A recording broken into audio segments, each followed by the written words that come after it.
discourse and having a very lively discussion.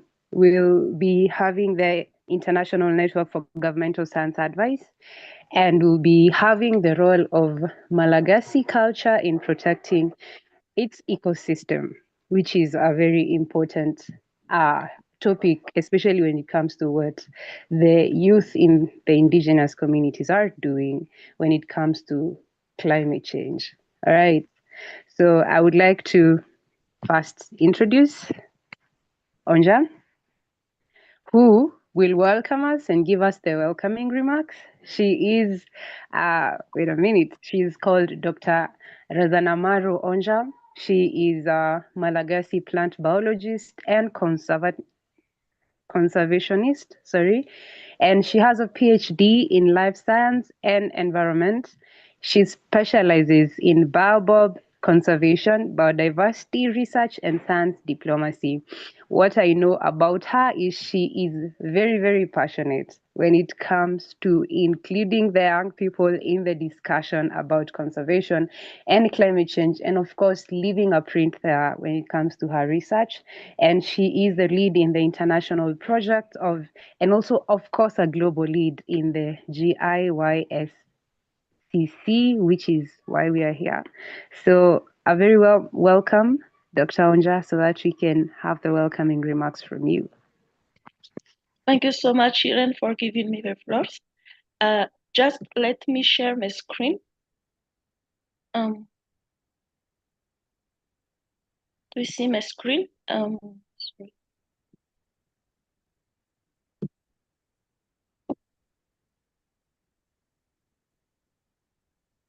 Do you see my screen? Yes. Yes. Okay. So good morning, everyone.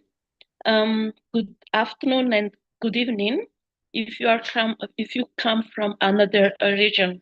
So my name is, as said by Irene, Razanamar Uns, and I'm the global co-lead of this third summit.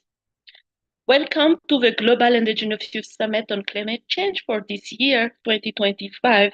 And this is a unique platform as a virtual dialogue by, for, and among Indigenous youth with global inclusion at this heart. This idea is for this summit began in Nigeria through the INCSE Africa Science Advice Skills Development Program. The initiative was first launched by visionary Dr. Temitope Tsogbanmo, who planted the seed for global dialogue. It was then carried forward with passion by Dr. Devina Lobin from Mauritius, who helped it grow into a powerful movement. Today, in 2025, I am so proud to be part of this story and carry to touch forward with strong help from Arnab Chaudhary, Luisa Maria Diele Vegas, and Sabrina Rashid. Our journey began in 2023 with 24-hour summit on August 9th, a day that also marks the International Day of the World's Indigenous People.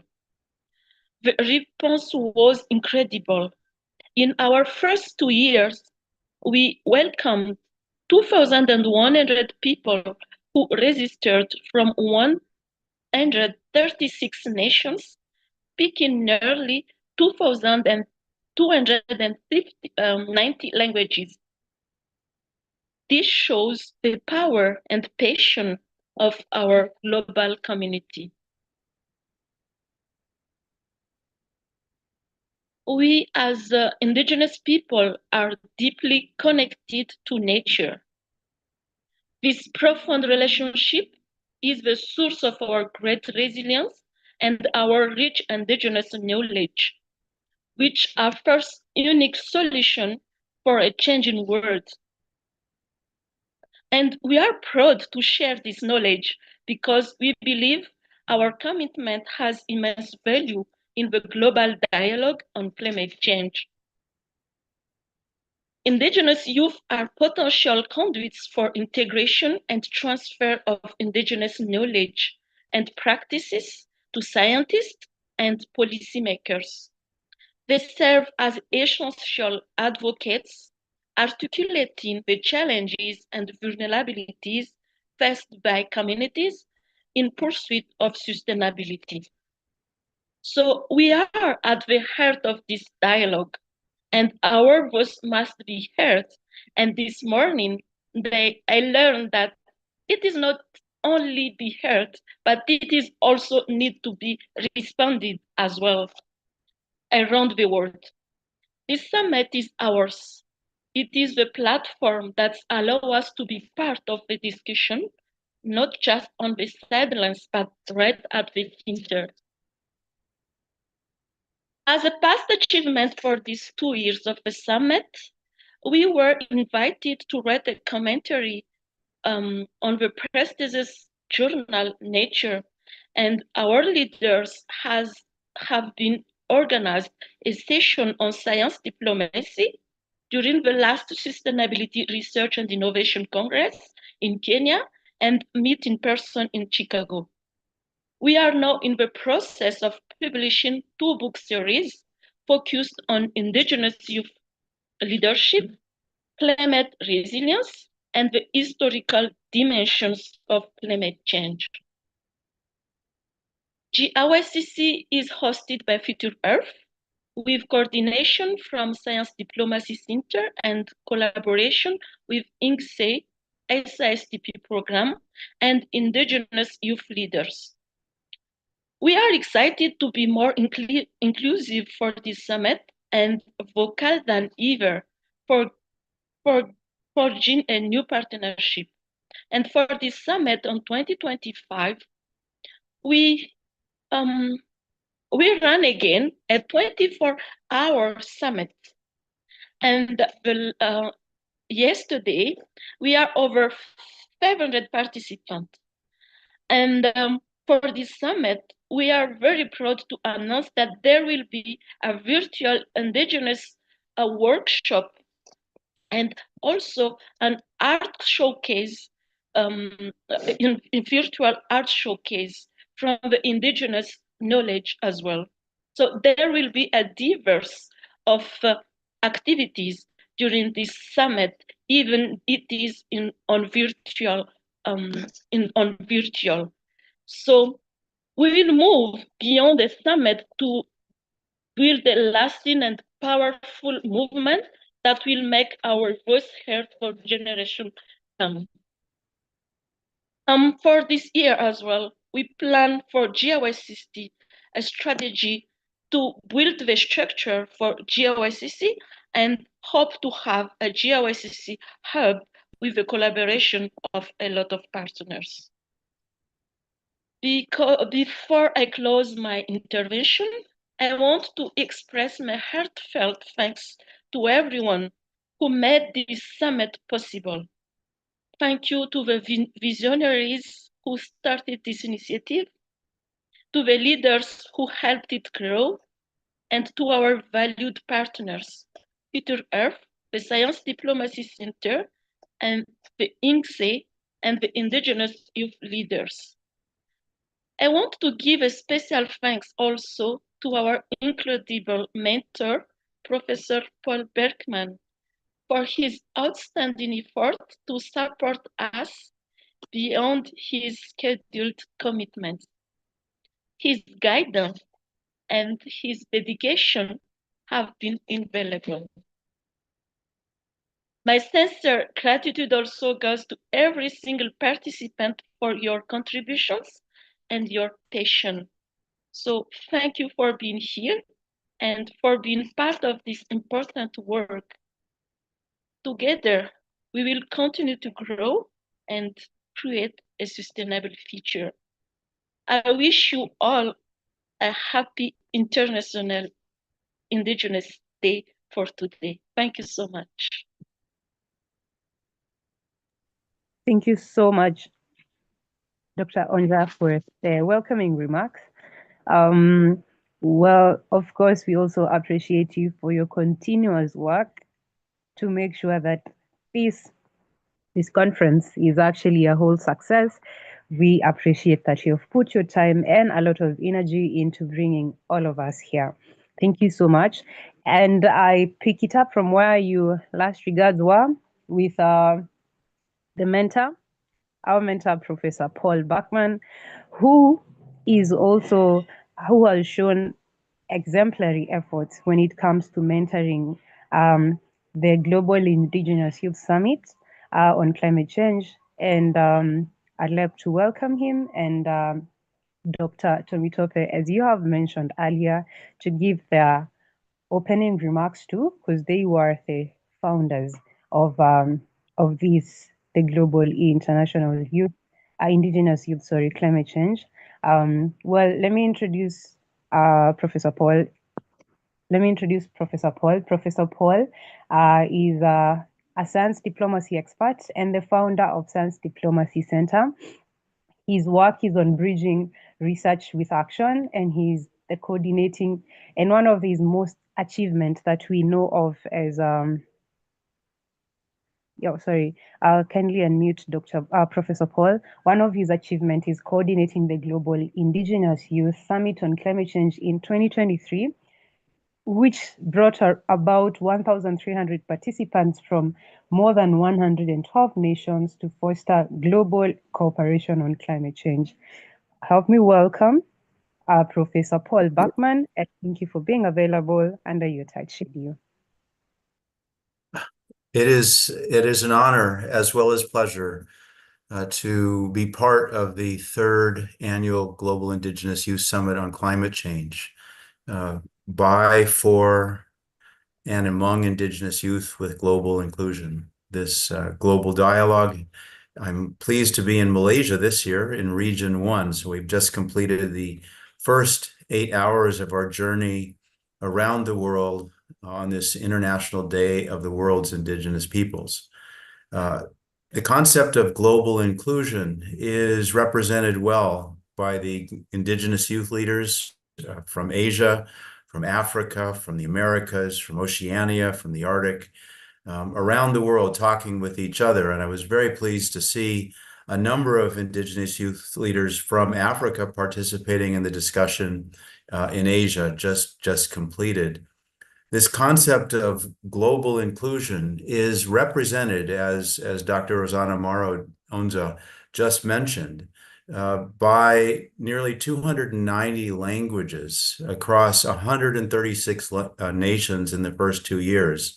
There are additional nations this year, and I'd like to, just in the spirit of inclusion, read the nations that are involved in this summit this year. So let's see if I can find the list here. 1 second, please. While I'm looking for the list, I would like to thank the GIYSCC Africa, and especially the leaders, Dr. Richard Glover, Dr. Shaheen Timol, and Dr. Doyen Odubanjo, for their introducing the opportunity to serve as the mentor for fabulous Indigenous youth leaders in the first 3 years. I'm still looking for the list, so please excuse me for I was jumping from one room to the next between the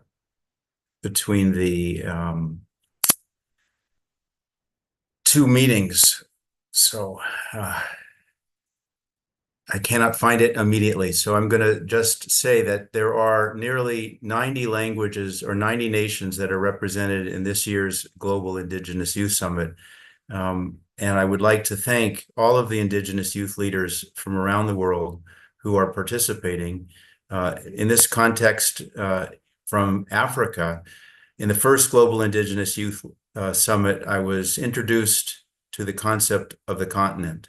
And with appreciation to Dr. Temitope Sogbonmu, starting the dialogue in West Africa, in Nigeria, within a matter of weeks, she was able to introduce collaborators, colleagues from North, East, West, South, and Central Africa across the continent.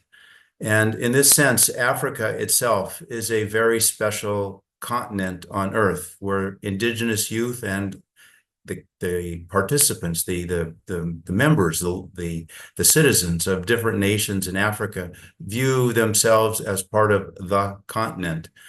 I think this is unique, perhaps except for Australia, which is itself a single nation, that other continents have that set of unity. And in a world that is challenged by nationalism, the opportunity to collaborate collectively across Africa is very special.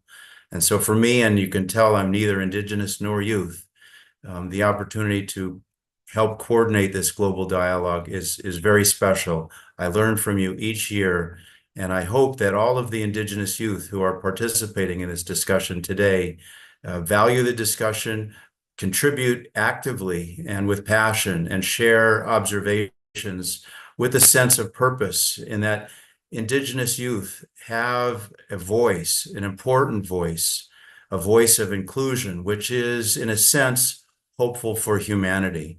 And so with that, I would certainly welcome the contributions from Dr. Temitope Sogbonmu in terms of her sharing observations as well. And thank the organizers. This dialogue by, for, and among Indigenous youth is all of the agenda, all of the invitations are made by Indigenous youth leaders. And so my participation is at their behest. And I welcome Dr. Temitope Sogbonmu to provide her comments. Thank you very much, Onja, and all of you for your kind collaboration.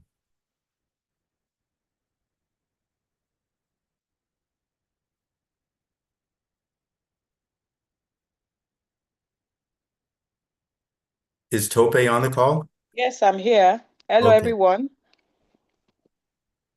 Can you hear me? Yes, we Excellent. can. Yeah, so permit me, I'm actually joining on two devices. So it's one of the challenges that we have. My computer is not responding. So permit me that you're hearing me on one device and I'm speaking to you on another device.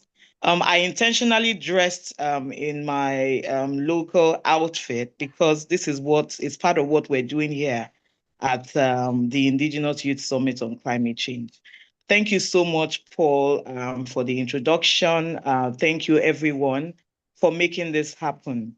I must already give a caveat that I was not as much involved in the planning of this year's summit like I was in previous years due to other as important engagements as well.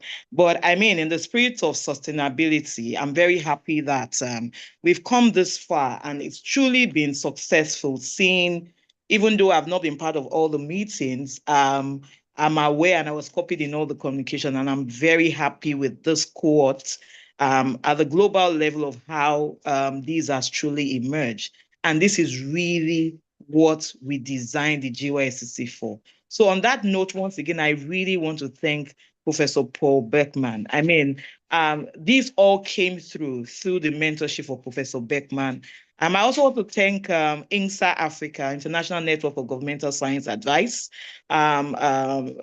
Odubanjo, and the team who initiated the SARS-DP program, of which I was one of the inaugural mentees. Without saying much, I'll reflect on that going forward. I just want to speak to how far we have come and the hope for the future generations, using Paul's words, which has now become part of my mantra as well, inspiring hope for future generations. And I always talk about youth as actually the now generation. So I've been rightly introduced. I don't think I need more introduction of myself more than what I've been introduced. Just to say I'm a proud African, I'm a youth at heart as well. And I'm a professional, I'm an academic, and I do several. You can check out my profile on my LinkedIn or on Google. A lot has been said about the inaugural edition, and we can see that we're gradually moving in terms of expansion of the number of countries that we're reaching across the world, the number of continents that we're reaching, the age group of participants that we're reaching. And as you will see on this slide, in our inaugural edition, we had a very wide span of age groups that were represented. And I'm almost sure that we are seeing that representation going forward into 2024 that happened last year with Dr. Devina and now with Ongza. And just to flag, I'm almost sure Ongza talked about this, what we have been trying to achieve in the past 3 years and going into the future is to mobilize partnerships. And I'm sure that you would agree with me that to a large extent, with almost no funding, we've managed to do that. The inaugural edition was first hosted by UNITA, the United Nations Training and Research Center, of which Professor Beckman was a fellow then. And now it's now being hosted from 2024 going into the future by Future Earth. And we've also had other partnerships now with Professor Zachary in Malaysia as well, and several others. GYA came on board strongly last year with Devina. Ongza as well has been doing a lot. SRI came on board, Belmont Forum and all of that. So many partnerships. This is really what we're about. And we're very happy. But beyond the partnerships, we're seeing that we are inspiring indigenous youth like ourselves through conversations and dialogue like this to be able to make our voice count, to be able to ensure that we are represented at high-level engagements and fora where decisions are made about climate change, about climate action, about climate resilience, about mitigation, well, where it concerns particularly indigenous peoples, cultures, and places. We're very happy that we've been able to manage that, especially with our nature commentary, which has been widely talked about, and also in the different conversations we had. The SRI platform has been inviting us every year. I spoke in Panama. I was the only one, but in 2024, about 6 of us delegates of indigenous youth from across the world were represented in Helsinki. The same thing in 2025, about 6 thereabout of indigenous delegates went to Chicago and they had a very robust discussion and all that. We are hoping to have more of that as we go into the future, led by young people. And it's a one-of-a-kind platform. I'm almost sure you can agree with me, because we're not talking about academics here, even though the science is very important, but we are also concerned about the experiences of especially indigenous peoples and youths. And we are not judgmental. It doesn't matter whether you can't speak in English. We actually particularly welcome you. So permit me that I'm speaking in English here, but towards the end, I'm going to move over to my local dialect, just for you to know that everyone is welcome. You don't have to be a professor to be here or to be part of this network. You just have to have the spirit to inspire and to make your voice count.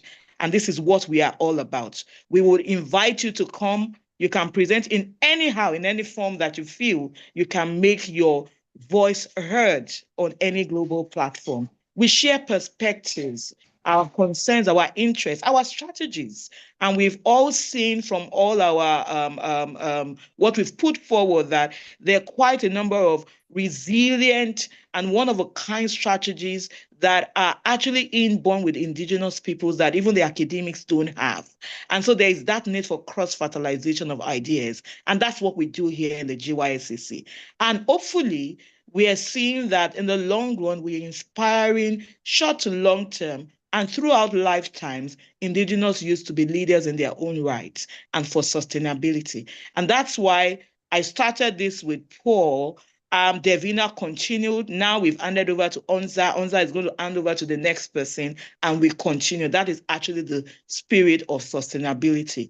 This year, there was a regional hub in Kenya, where they had conversations prior to this. So we're having more of it like we started in year 1. I'm very happy that also we're seeing diversity of presentations. I was part of the Region 1 presentation for Just a Beach, and I saw some things like poems and all of that. That is actually the spirit of the dialogue. It is not an academic meeting at all. This is the paper that we This was put together by indigenous youth represented across various continents of the world, and where we said that indigenous youth must be at the forefront of climate diplomacy.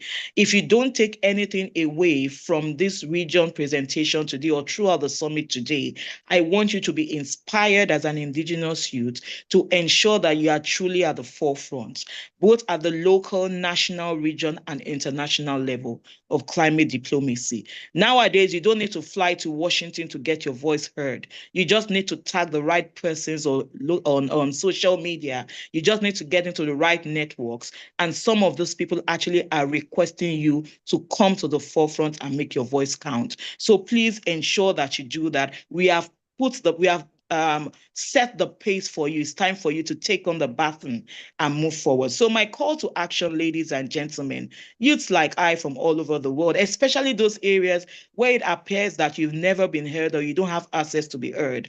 I want you to know that you are a critical person. You act as an intermediary between the old and future because you are the now generation between indigenous and Western knowledge systems. And what you're trying to do is to ensure sustainability so that we have those things now, but also we ensure that we have a life that is worth living for the future generations.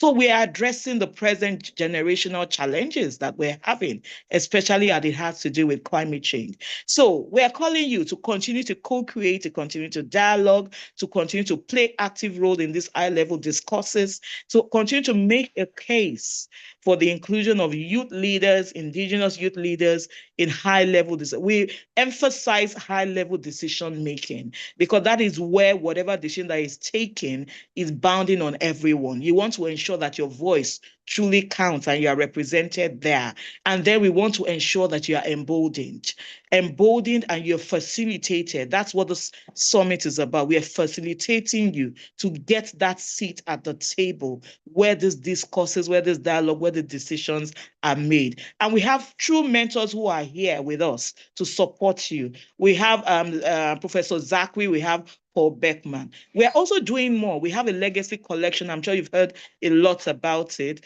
We've completed the call for this first cohort. My subsequent successors, Devina and Ongza, will carry this forward. But for the inaugural edition, we have 2 volumes already that we've been contracted with Springer. We have about almost 50 authors, and their papers are, undergoing peer review already. Several people have reached out to me. I can now be part of it. Please, you can and you will be part of it. The subsequent calls will be announced by Devina and Ongza as time goes on, because this is all about us. We want to ensure that what we're doing here is not just online through this summit by Zoom, but it's also in a book that will crisscross our own lifetime as well.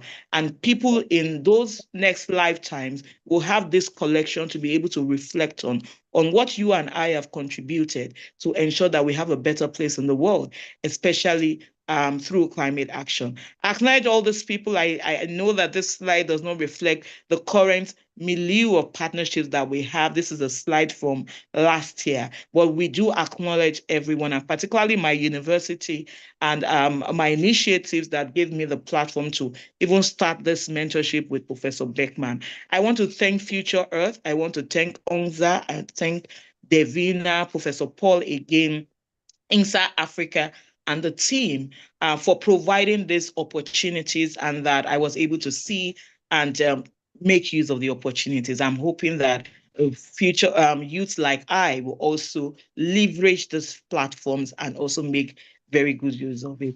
Thank you very much, everyone, and happy deliberations at the summit today. Bye for now. Thank you so much, Dr. Temitope. Was actually waiting for you to do the local language, but all right. Sorry, please, I forgot. So Aki gbogbo ènìyàn, orúkọ tèmi ni alábìnrin Temitope Shogbamu. I'm now speaking in Yoruba language, that's my local diet. Orúkọ tèmi ni Temitope Shogbamu. Aya wọn ní ìlú Abẹ́òkúta ní Ogun State, Nigeria. Ọmọ bíbí Ìjẹ̀bú Òde lèmi ní Ogun State náà. A dúpẹ́ gidigidi. Orí ọwọ́ tá wà yìí, ó jẹ́ nǹkan tó dùn mí nínú gidi gan. Bí ó tilẹ̀ jẹ́ pé èmi ni mo bẹ̀rẹ̀ pẹ̀lú ìfọwọ́sowọ́pọ̀ ọ̀wọ́n Inside Africa àti Professor Beckman, but mo dúpẹ́ gidigidi káàkiri gbogbo àgbáyé ni o, ní pé bí mo ṣe bẹ̀rẹ̀ ẹ̀ náà àti fa iṣẹ́ ilé àwọn tó wà lẹ́yìn mi lọ́wọ́, àwọn ni Dr. Devina Lobin àti Dr. Onza. A dẹ̀ ń dúpẹ́ because a fẹ́ kí iṣẹ́ yìí pé kó túbọ̀ máa káàkiri gbogbo àgbáyé. So à ń pè yín ẹ̀yin ọ̀dọ́ àti àwọn àgbàlagbà náà o, tó jẹ́ pé ẹ ní ọkàn ọ̀dọ́ ní ọkàn, ní pé ẹ máa túbọ̀ máa ṣiṣẹ́ tá à ń ṣe yìí kí ilé ayé yìí kó lè rọ gbogbo wa lọ́wọ́. Ọ̀rọ̀ ìyípadà afẹ́fẹ́ là ń sọ láti bí ọdún 3, òun náà dẹ̀ la túbọ̀ bá máa sọ kíkí gbogbo àwọn ẹni tó yẹ kó gbọ́ wa, wọ́n á gbọ́ wa káàkiri gbogbo àgbáyé. A dẹ̀ rí i pé ọ̀rọ̀ tá à ń sọ ó wà lára nǹkan tó máa fi ṣe láti rí i pé ìlú yìí àti gbogbo àgbáyé yìí ó ṣe é gbé fún gbogbo wa. A dúpẹ́ gidigidi o, ẹ ṣé o, ẹ dẹ̀ máa bá wa ká lọ. Thank you very much. In summary, I've just summarized all I've presented, and I said that in Yoruba language. Thank you so much. Bye. Thank you so much. We really appreciate you for taking this to the world, the African languages to the world. Thank you so much. We show some love to Dr. Temitope, who was a critical person when it comes to the formation of the Global Indigenous Youth Summit on Climate Change. And thank you so much for updating the progress and where we are at right now, hoping for more in the future. I know we are running against time, but we go to the next session, which will be, of course, you have heard them being mentioned time and again, the International Network for Governmental Science Advice. And under them, there's a program called Science Advice Skill Development Program, which I believe Dr. Onja is a mentee of it. So the moderator of this for the next 45 minutes is Dr. Shaheen Mutala Timol, and she is the chair of the International Network for Governmental Science Advice and the head of academic and quality enhancement of Middlesex University, Mauritius. She is the lead of the Science Advice Skills Development Program initiatives at GIYSCC Africa. Her research focuses on higher education policies and quality assurance approaches. Thank you so much. Welcome so much, Dr. Shaheen, on board. The floor is yours for the next 45 minutes. Take us through the experiences of the Mentor Mentees program and everything in between the GIYSCC Africa. So thank you very much. I'm really happy to be here today. Good morning, everyone, and welcome to this special session dedicated to the Science Advice Skills Development Program, which is the flagship program of GIYSCC Africa. As mentioned, I'm Dr. Shaheen Mutala Timol. I'm chair of GIYSCC Africa, and I'm from Mauritius. I also have with me today Dr. Richard Glover from GIYSCC Africa, and it's a pleasure for both of us and an honor to participate in this summit. And we are really very proud to see the leadership of alumni, mentees, and the mentors in this summit. So some word about us. So GIYSCC Africa is the African chapter of the International Network for Governmental Science Advice.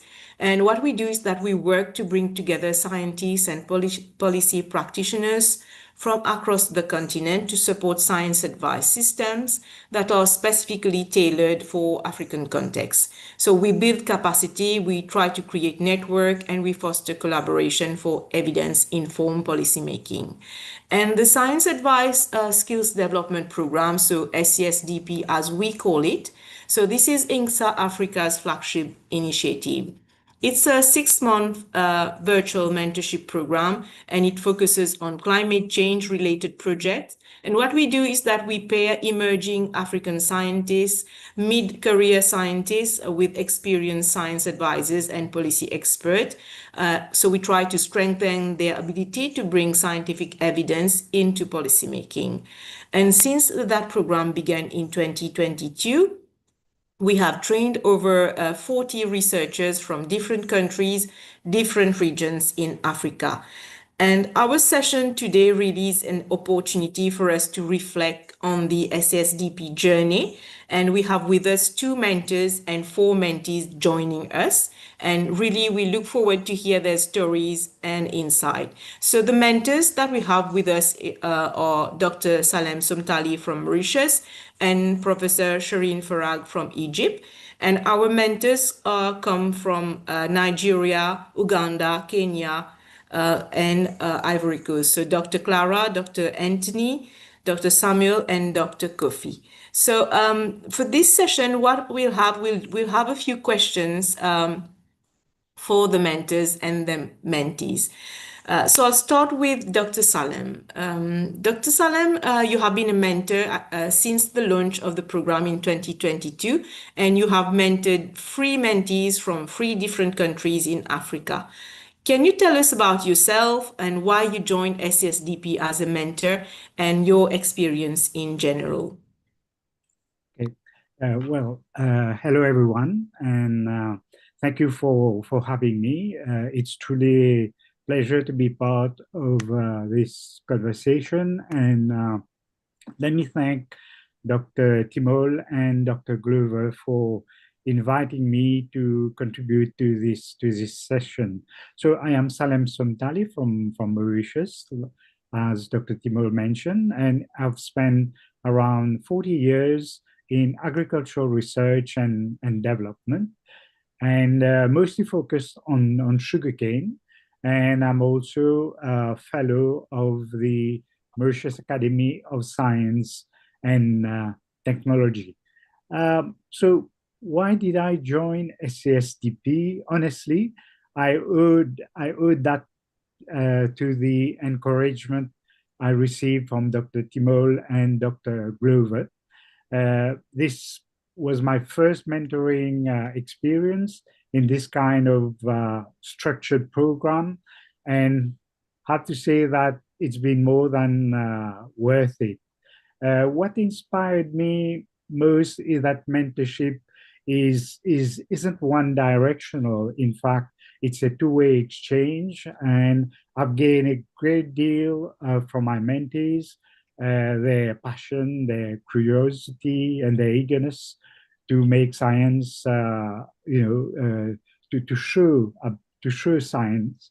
And I think that I've also, in the process, I have also learned from other seasoned mentors like Professor Paul Bergman and also Professor Doyin. So it's been most fascinating. I think what I can say also is that one of the key goals that I found in SASDP is to help the mentee bridge the gap between science and policy, to help them see that their work doesn't have to stay within the academic walls. So I encourage them to step into the world of science advice, to translate their findings into something that policymakers can actually act on. And interestingly, many of them hadn't thought of themselves in that role before, but over time they embraced it. So that's how I feel. Thank you very much, Dr. Salem. We'll come back to you again a bit later. I will now move to Dr. Tony from Uganda. And you were a mentee, and you were paired with Dr. Salem Somtali, if I remember well.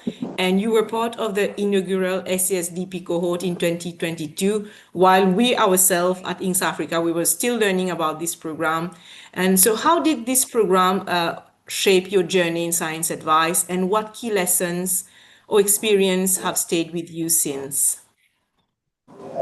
Yes, thank you very much, everyone, and thank you so much, Dr. Timo, for bringing me in. One thing I have to thank the leadership of GIYSCC Africa through the SASD program for the mentorship and the learning I've gone through critically regarding this program. I was attracted in search for peers, search for collaborations and partnerships that would grow my career in delivering science advice using real-based evidence. And I happen to be a beneficiary of 2022, and Dr. Salim was my mentor, and I'm happy to see him live here in this program and still driving the mentorship. I went in the first session, I was a little low in providing science advice, but having gone through the mentorship through Dr. Salim and other colleagues, I've been able to grow and learn how to provide science advice using really-based evidence driven by robust research. And I've learned to do robust research to provide evidence-based. And this has enabled me to grow in my profile, grow in my career in science to the extent that I've been able to appear in high-impact journals in publication when it comes to science advice. I've earned a profile that has taken me to a senior level scientist in Uganda, and currently I work with the National Agricultural Organization research program, a government program, and this has enabled me to participate in African Union as a delegate. I'm a delegate to the IGAD. I'm a board member at Asereka, and all this is driven through the mentorship that I got from science-based advice through the SASD program. And I've also learned to mentor others through graduate trainings. I'm supervising now graduate students for graduate courses using the same skills. So I'm really happy and delighted to have benefited from the HASDIP program, and really the learning what I got most was enabling the youth to come up with, to look at their future, decide where they want to be, and then shape them, guide them to follow the right path and doing the right things and making a contribution which is relevant to the country and to the global world. I thank you so much for bringing me, and I'm happy to be part of this day-to-day. Thank you so much. Thank you so much, Dr. Tony, for your story and your sharing your experience. We are really happy to hear about what you have been doing. It is really excellent to see that we have contributed even in a so small way to your journey. Thank you. So I will move to Dr. Clara from Nigeria, and maybe can you tell us what motivated you to join SASDP, because you joined last year, you've just completed this cohort, and what are your insights that you've gained from the program? Okay, thank you very much. Good morning, everyone here from Nigeria.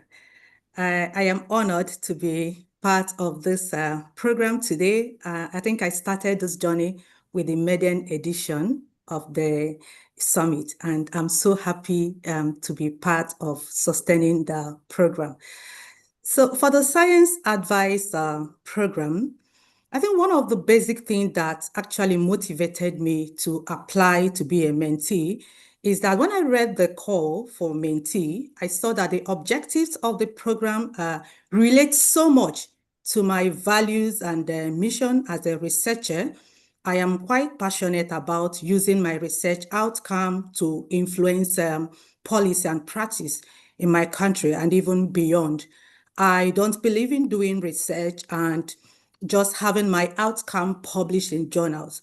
You know, most times the policymakers who actually need this evidence from research, they don't get to read those journal articles that we publish. So I am really passionate about communicating what I get from my research to target audience, particularly the policymakers, and those in industry who need this outcome to guide their decisions and their policies. So the Science Advice Program, for me, was one program I saw that really helped to build my capacity to communicate better my research outcome.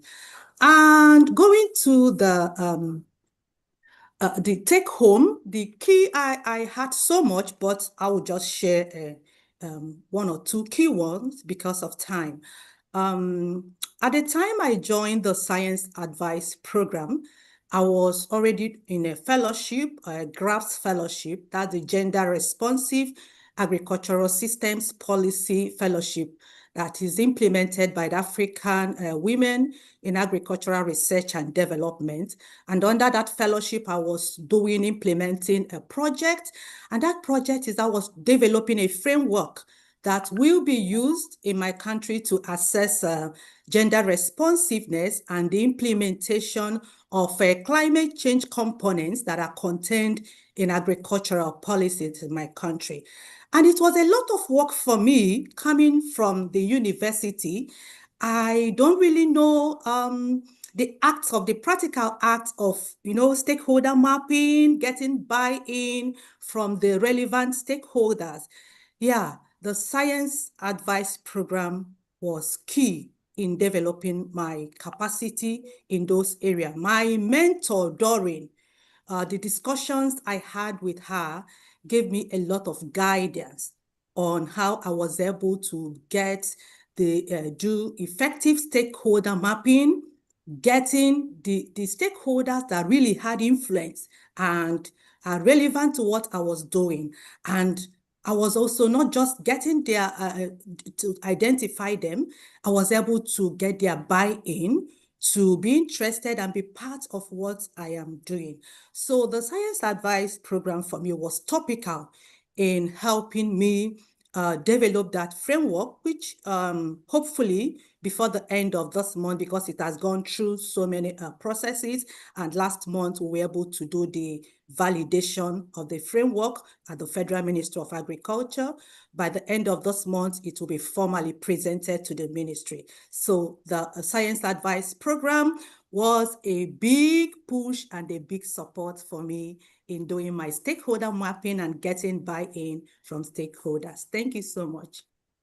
Thank you so much, Dr. Clara. We're really happy to hear about your success in your project.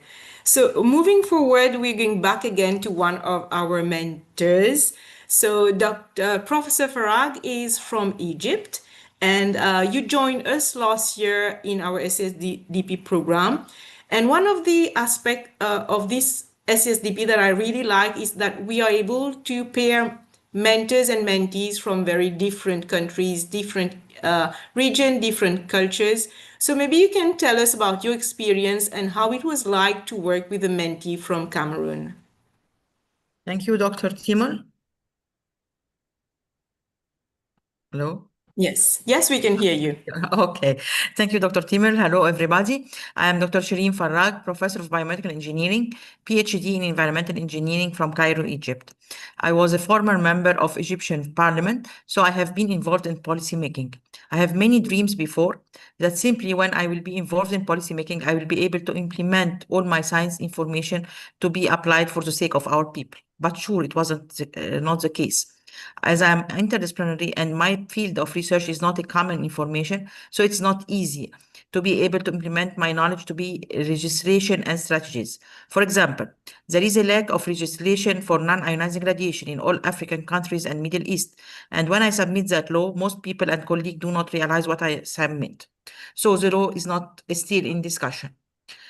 As well, biological engineering due to our climate changes and biodiversity. And by the way, Africa is the most rich continent in biodiversity. I submit proposal to build department in university for bioengineering, which was accepted for our Ministry of Higher Education, but until now it does not been implemented. So I can inform you that really the GIYSCC Africa Science Advice Skills Development Program is very important to build capacity for mentees to strengthen their skill in communicating their research results and developing their practical and theoretic knowledge of science advice skill. And we need as well to build lobbying for science diplomacy to be able to change policies. I have the pleasure to work with mentee concerned about malaria control and the sustainability of traditional anti-malarial medicines in Cameroon. You know, climate change will lead to more occurrence of vector-borne disease. Africa especially need to face these threats.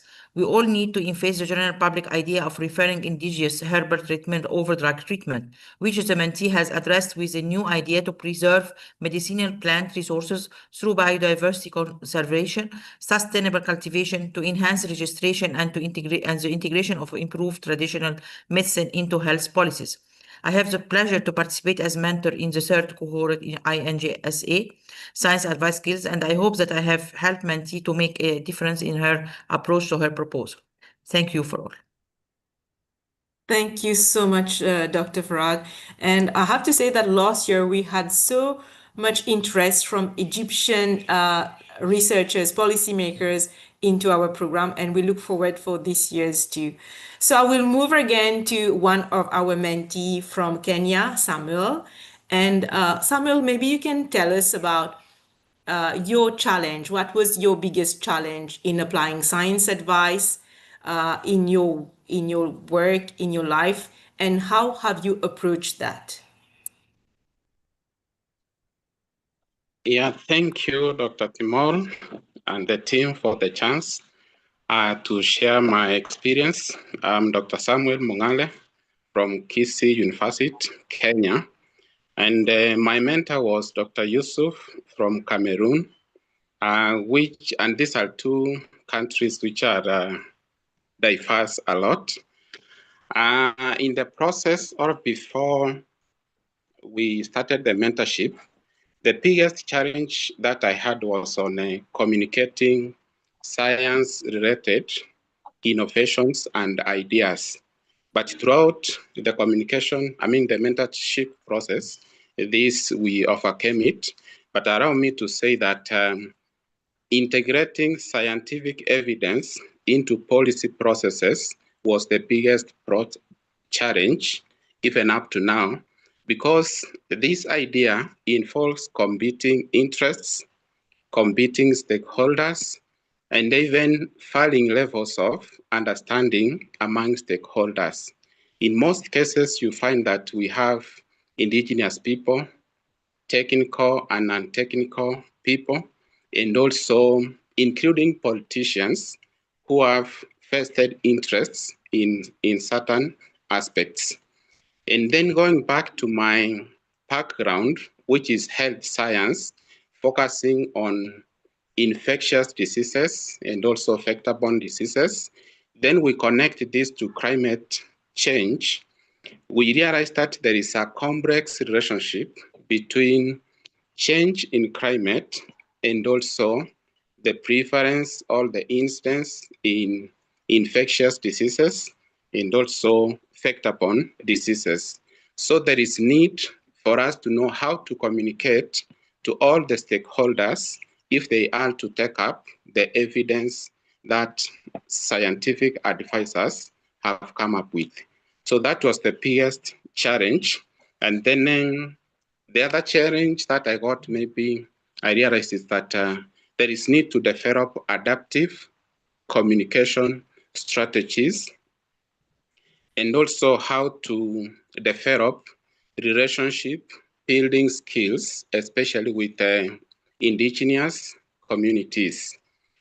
Yeah, these indigenous communities, in most cases, we don't, culture, language, and other forms of behavior are different from what scientific innovators have. So if we don't develop a good rapport with them, then we can't get information from them, and we cannot also deliver information to them. Bearing in mind that the information that scientists have are likely to improve their livelihood, and they are also going to drive policy change within the community. So in short, that was the major issue that I see, and I thank the team and also INGSA that they gave us the chance to sharpen our skills in communicating scientific ideas and also in pushing towards policy change at the community level. Thank you so much. Thank you very much, Samuel, and we hear about your challenges. I will move now to Dr. Kofi, who is a researcher coming from a Francophone country. So, Dr. Kofi, can you share your experience with the SCSDP and what advice would you give to others who are interested in science advice? Thank you so much. Hello, everyone. I am Guy Kofi. I'm geographer. I'm French speaking. I'm Francophone French speaking. And I'm come from Cote d'Ivoire or Ivory Coast in west of Africa. To be honest, I discovered scientific consulting fund, the scientific consulting skill development program. In French speaking country, scientific consulting exists, but no formally. There's a one-off intervention based on individual initiative. I had an interesting experience working alongside Dr. Salem. We've run to took my first step in my apprenticeship. This allowed me to now establish a collaboration with the Ministry of Agriculture in my region of work. I encourage all young researchers to train in scientific consulting because it is a powerful tool to boost a career. Thank you so much. Thank you very much, Kofi, and thank you for making the effort to speak in English. I really appreciate that. So just wanted also to share that at the SCSDP, we try to make as far as possible language not to be a barrier. So we pair people using same languages. And I would like to thank all the mentees and mentors present today for your contribution and reflections. And it's important to reinforce the importance of mentorship collaboration. And this is what we try to do through the SCSDPs, that we lift others up and we are as inclusive as possible. So all these projects were conducted focusing on climate change. And I think that we do have time for questions from the audience. And I'm sure that the mentors and the mentees would be happy to take these questions. Yes, Paul? With great appreciation to GIYSCC Africa and the Science Advice Skills Development Program. The mentee-mentor relationship and the program that you have developed clearly has relevance across Africa, but also seems has relevance much broader. In the context of GIYSCC, how would you and the mentees, mentors like to extend the Science Advice Skills Development Program across the world? So I think that what we have thought in the first place, and we have to start small, is that GIYSCC Asia has also expressed interest of having the same program at their level. And this is where we could help them to set up this infrastructure. So I've been talking to the chair of GIYSCC Asia, and I hope that very soon they will be able to establish this program and start their first cohort.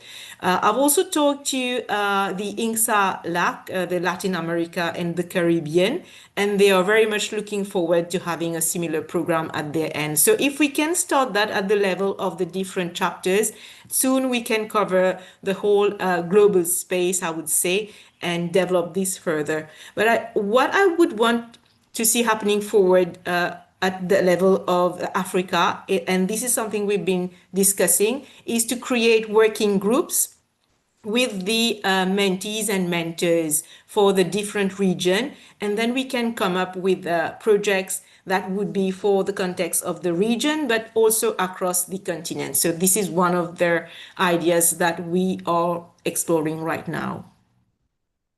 Thank you.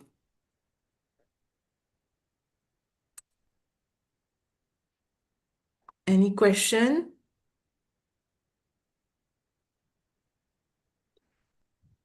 There are two hands up. There's Julia and there's Davina. Sorry, I cannot see the hands. Yes. Julia? Yes. Okay. Thank you. Thank you so much for this opportunity. So my question is that what does one do to qualify for this, and when do the call come out? I'm Julia from Ghana, and this is my first time getting this opportunity to be here, and I would really love to participate in this opportunity. So okay. Thank you. I'm really happy to hear that. And the call is out, and the deadline is tomorrow, but we are going to extend it. So you can check the GIYSCC Africa website. I will write it in the chat after this session, and the call is up on our website. And you need to have the criteria is that we are targeting early career scientists. And for this cohort is those who have a doctorate and are from the African continent working on a project that is connected to climate change. So it can be very diverse. And so these are the basic criteria. You can self-nominate, you can get an organization to nominate you. Both are accepted.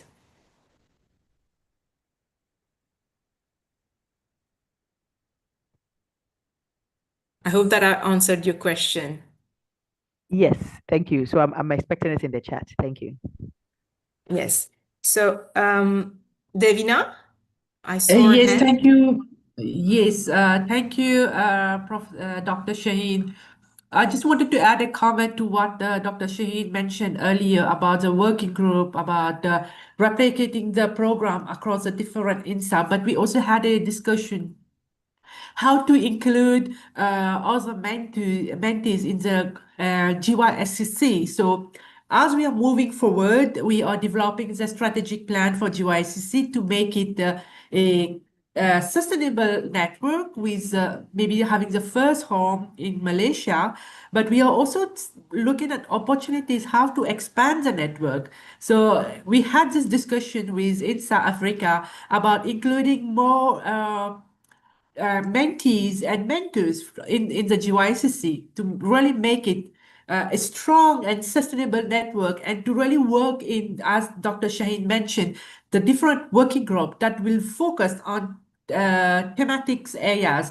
For example, if some people want to do some work on culture, they can focus on a particular project. If someone want to talk about, do research on language, they have a team to work on this. So this is the way how we are planning to really expand the program, but also working in collaboration with GIYSCC. Thank you, Dr. Shaheen. Thank you so much, Davina. And I have to say, Davina and I are both from Mauritius, and we're really, really proud to see everything that is happening with GIYSCC Africa, with the GIYSCC. And I'm really, really proud of Davina also. Thank you. Thank you. Can I make a comment? Yes, please. Richard. Okay, no, yeah, I just want to say that having been on the program or as the coordinators of the program, we are seeing a trend where maybe, I don't know, I wouldn't say it's an African mentality, but people are drawing back because of the word mentee. And we just want to say that this is just semantics. You being a mentee does not make you inferior in any way. I mean, you have your PhD, all right, but if you are a mentee, it only means that somebody else who has extra knowledge in something will then guide you on. So we just want to appeal that people will take up the offer because the numbers are reducing of those who are applying to be mentees. People are writing to us, can I rather be a mentor? Because maybe they think that being a mentee means you are lower down there. So for those on this program, you are all entreated to join, and you can also share the word, send out the word to your colleagues. We want as many applications as possible.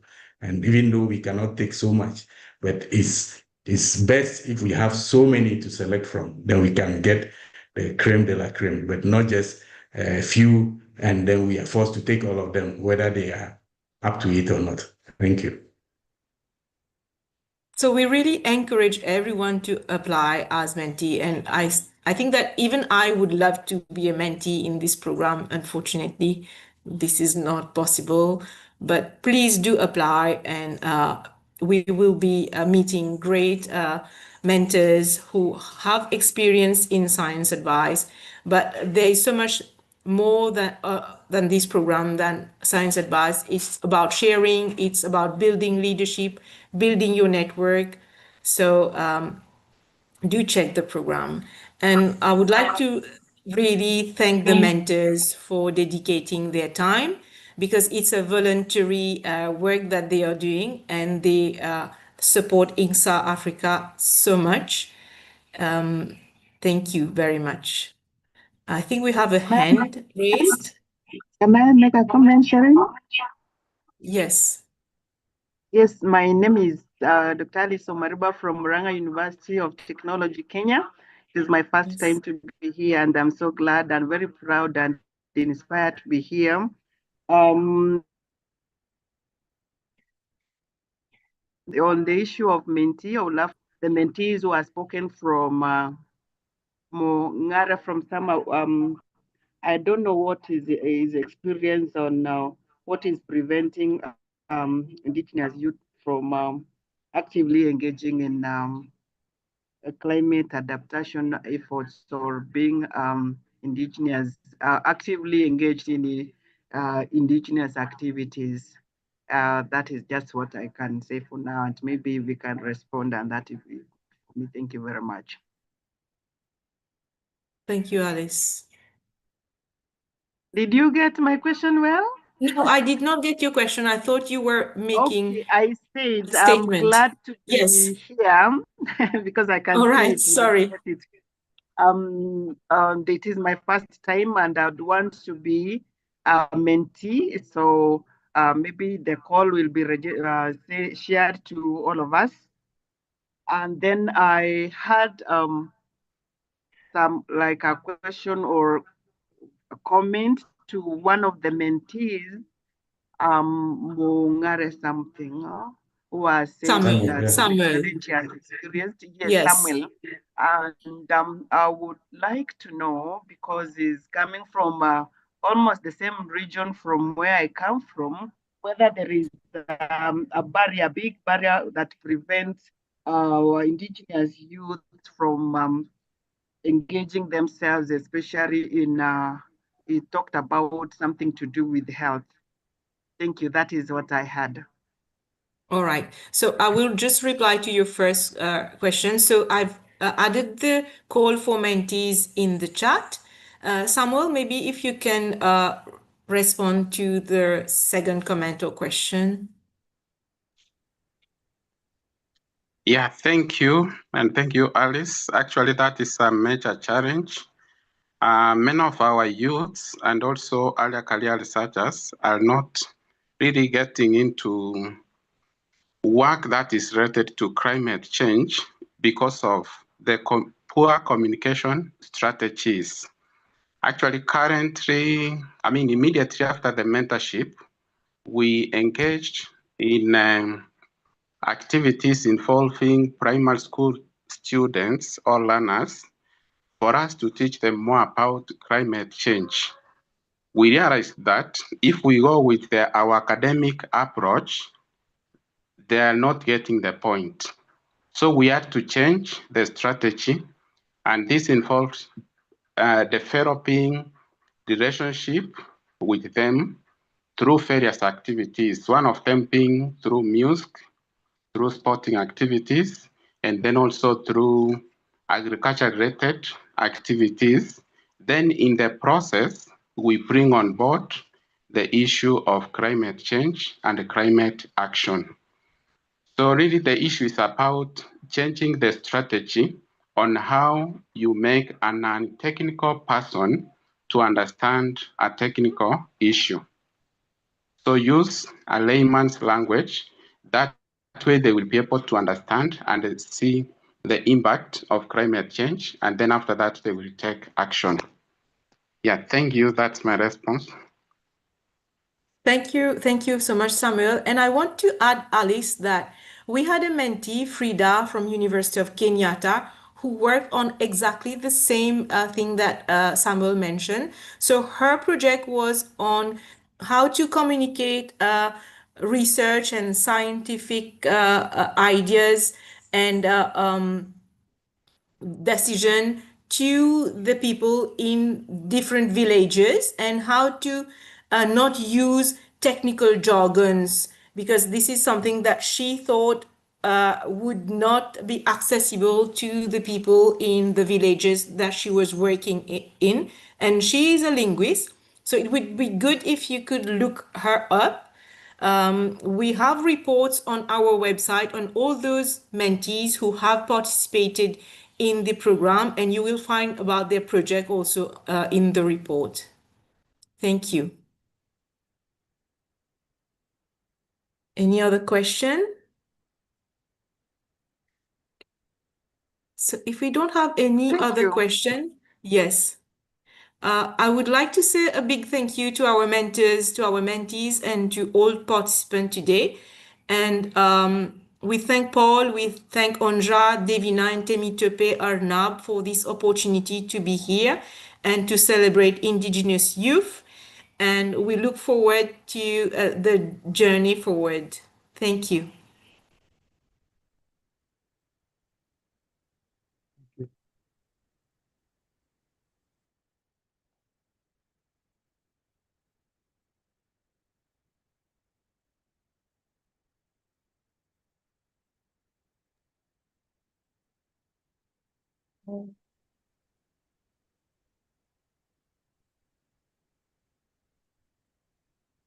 Onja? Hello? Yes. Yeah, thank you so much, Shaheen, for this intervention. And thank you so much for giving us this an opportunity for all of the participants to be part of this amazing program. And this is a life changer program, if I can say that, because I'm part of this program. So if Iran is there, I will give you the floor. Iran?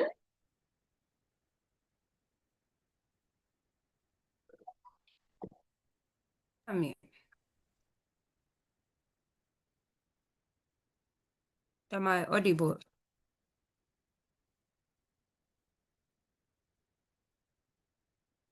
All right. Thank you so much. Sorry for that. Thank you so much, the INCSA team. I wasn't actually very much aware of the program.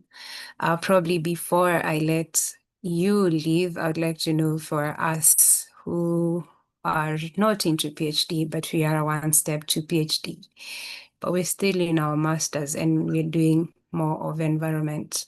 Which cohort do we wait for, or what can we be doing in preparation for the next cohort? Thank you. I would really appreciate the response. Okay, I hear you, and we have been having similar requests, I have to say, since last year, because people are saying that this is a really interesting program and they want to join despite not having a PhD. And we are thinking of launching a similar one for non-PhD holders, but those who are really working actively in different areas in Africa and want to contribute to decision making at different levels. So look out for the space, and we can communicate with you via GIYSCC moving forward. But check our website. And we have a LinkedIn too, so please follow us on LinkedIn, INCSA Africa on LinkedIn.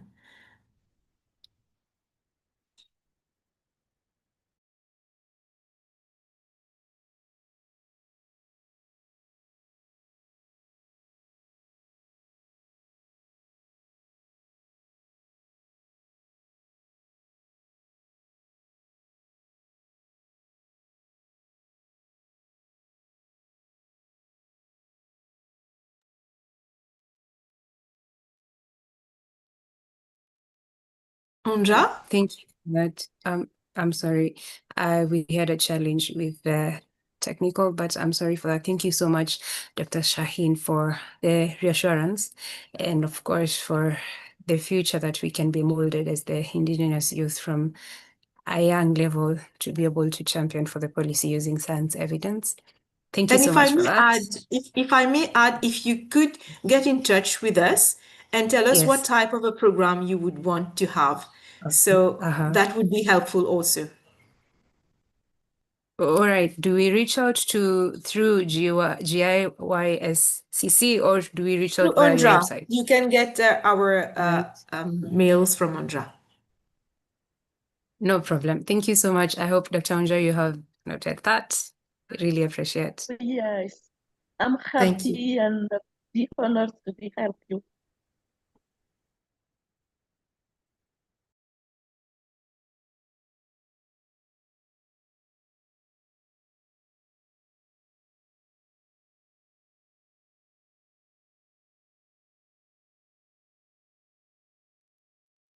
And in the spirit of being helpful, who is the moderator for this next session, Onza? So Iran will be as well the moderator. So we have a Malagasy session from Madagascar. This session will be in English, I guess.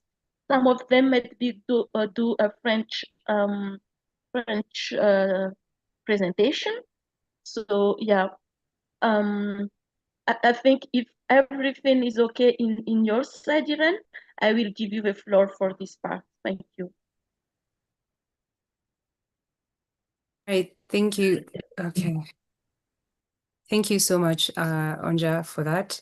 Yes, we are to the next session, which is the Malagasy culture and their efforts in conserving the biodiversity. We have three speakers who will take us to the end of it. The first one is a PhD researcher called Rondro Harinisainama. Sorry if I pronounced that wrong. And her research is mainly focused on soil biochemistry, biofertilizant, and soil restoration. She leads about 10 research projects related to that and published more than 20 scientific papers. She's now the head of the coordinating unit of the research environmental education and capacity building within the Ministry of Environment and Sustainable Development in Madagascar, which focuses mainly on capitalizing and analyzing the importance of scientific findings on environmental protection and governance. And most importantly, she's the lead also in the National Association of Researchers and has a vision to make science at the core of all decision-making in Madagascar, which majorly is the reason behind science diplomacy. So that is Dr. Rondro Bauhunter. And then she will be joined by Dr. Monja Tsiroki, an environmental activist from Madagascar who holds a master's in biodiversity and environment and is involved in the Association of Young Environmentalists of Toliara. And he's the focal point of Eco Village Tafok project in Anosi region within the ICA.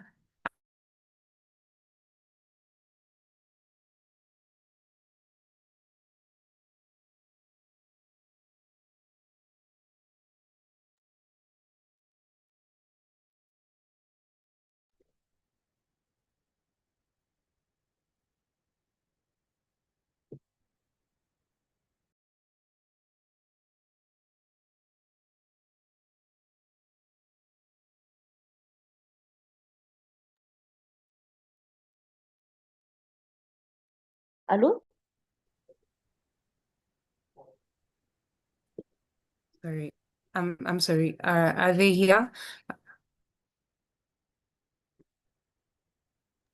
It's Yes. okay. All right, the floor is yours.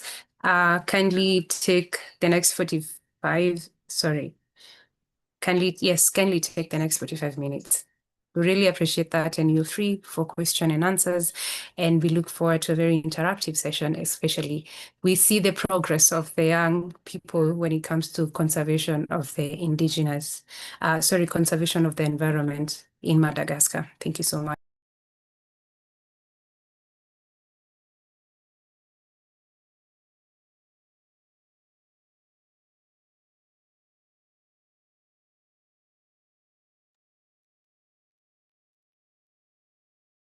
Okay. You're on.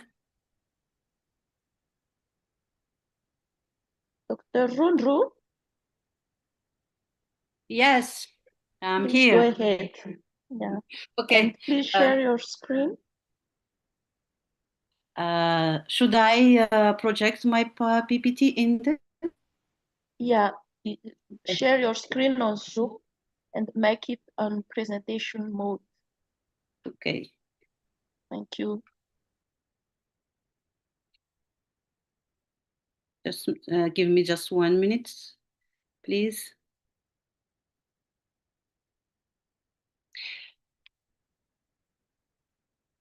Okay.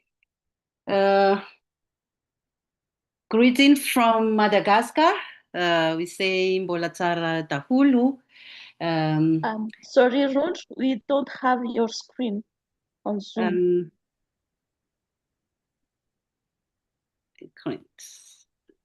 Sorry. It's okay now? Not yet.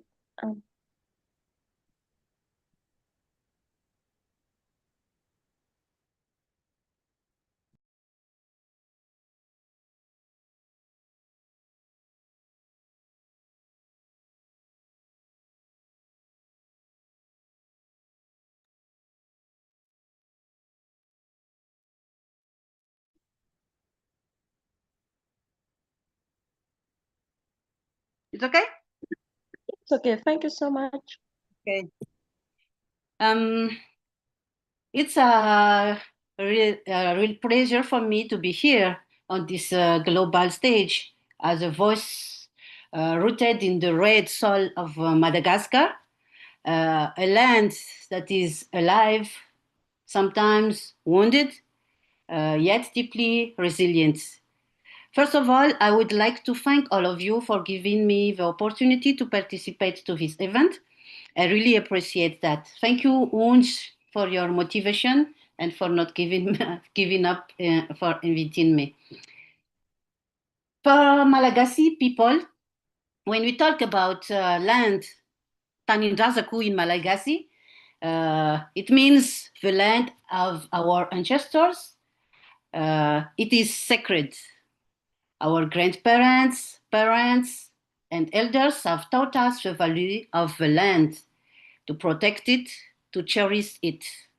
From a young age, we are raised with a pride in the ancestral lands passed down from generation to generation.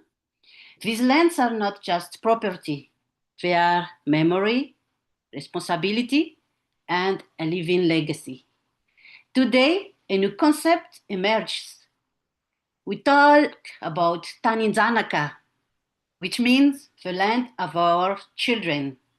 What we have inherited, we are now bound to pass on, enriched, restored, and loved.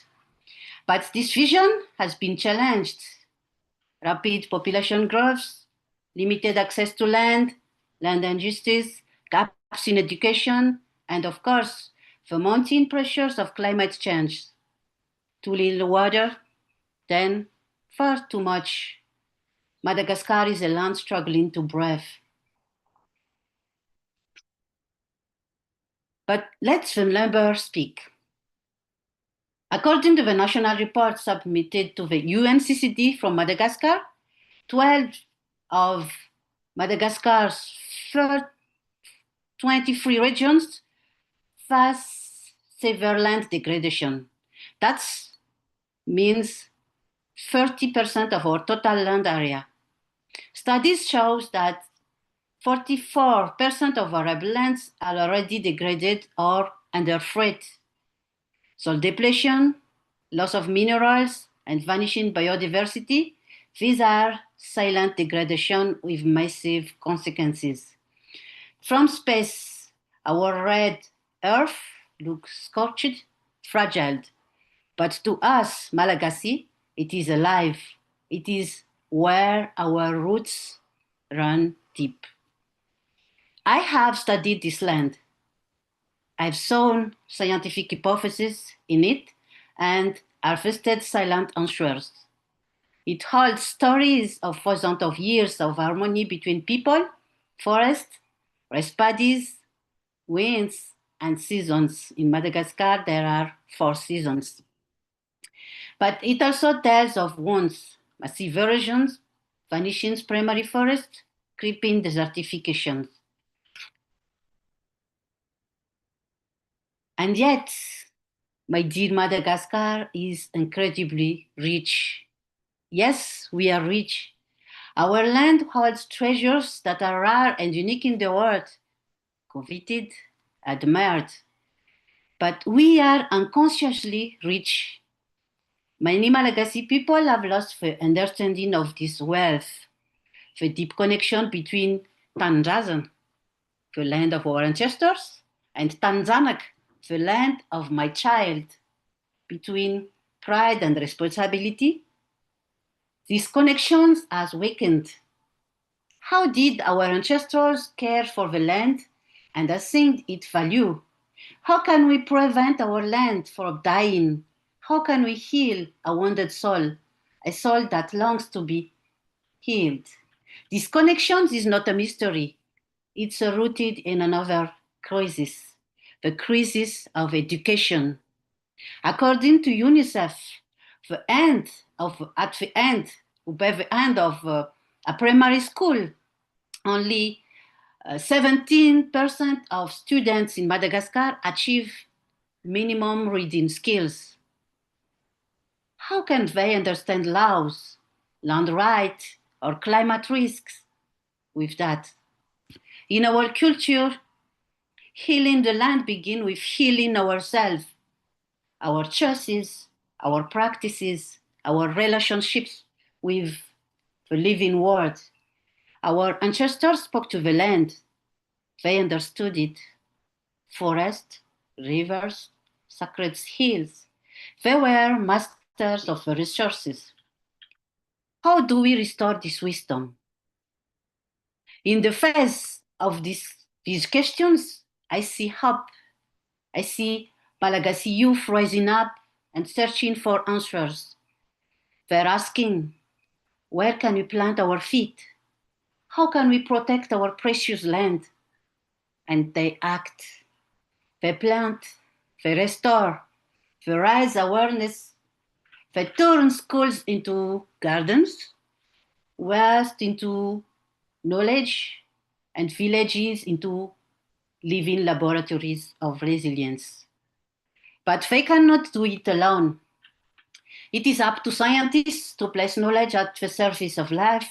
It is up to policymakers, so do I, to craft inclusive, accessible, and environmental policies. It is up to us, the knowledge keepers, to listen to the land and we would an elder and to teach others to listen, to teach youth to listen to the land.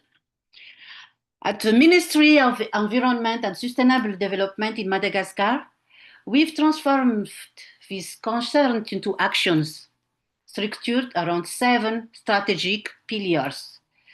First of all, the sustainable economy and responsible society, pollution and climate change adaptation, green diplomacy and partnership, reforestation, landscape restoration and forest conservation, improved environmental governance, sustainable financing, and last but not the least, information, education, communication, and research.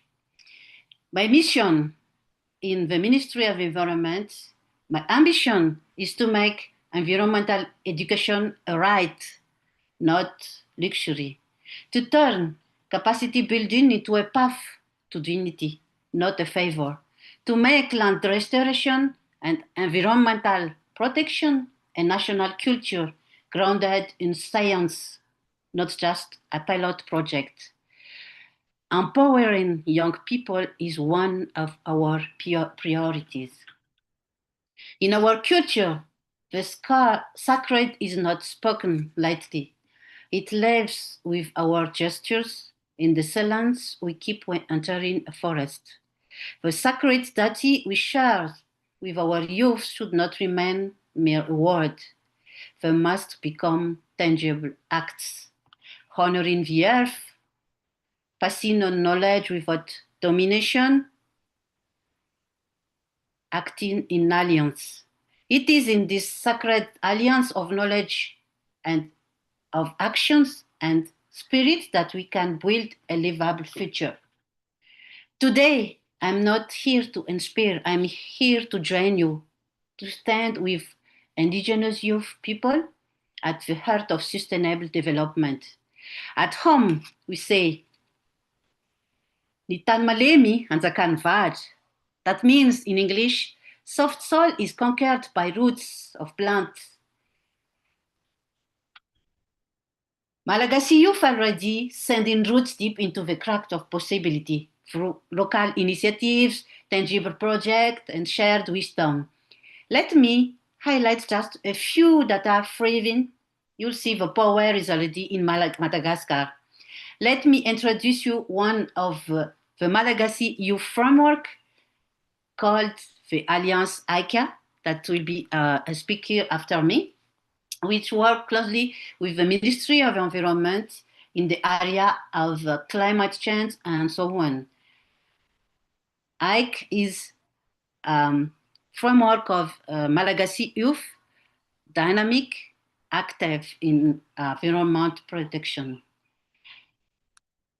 That's all for my intervention. Thank you for giving me the floor. Thank you, Uns.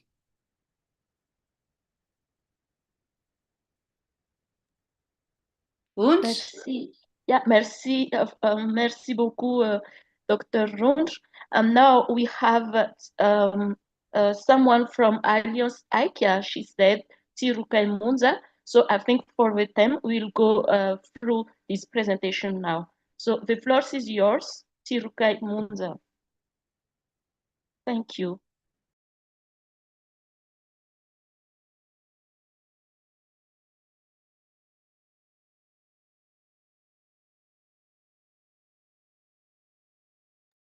Hello, do you hear me?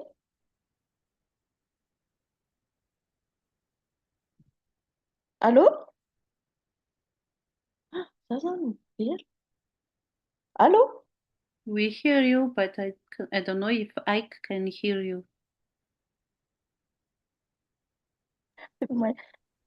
Tirukai, are you there? If Tirukai is not ready, we have Rio Hernian as well, who can give us an example of her outstanding work here in Madagascar, including indigenous people. So the floor is yours, Rio.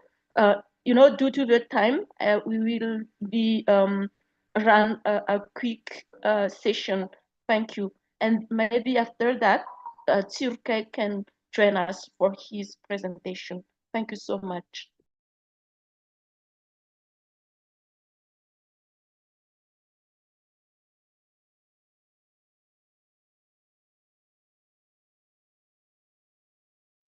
You is on mute.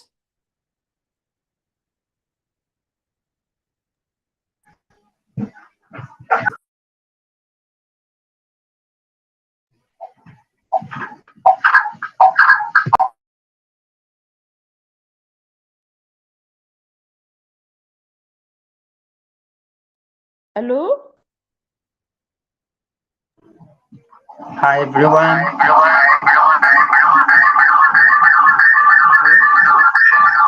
My name is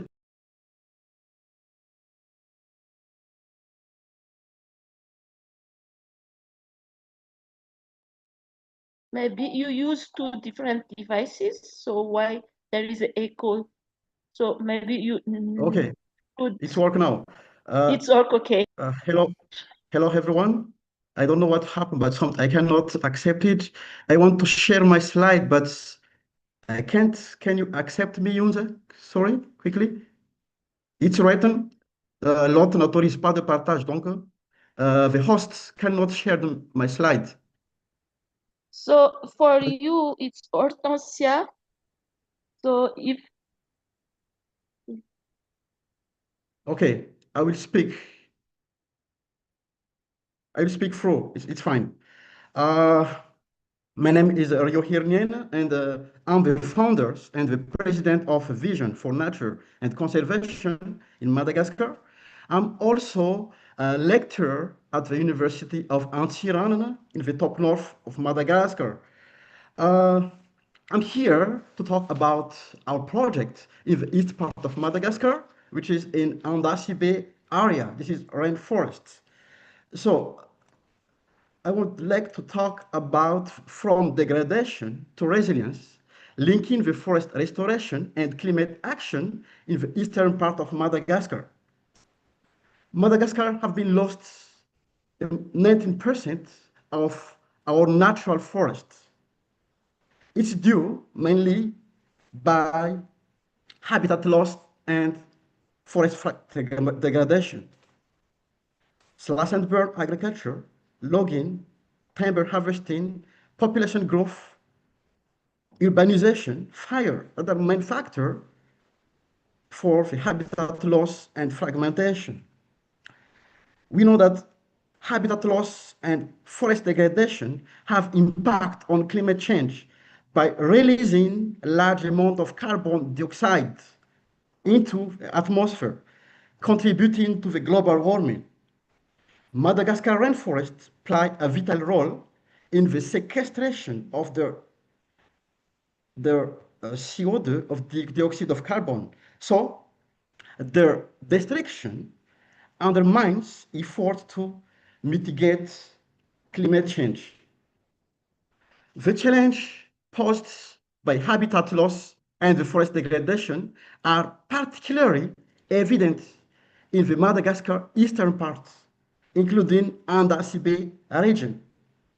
And Mahatsara, this is community managed conservation, managed by local community. The forest, it's around 60 hectares, highly fragmented, because less than 30%, the remaining forest is less than 30%. Then Mahatsara once rich biodiversity, including lemurs, native species, has experienced significant degradation due to slash and burn. In response to that, the forest restoration project in Mahatsara aims to reverse these trends by rehabilitating degraded lands, re-establishing native vegetation, and reconnecting the remaining fragment habitats by working with local community. We do that through restoration with native species, community engagement, and long-term monitoring. As a president of the NGO called VNOC for Madagascar, we do also, apart from restoration of the forest, we do conservation education. So the idea is to raise awareness about the importance of forest conservation and long-term benefit of a sustainable land use can change behavior in the future. So we have school programs, we have public campaign, we have community workshop, and we train youth leadership in Mahatsara and up here in the North Madagascar at the university in order to have youth power, skilled, and engaged.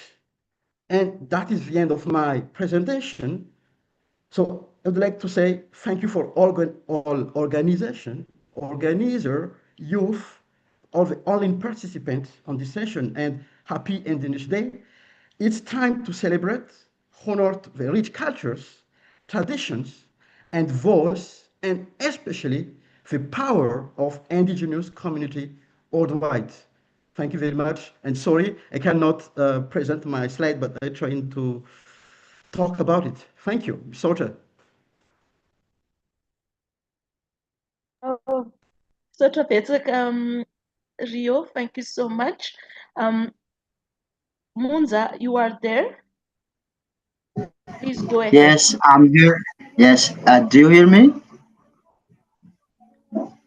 100%. Okay, okay.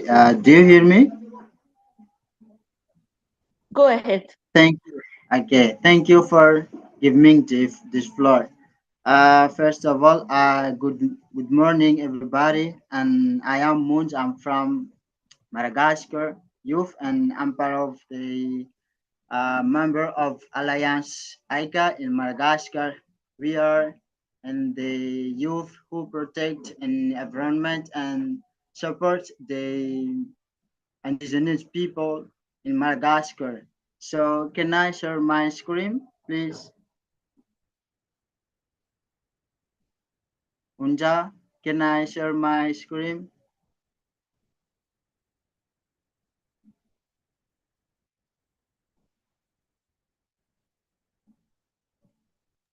Yes, you can. Please go ahead.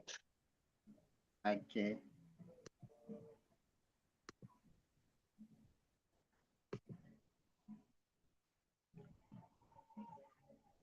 Do you hear my screen? Yes, we have it. Thank you. Okay, thank you. Just put it on mode. Sorry, just put it on mode presenters, please. Okay, okay.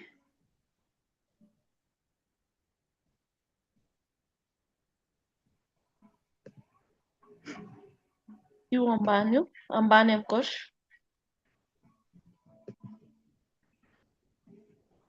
Ambane mtruat. Like this, it's okay or not? Not yet. You didn't yet share your screen. Please stop it again and reshare it again. Okay.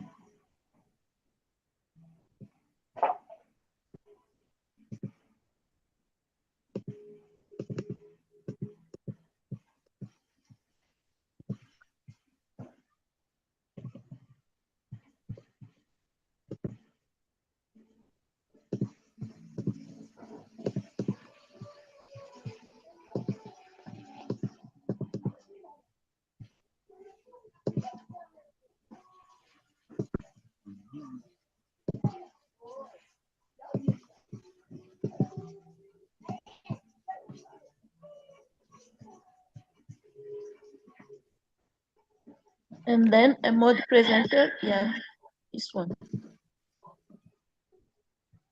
Le mode de présentation en bas, en bas à droite, en bas à droite, en bas, Mandiane, no, Mandiane, à droite, UA, voilà, this one.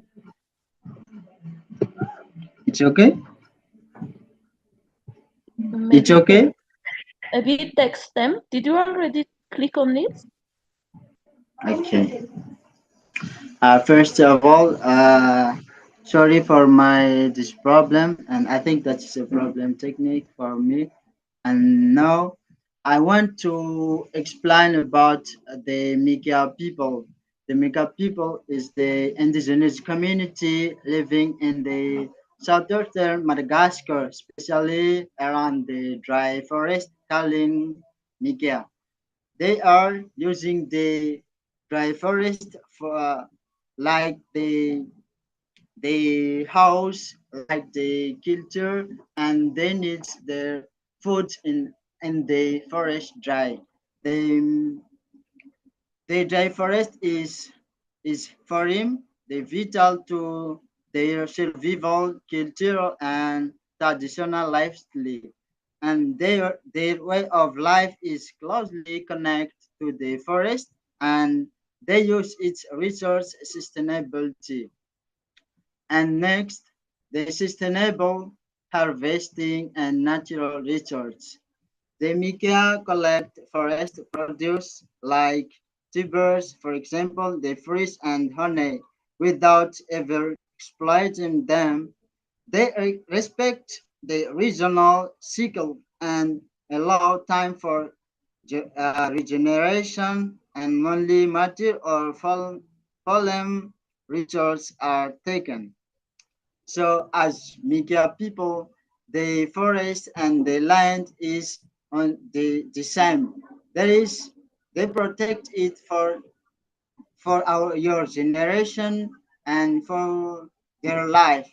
And then they have the problem about the deforestation, all of the problem impact the forest, and then they use dry on for firewood and construction. Leaves, trees are cut only when necessary and in limited quantities.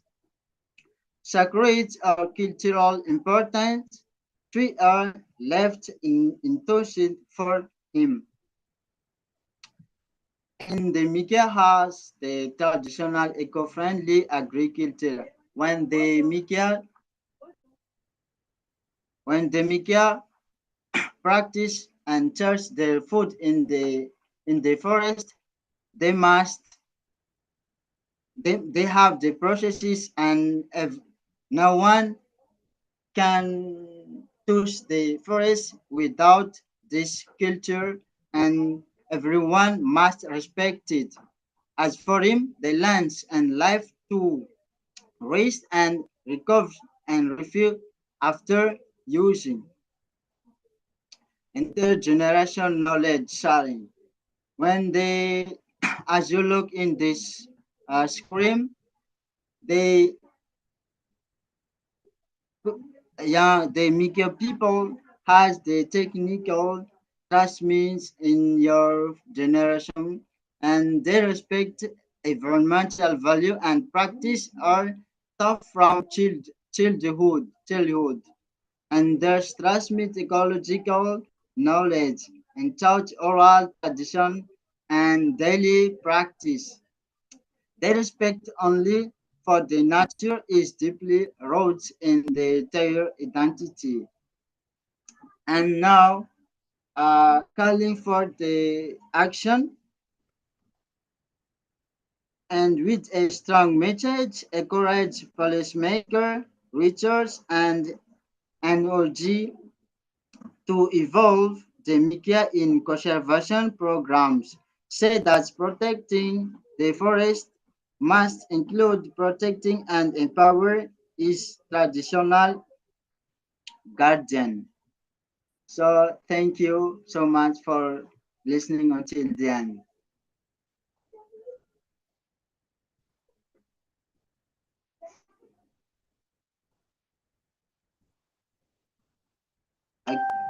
Do you hear me?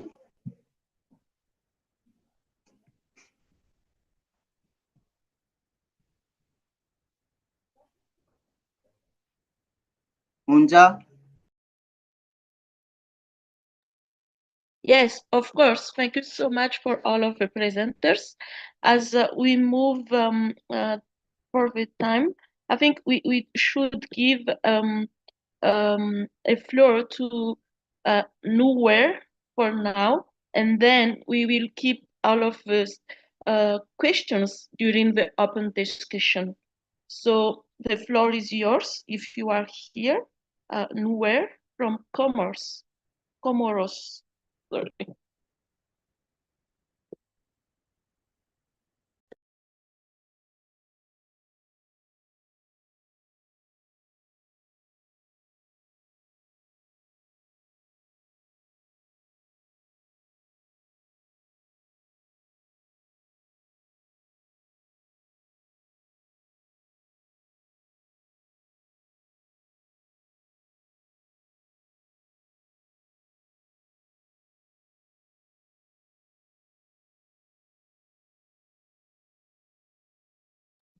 Est-ce que le Comore est là?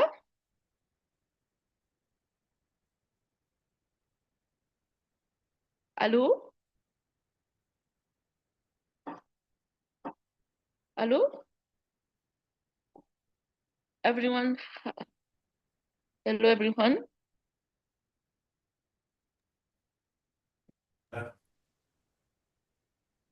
Do you hear me? Yes. Okay. Yes. Yes. Noor, are you there? Komor?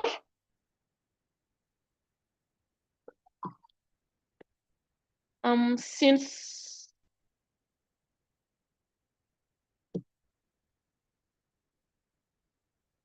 we don't have any answer from him, maybe we can move on the opening discussion and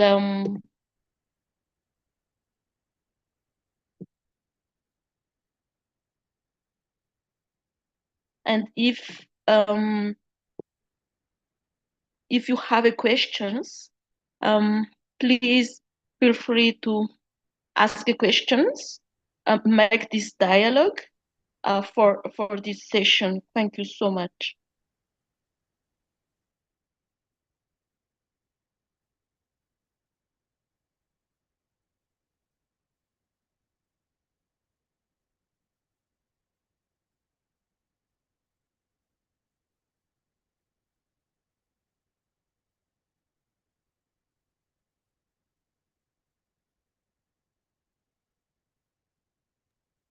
Hello?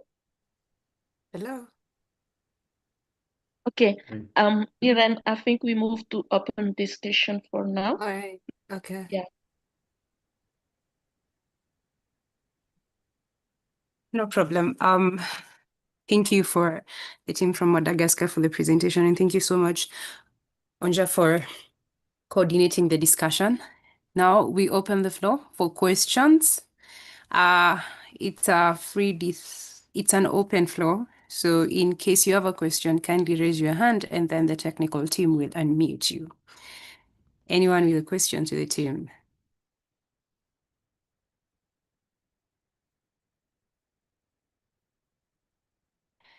Yes, Professor Paul.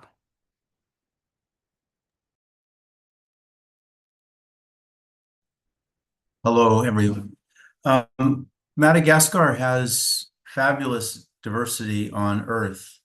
And I've had the pleasure as well as honor to work with Dr. Rosanna Morrow as part of the Science Advice Skills Development Program, as well as the Global Indigenous Youth Summit on Climate Change, and have learned a lot from Onza. My question is, in view of the very special biodiversity in Madagascar, one of the Earth's high diversity areas, are there projects in place to build economic programs like in Costa Rica, where the value of the nature is used for the benefit of the country? In talking with Onza, I understand that there are challenges with mining and other large economic forces that have less than positive impacts on the land and its culture and its biodiversity. So I'm just wondering whether there are efforts in Madagascar to create economic strategies like in Costa Rica.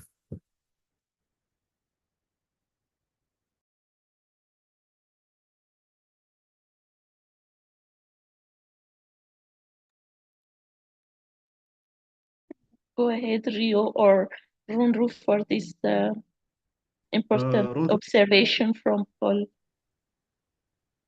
Runru, do you want to reply first or I go through?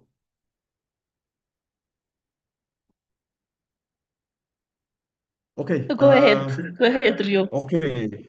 I think, yes, Professor Paul, as you say, when talk about Madagascar, it's like one point is that biodiversity, like high level, high endemicity, which are the plant or animals.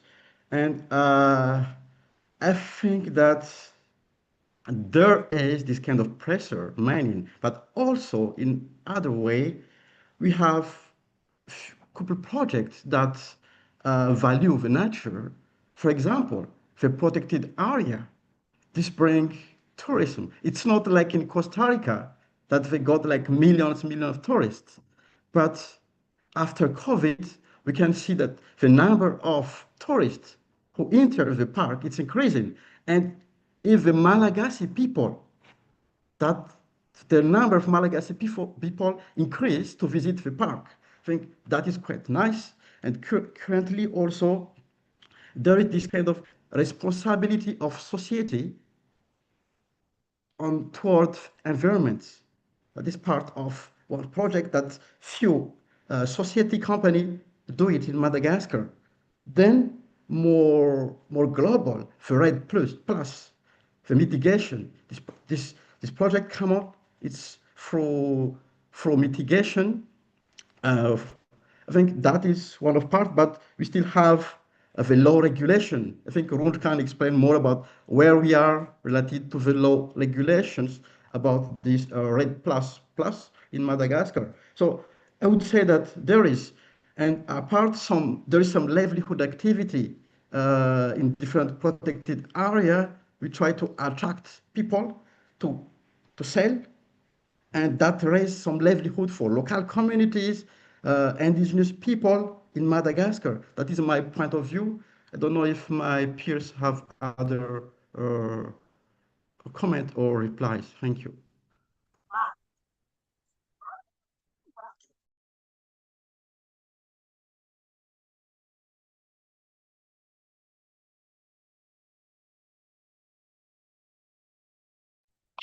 Okay, thank you.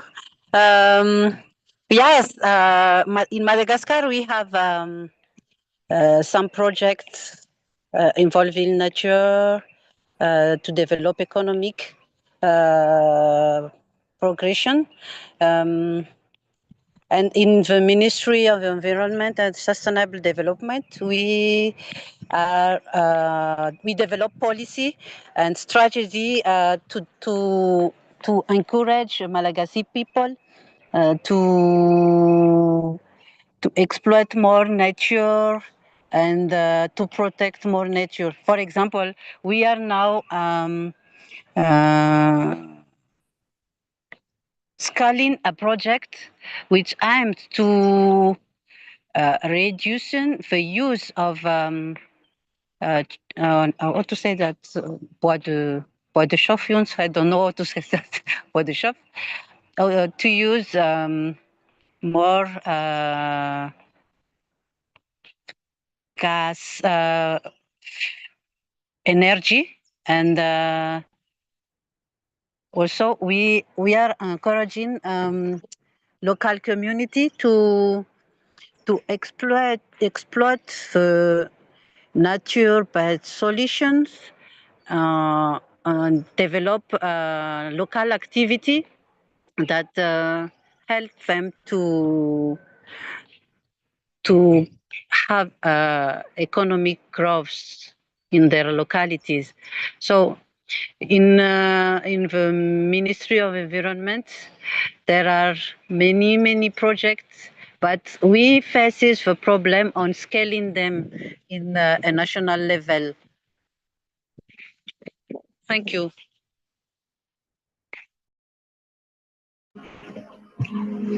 Okay. Thank you for this question.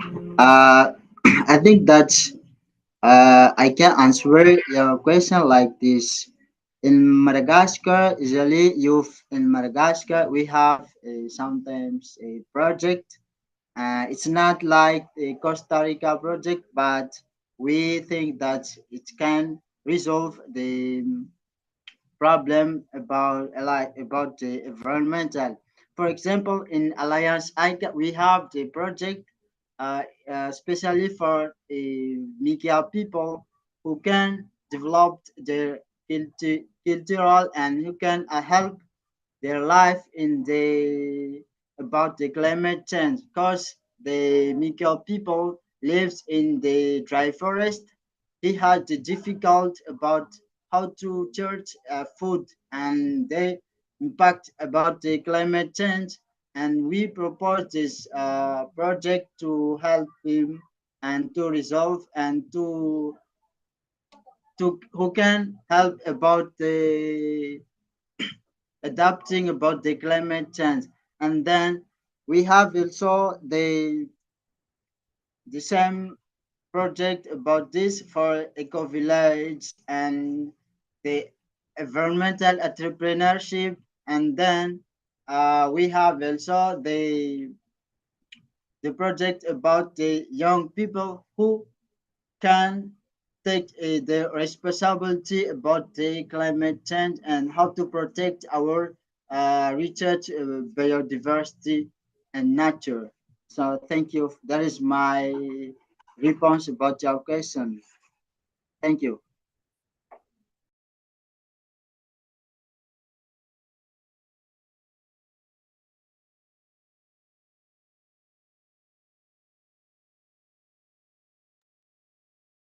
Thank you so much all for this intervention. I don't know if we can share the observation of how Madagascar um, involve a cultural value from indigenous people on the strategy of mitigation of climate change. So through your experience and through your all of your organization, if you can share on this experience of how we include a cultural value and indigenous knowledge on your organization structure and involve local community inside your strategy and inside your plan. So I think Ike can tell us more about that, and then we move to Rio, and then we will finish this question into the ministry. Rundru, Dr. Rundru, for that question. Thank you so much. So Munza, the floor is yours for this question. Thank you. Okay, thank you, Unja, for giving me this plus.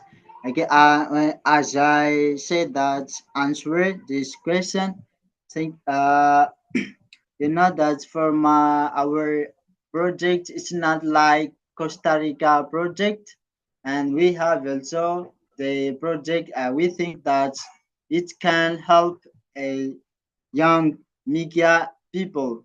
Yeah, we propose that our project for reinforcing and giving the knowledge for your life and who can who can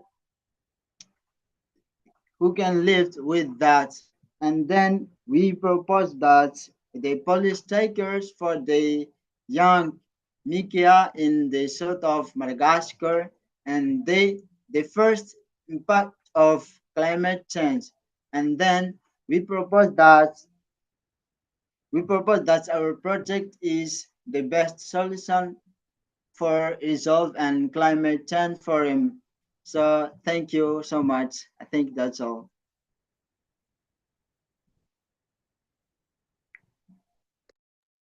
Thank you, Mons. Yeah, Rio, how about this Sorry, if importance of sorry? Can you repeat again? Important, Sorry, I didn't get you yeah, very well. how about this importance of cultural value of indigenous people on your project? And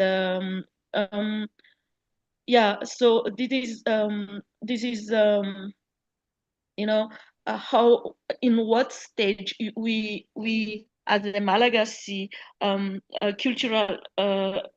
cultural value is very important for us on our strategy for our activities on the climate change mitigation.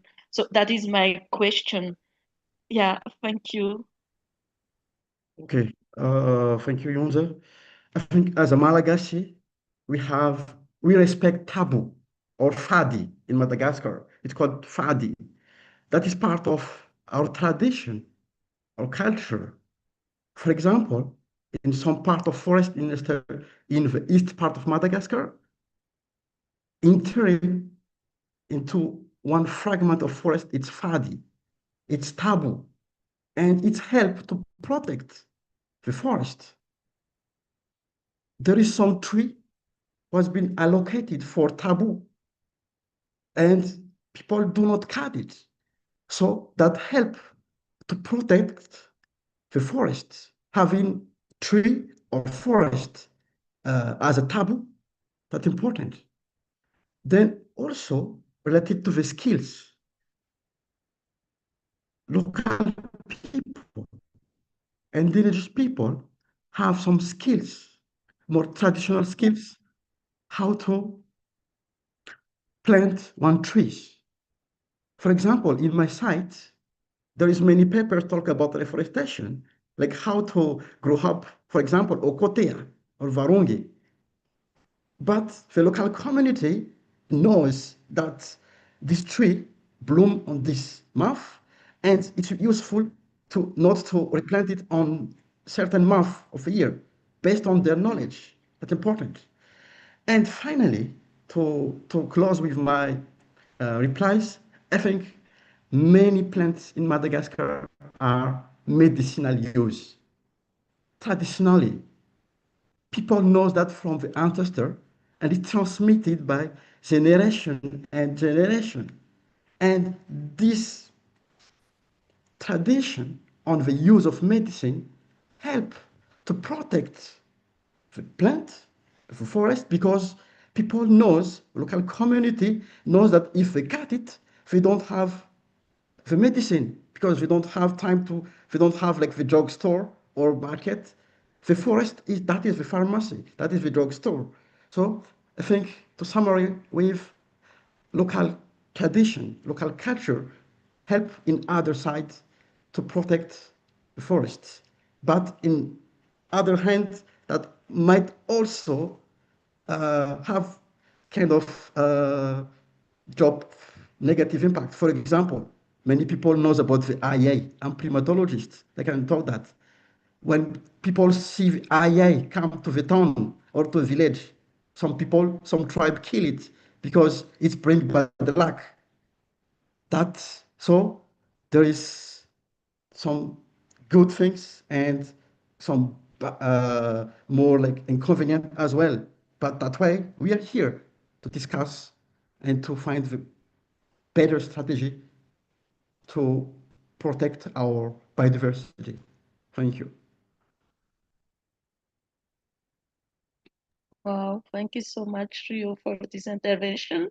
Yeah, the same is to Rundru in the Ministry of Environment, how we how as a ministry you give a value of indigenous knowledge in your strategy on this ministry. Thank you.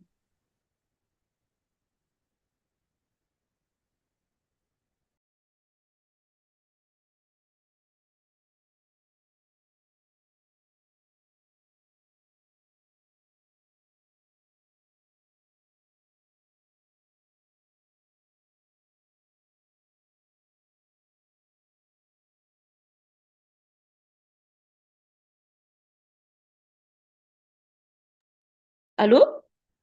Sorry, I was mute. Sorry. Do you hear me? Yes. Yes. Rundru, are you there? Okay. She deal with the mic as well.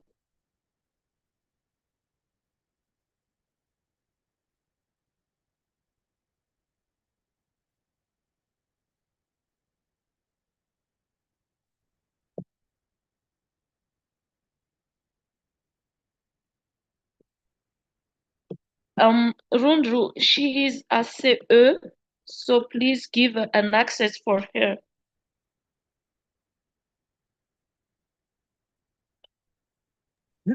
Thank you. Thank you very much. Sorry, Rund, because we know your name, but not your organization. So yeah, I connect with my email from ICS. So sorry, from the Ministry of Environment. We value local, what is the question first? Cultural value in Madagascar and the link with climate mitigation. That is the question, right? So Madagascar has developed his national action plan from climate mitigation,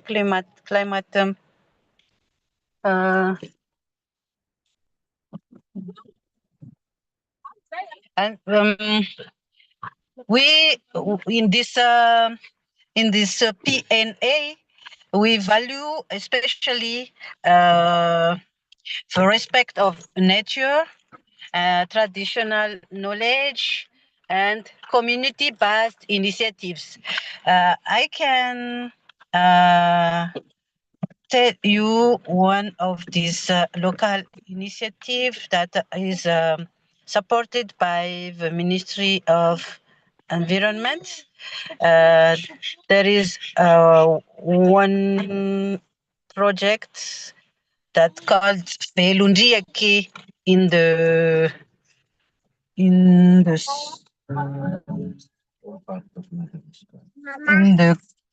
coast of Madagascar, and this is a model which demonstrated successes by combining aquaculture, community homestays, fisheries, and rational systems, and blue carbon payments, livelihoods, conservation, and culture. This project has shown its potentiality in Madagascar, and the Ministry of Environment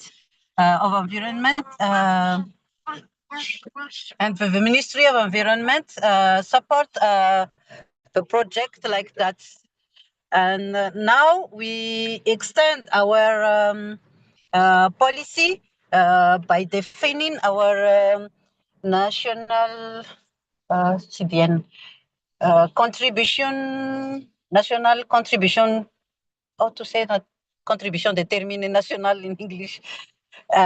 We are defining our third national contribution to UNFCCC, which give more value of Malagasy culture and people capacity in climate mitigation.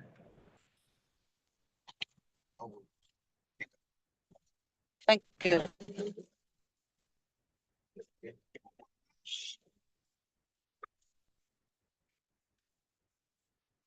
Yuns?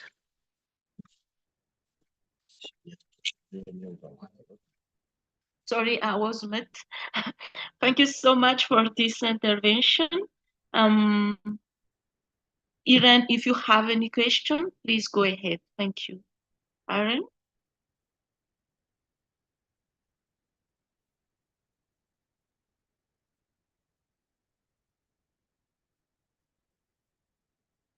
Okay. All right. Am I there? Hi. Yes. Can you hear me? All right.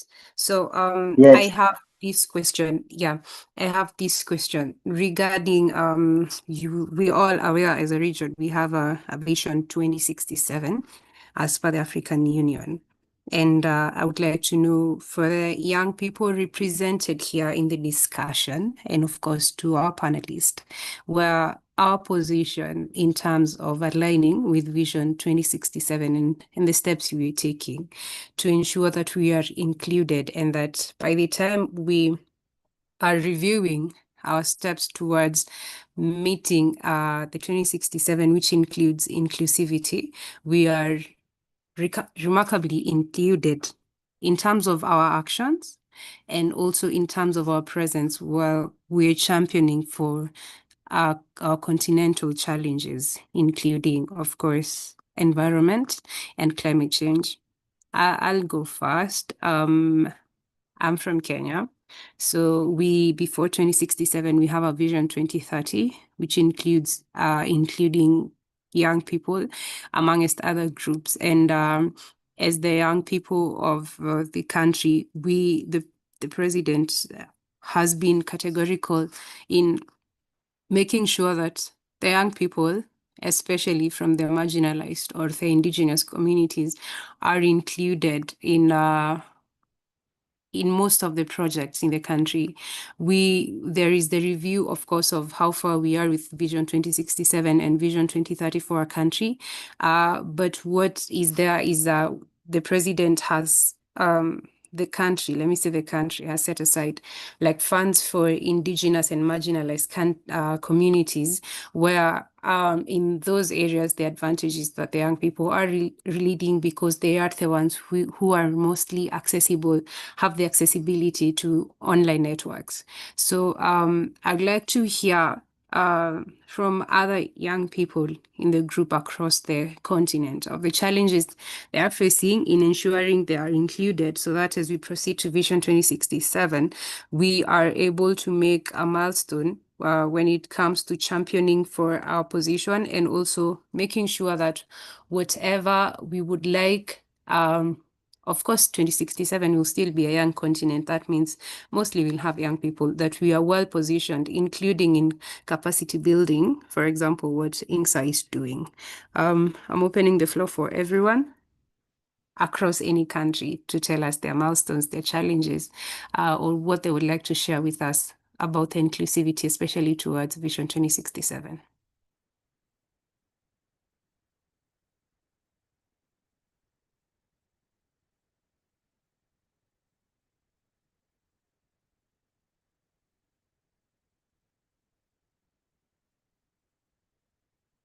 Sarah?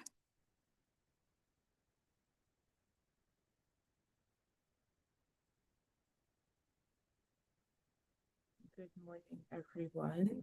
I don't have any comments to make based on the last questions, but I will be moderating the following discussion panel. So if no one has comments or interventions for Irene's questions or question, then I will get started. I will leave the floor open for another 15 seconds or so before anyone, just in case anyone does have anything to add.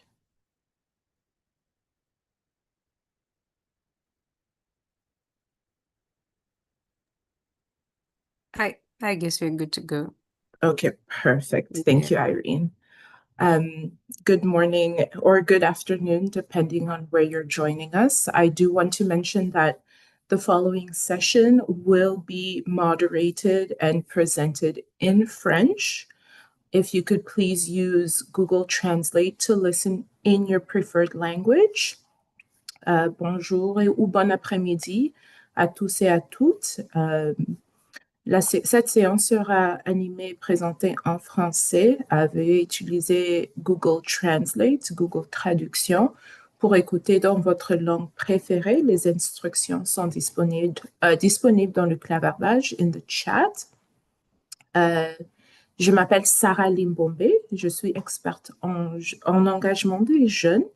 Et comme je l'ai dit tout à l'heure, je serai votre modératrice pour la prochaine table ronde. Avant de commencer la présentation de nos panélistes, je tiens à souligner que je suis ici aujourd'hui sur le territoire ancestral, traditionnel et non cédé du peuple Anishinaabe de la nation Algonquin, ici au Canada. Pour des raisons de temps limitées, je vais commencer avec une brève présentation de nos panélistes. Notre premier panéliste est Kades Abdes Ben Mabiala. Il est un spécialiste de finance de marché, de l'investissement climatique et de l'innovation en matière de développement durable, avec plus d'une décennie d'expérience dans le trading, la gestion de portefeuille et la conception des solutions financières adaptées au climat. Il se concentre sur la création de systèmes inclusifs qui relient les opportunités économiques et la justice environnementale. Ensuite, notre prochaine panéliste, c'est Dr. Abibatou Bandafal. Dr. Fall est titulaire d'un doctorat en géographie spécialisé en écosystème et environnement et d'une licence en sciences politiques de l'Université Gaston Berger au Sénégal. Elle est experte en stratégie d'éco-développement au Sahel et en technologie climatique axée sur la biomasse énergie et possède une expérience diversifiée dans la recherche, l'enseignement supérieur et le secteur associatif. Notre prochain panéliste, c'est Yaba Amadou Bari, qui est un professeur de langue diplômé d'une licence professionnelle en travail social et développement local.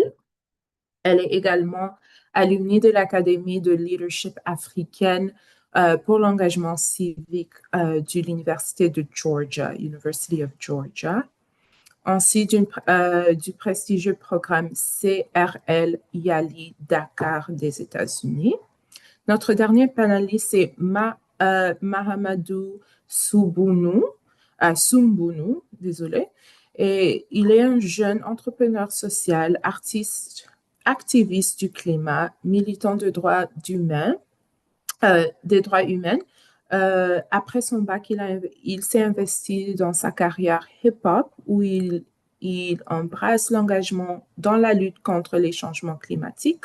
Ensuite, il mobilise les jeunes, les femmes autour de la préservation de l'environnement. Alors, ça, c'est une brève introduction de tous nos panélistes. Ce panel abordera des sujets autour de défis climatiques et enjeux environnementaux en Afrique de l'Ouest et l'Afrique centrale. Nous allons explorer des perspectives puissantes et souvent marginalisées, celles des jeunes, des communautés autochtones, des éducateurs et des porteurs de savoirs ancestraux. Alors, ensemble, nous allons réfléchir à une question essentielle, en fait. Comment transformer la voix marginalisée en force de changement pour faire face à la crise climatique en Afrique? Alors, avec ça, on va commencer avec notre premier panéliste, Kades Ben Mabiala. Si vous pouvez prendre, le micro est à vous. Bonjour à tous, bonjour Sarah, bonjour Anja, bonjour Paul. Thank you. Merci beaucoup pour cette parole.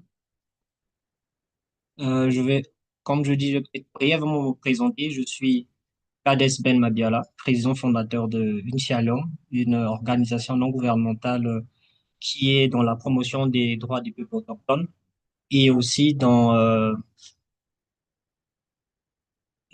tout ce qui est développement durable.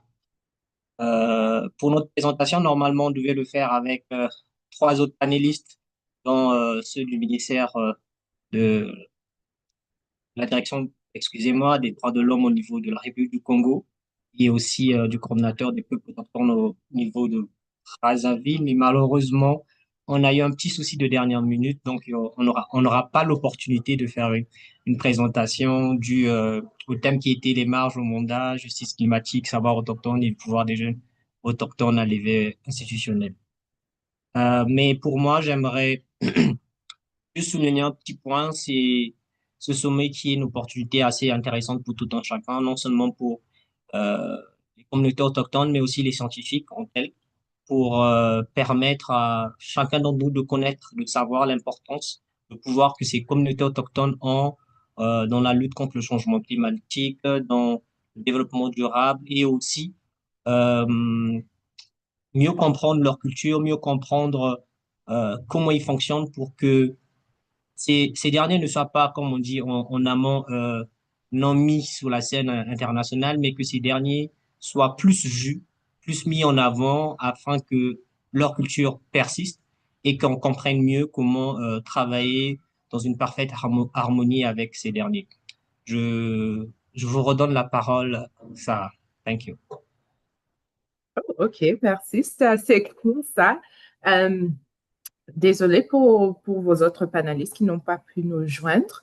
On va passer la parole à Dr. Abi Batou Bandafal. Moi, je connais Abi depuis des années. On s'est connus au Sénégal. Alors, j'ai hâte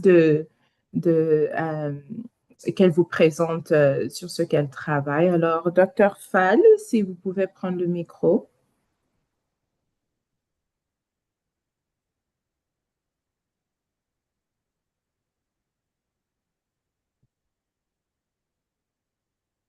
Abby, est-ce que vous êtes là?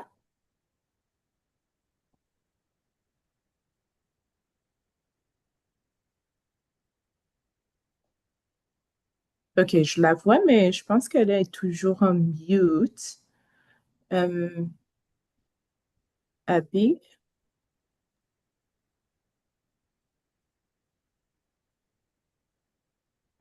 Be OK, je pense. in English for our technician. Sorry. Can we move to the next speaker while we figure out what Abby's doing?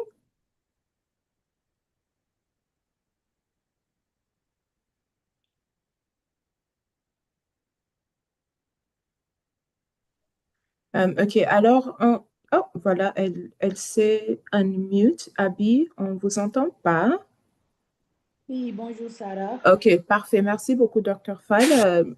Le plancher à vous de partager un peu sur ce que vous travaillez. Oui, merci beaucoup. Je tiens tout d'abord à vous remercier tous et aussi à remercier tout le Future Earth, toute l'équipe, les organisateurs qui sont derrière et vraiment on a Paul, Sarah, à vous la modératrice et à tout le monde. Bon, je vois que ma vidéo est coupée, j'essaie d'allumer. Donc si la technicienne peut allumer la vidéo, s'il vous plaît. OK, ça marche pas. Donc, je continue. Merci, Sarah. Donc, OK, il n'y a pas de souci. c'est un honneur pour nous de participer à ce forum mondial pour les jeunes autochtones qui sont dans le climat et aussi de partager nos expériences réussies dans l'entrepreneuriat vert et dans les technologies climatiques avec notre organisation qui est ARADES, Association pour la recherche, action, développement et environnement au Sahel. Vous avez déjà fait la présentation de notre parcours et de ce que nous faisons, c'est-à-dire développer des stratégies d'éco-développement au Sahel et en particulier sur la biomasse énergie, les technologies climatiques. Et c'est dans ce contexte qu'aujourd'hui, nous présentons le panier thermique qui est un produit phare de notre organisation ARADES développé depuis 2012. Donc, je vais partager mon écran. Je pense que vous voyez tous. Oui. Voilà, avec le mode de diaporama.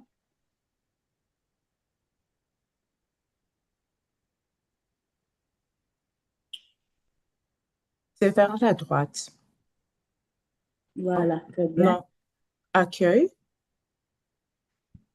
OK, parfait. Parfait, voilà. Donc, notre sujet d'aujourd'hui porte sur les stratégies d'éco-développement, les stratégies d'économie d'énergie, en particulier le cas du panier thermique en Afrique de l'Ouest. Donc, notre organisation fournit des stratégies et des mesures d'atténuation au changement climatique.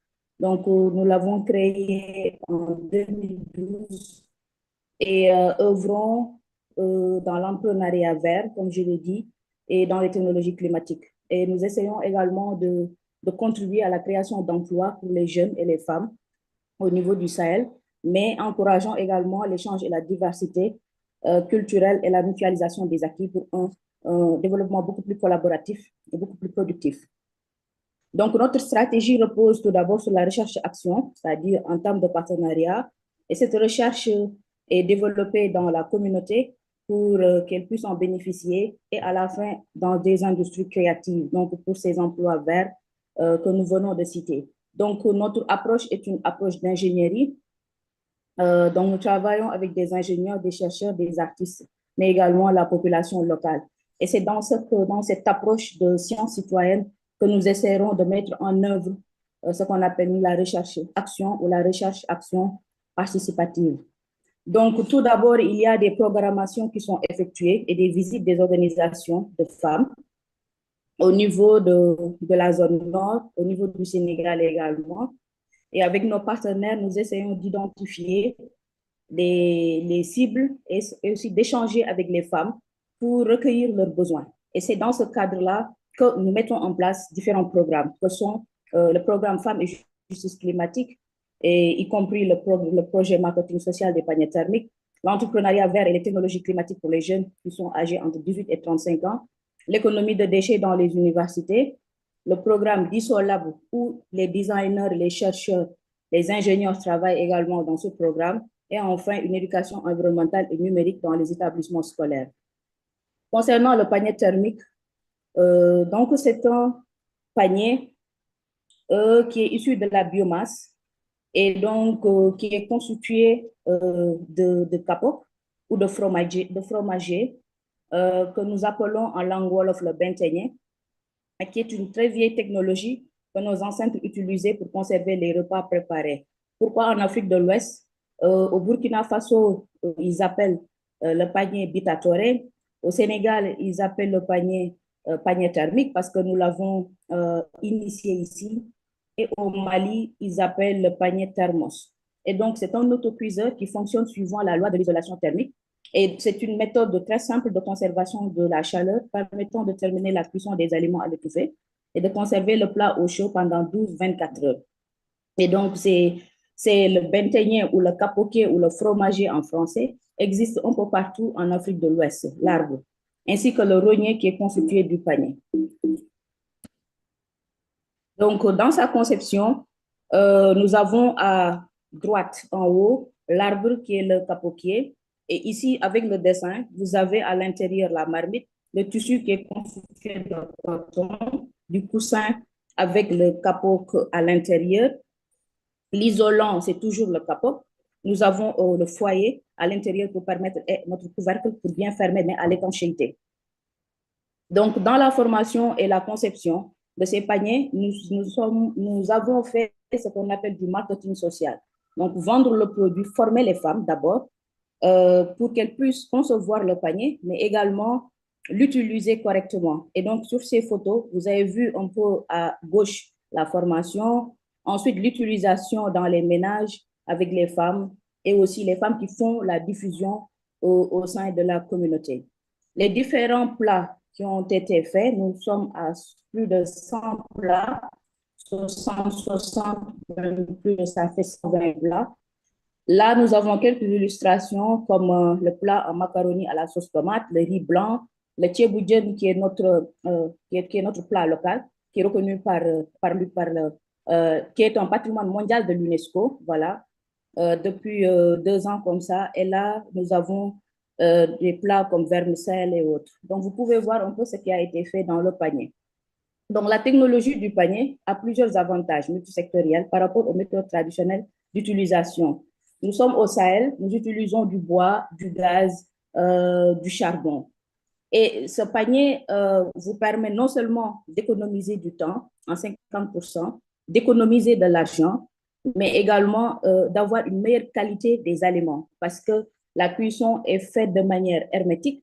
Et donc, tout ce qui est conservation des nutriments est effectué, et ce qui donne beaucoup plus de valeur nutritive à l'aliment que nous consommons, mais également la diminution de la consommation d'eau parce que les quantités qui sont utilisées dans un plat traditionnel fait avec du charbon ou du bois est la moitié de ce qui est utilisé ici au niveau du panier thermique. Donc, à la suite de cela, des vulgarisations ont été effectuées un peu partout, en Afrique, en Europe, aux États-Unis.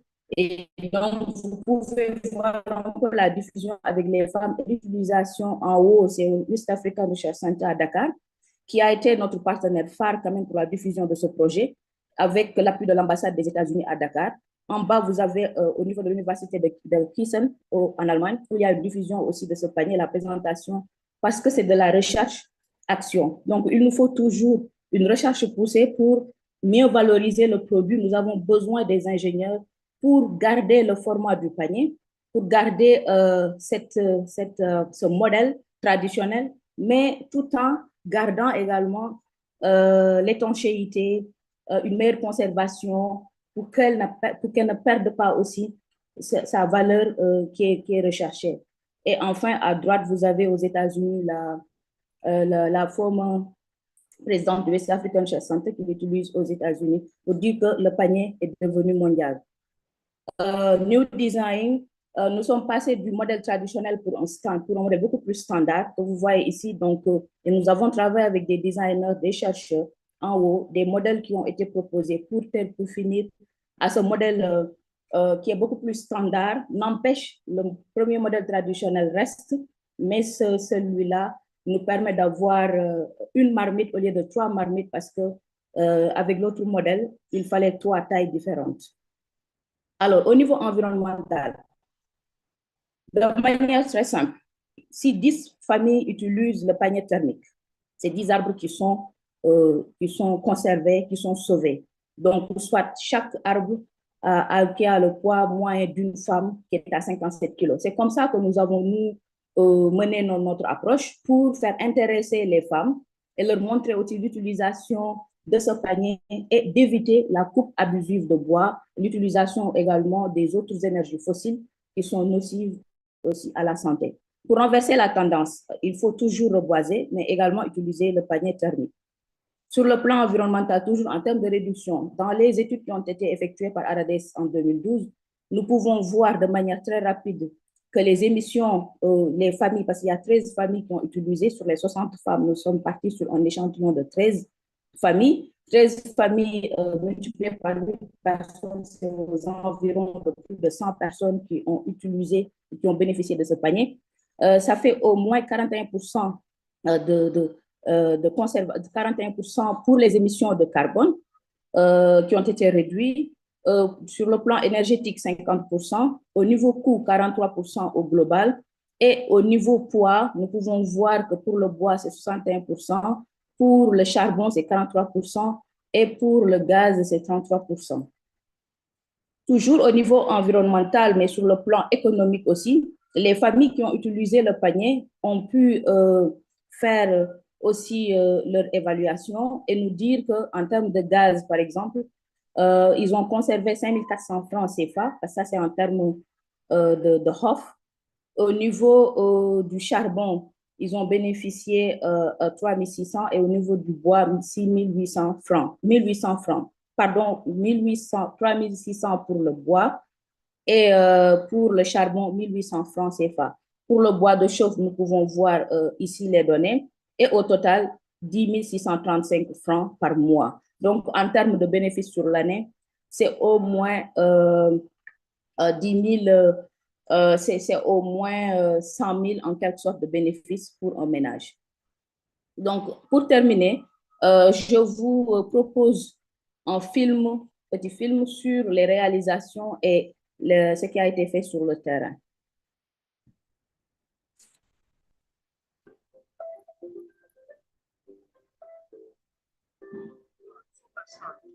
Particulièrement dans l'espace jeune de Saint-Louis. Nous sommes venus voir ce que les femmes qui sont derrière moi sont en train de faire. Ils sont en train de travailler dans un atelier et ils sont en train de faire un panier de thermos, un panier qui va servir aux femmes, mettre à chaud leurs aliments et puis un panier qui va vraiment servir à la femme sénégalaise. Nous allons entrer dans cet atelier, les interroger, leur demander comment ça se passe, c'est quoi ce panier de thermos, qui a financé, qu'est-ce qui se passe réellement. Est-ce que les autres femmes du Sénégal vont en bénéficier? C'est entre autres les questions que nous allons poser à ces braves femmes qui sont en train de s'affairer autour de leur atelier pour faire des paniers thermos. Soxna si na nga def mën nañu xam li nga nekk di liggéey ni mooy lan. Panier thermos la.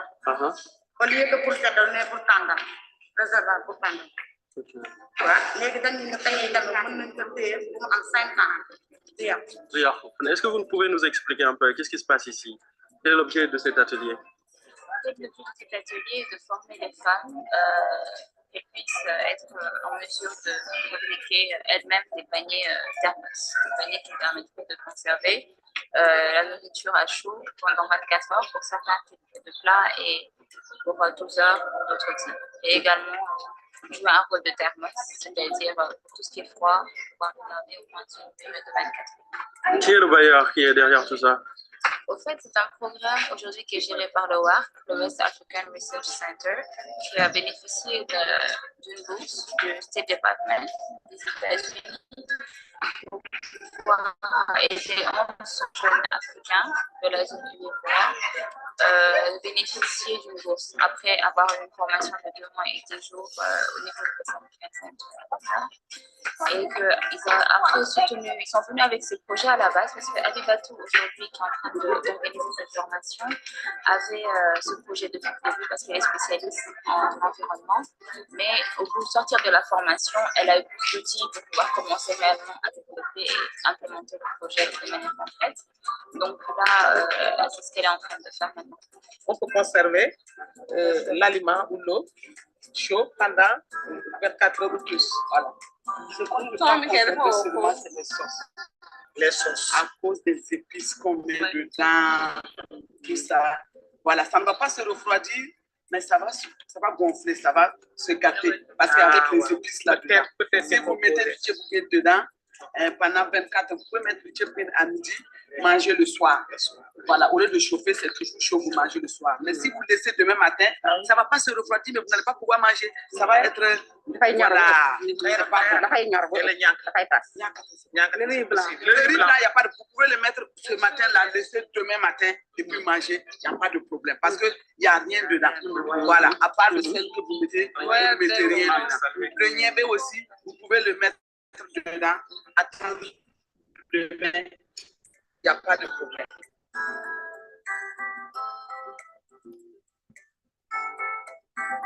Mais vous ne démarrez pas la cuisson à l'intérieur du panier. Vous commencez plutôt le panier sur une marmite, 10-15 minutes sur le feu, et ensuite vous le mettez à l'intérieur et vous l'oubliez. Vous pouvez aller au bureau le matin, travailler, revenir, vous allez retrouver votre pain bien chaud, bien prêt, et pas de surcuisson. Donc, c'est aussi valable pour d'autres plats. On a testé 100 plats avec les femmes ici, de Saint-Louis et Thiès. Et nous avons fait 100 plats avec eux. Donc, aussi bien la sauce gombo que vous avez aujourd'hui, mais aussi les autres plats comme le riz au poisson, c'est vous deux, le riz Sénégal, et d'autres plats. Nan lañ fa mën a denc ci pañe bi. Comme par exemple léegi mën nga fi defar ndox bu tàng bay sango wala ndoxu café wala boo toggee sa ceeb tey comme man par exemple ni may jógee ni université bi ñëw dama toggoon sama añ bàyyi fa léegi xam nga sama waa kër dañ koy tàngal léegi bu doon di la am bàyyi ko ñoom bu ma ko toggee ba mu ñam dama koy dugal si biir bàyyi ko ñoom n'importe quelle heure bu ñu ñëwee dañuy yëkkati rek yàq mu nekk à chaud. kon lii war na amal njëriñ askan wi. ñi nga xam ne amuñu doole. waaw na leen dimbale parce que gaz dafa cher këriñ bi tamit cher na courant bi cher na dina économiser tuuti énergie parce que boo calculé yow boo waroon jënd sa gaz 4000 francs nga togg demaat ba dellu si waat taalaat ko loolu économiser léegi nag lii bu ñu amee bu ñu ko toggee ba pare mun na fi nekk pendant 2 jours du seet donc da nga ñëw n'importe quelle heure boo ñëwee da nga ñëw soxna si gis nañ la yow nga yor benn ngegenaay lii dafa mel ni ngegenaay mën nga ñu expliquer lan la. ngegenaay bi bi ñu ko joxee dañ ko mesuré dañ koy sol bi nag bu seere dafay yem rek bu paree moom mooy tegu ci kii bi pour gën a conserver chaleur mooy pañe bi pour nga gën mën a conserver chaleur.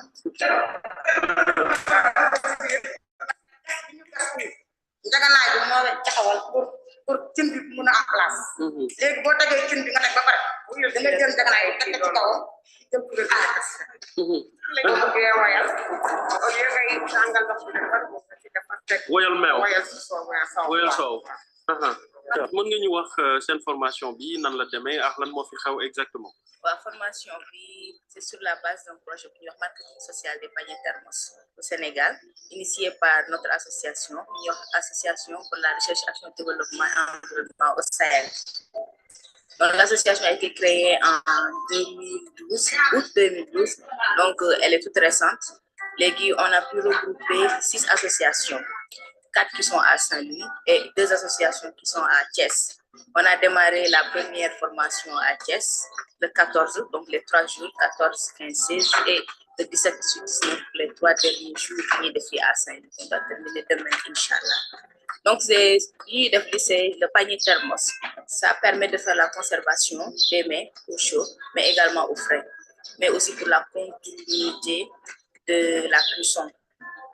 donc mën nañ ci toog plusieurs plats ceebu jën mën nga ko ci égalé le riz blanc mën nga ko ci égalé le ñebbe mën nga ko ci égalé yaourt moom la ñuy wax wayal soom mën nga ko def rapidement donc sans te soucier ay ak sa ay yeneen activités yu nga war a def donc ça permet d'alléger travaux ménagers dans les foyers dina permettre les femmes d'avoir plus d'économie de temps et d'énergie et puis plus d'économie en matière de bénéfices etc pour aider leen daal au niveau de leur ménage mais également les hommes parce que c'est un poste lay jóge et pour le moment on fait ce qu'on appelle de la recherche action en favorisant en faisant une sélection des femmes les plus dynamiques qui ont l'habitude de faire des foyers améliorés, bien des cuisinières solaires, etc.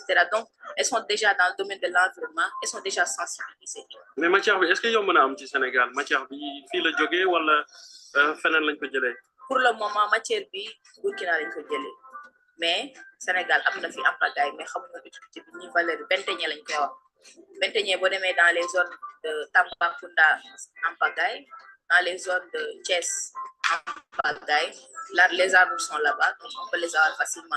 Maintenant qu'elles connaissent l'utilité, elles savent les fan lañ ko war a mën a jëlee facilement. Mais ñun quantité bi ñu soxla woon bi ñu ñëw di démarrer comme c'est la première fois que ça rentre au Sénégal, il fallait que nous def rapidement xool foo xam seen boo xam les gens le connaissent déjà et que ñu am récupération facilement. Loolu tax ñu dem ba Burkina wut ko. Merci beaucoup.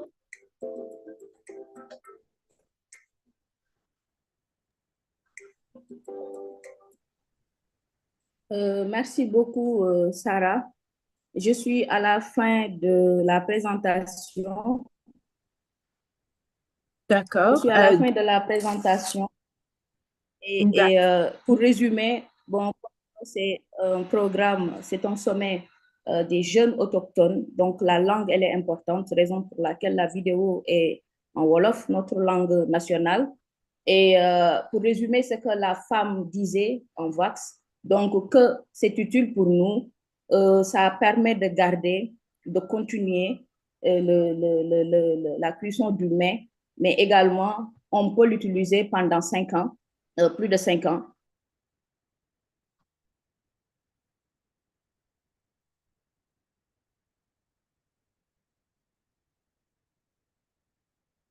On a perdu Abby. Je ne sais pas si elle est toujours connectée. Elle s'est mise en mute, mais il me semble qu'on l'a perdue. Je voulais juste remercier Dr. Fall, Jerry Jeff, Abby pour votre présentation. Moi, je suis fan de Arades depuis des années. J'apprécie beaucoup le travail qu'ils font avec ces femmes qui perpétuent un peu les pratiques traditionnelles et ancestrales. Je pense que dans notre quête de développement, nous sommes un peu éloignés des fonctionnements et des savoirs traditionnels et autochtones. Et je pense que ces paniers nous remet dans ça, mais dans une façon un peu plus moderne. Ils ont déjà un impact considérable sur l'environnement et ils contribuent certainement à la santé future de notre planète. Avec ça, on va passer au prochain panéliste, Yaba Amadou Barry. Le micro est à vous. Si vous pouvez nous joindre pour votre présentation.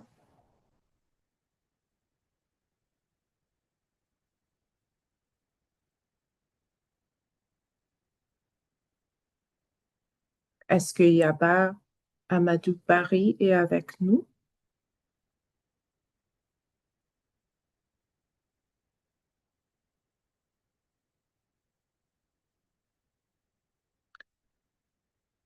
Ok, je ne vois pas Yaba. Alors, ce que je vais faire, je vais passer au prochain panéliste. Et puis, si Yaba arrive à nous rejoindre, elle va pouvoir présenter. Elle va pouvoir nous donner sa présentation. Alors, le prochain panéliste, c'est Mahamadou Soumbounou. Est-ce que vous êtes présent?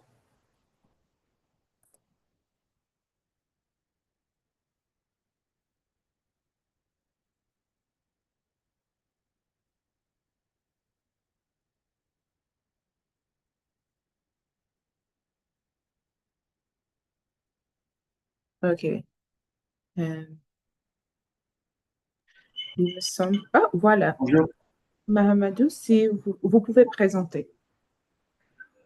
Bonjour.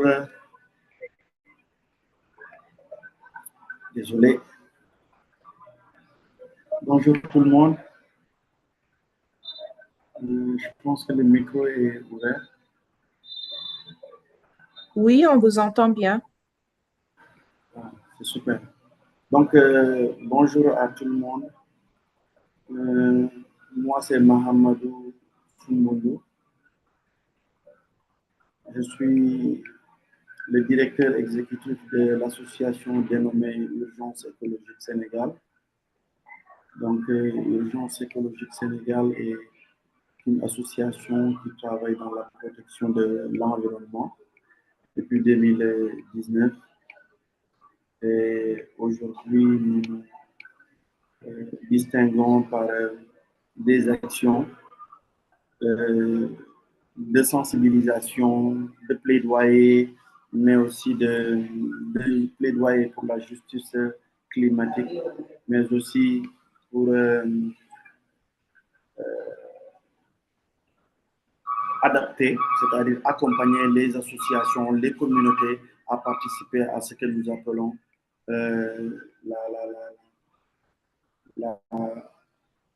l'adaptation au niveau local, menée au niveau local pour le climat. Alors, je m'en vais débuter ma présentation. Je ne vois pas, c'est bon. Je partage l'écran.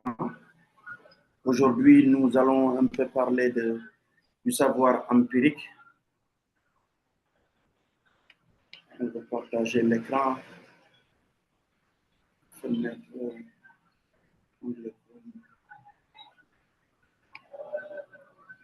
Alors,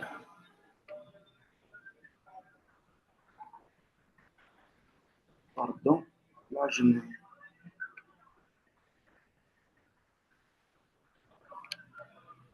Désolé, je ne parviens pas à voir mon document.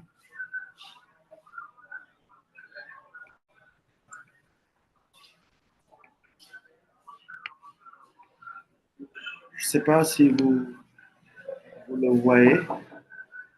Alors, donc, on peut y aller. Je mets mon diapo.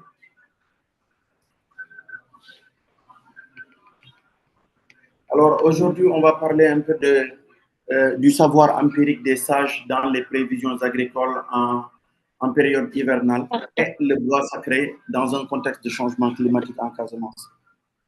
Pardon de t'interrompre, Mamadou. On n'a Oui. pas encore eu votre présentation. Vous ne voyez pas Non. mon écran?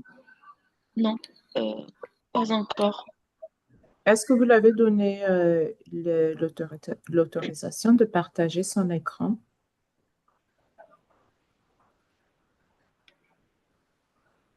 Ça y est, ça arrive. Vous voyez? OK. Oui, on voit la présentation maintenant. Oh, super. Donc, comme je le disais tout à l'heure, nous allons un peu parler du savoir empirique des sages dans les prévisions agricoles en hivernage et le bois sacré dans un contexte de changement climatique en Casamance au sud du Sénégal. Alors, dans un premier temps, c'est une présentation des changements climatiques que presque nous tous nous savons constitue l'une des plus grandes menaces et injustices de notre époque. Donc, et la modification des régimes de précipitation augmente la probabilité de mauvaises récoltes et menace la sécurité alimentaire.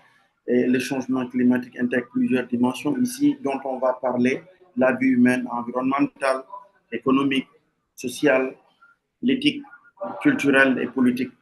Donc, c'est de ça que nous allons un peu parler et aussi de la précipitation, de tout ce que cela impacte aujourd'hui au niveau local.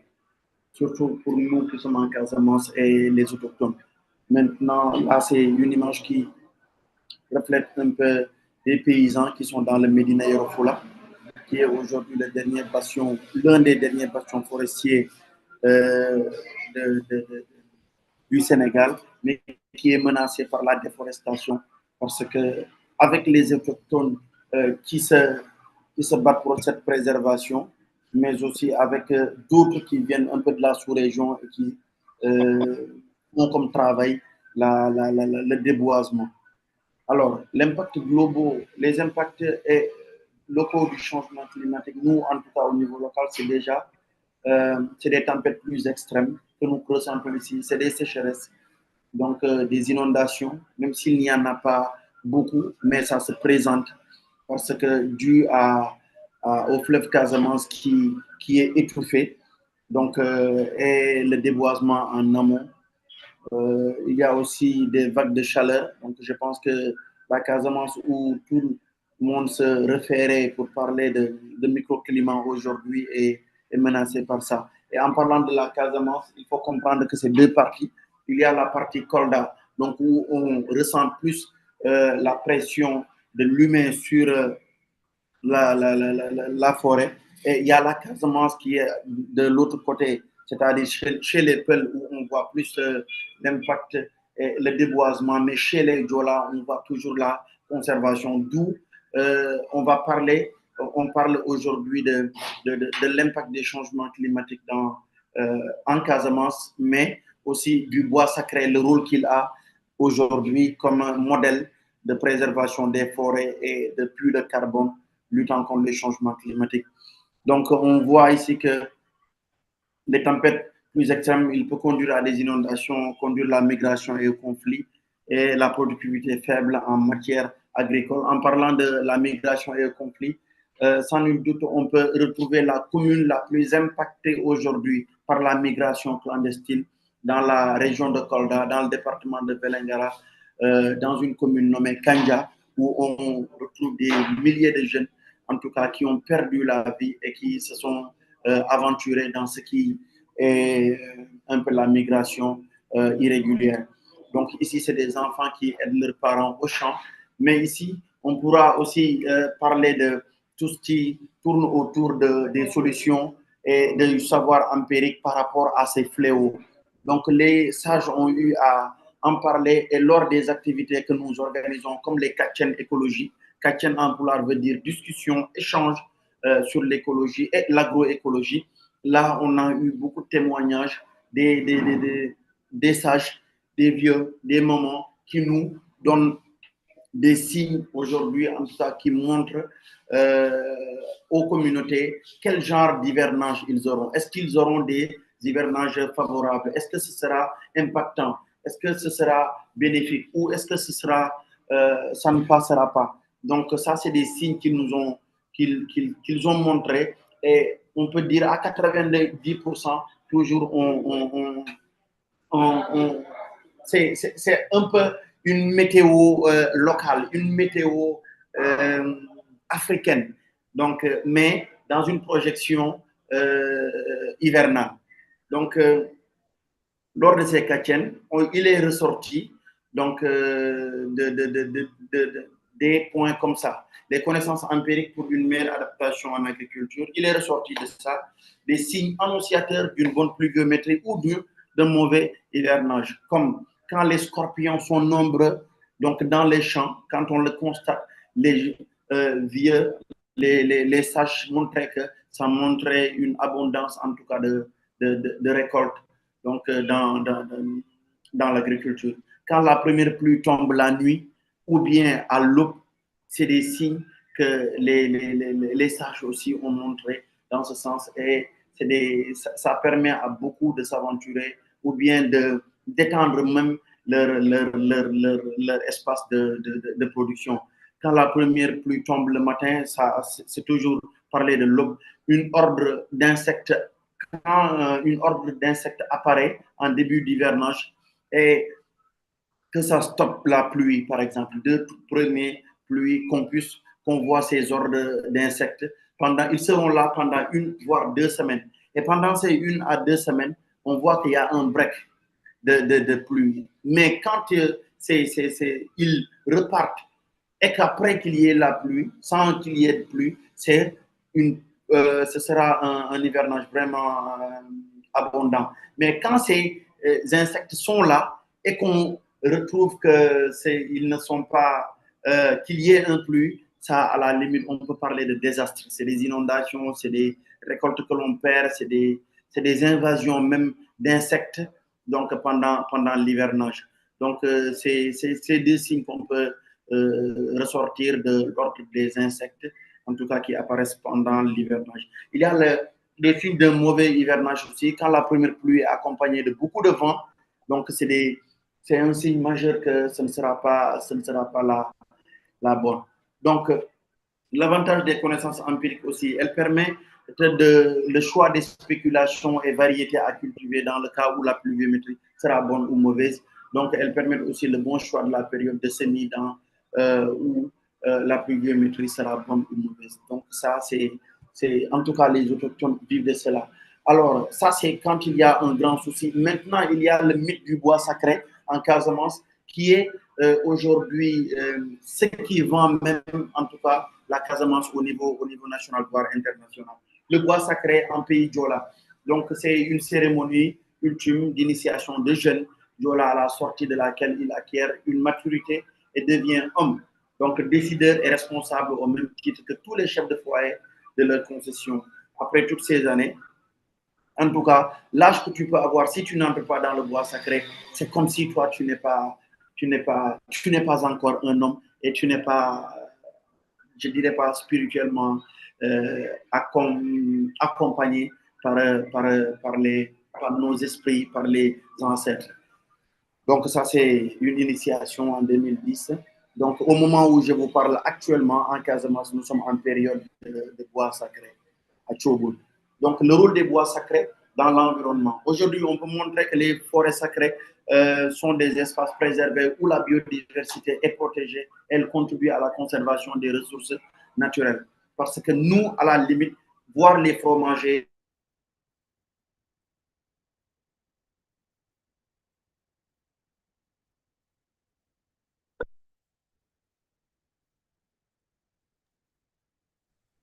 Mahamadou, est-ce que tu es toujours avec nous?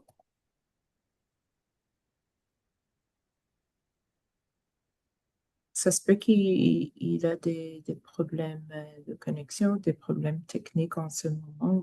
On va donner quelques secondes pour voir s'il va se reconnecter. Sinon, on va passer à la prochaine panéliste.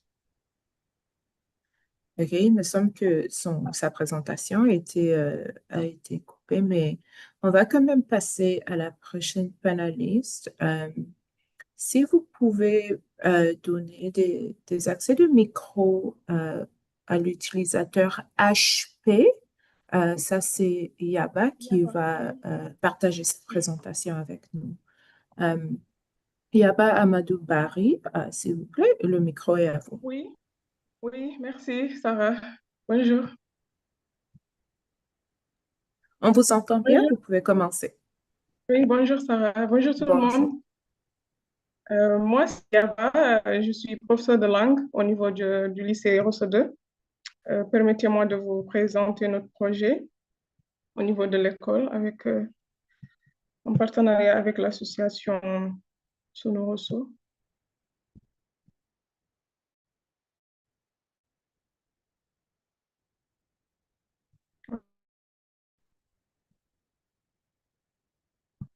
C'est bon?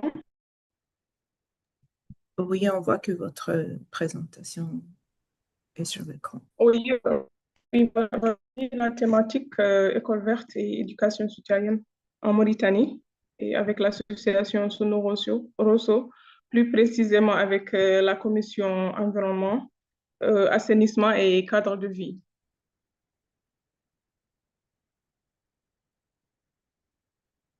Bonjour, mesdames et messieurs. Au nom de l'association Sono Rosso, j'ai l'honneur de vous présenter brièvement notre projet intitulé École verte, éducation citoyenne. Et ce projet, bon, voilà le contexte. Ici en Mauritanie, on a un défi lié à l'environnement, surtout un côté cadre sensibilisation qui reste vraiment faible pour les élèves et les professeurs, et même les parents d'élèves. il y a aussi un problème d'absence d'initiatives durables. Et à partir de là, donc à partir de ce constat, on s'est dit que bon, les jeunes d'aujourd'hui, c'est eux qui seront les adultes de demain. Donc, c'est important de les inculquer les valeurs au plus jeune âge.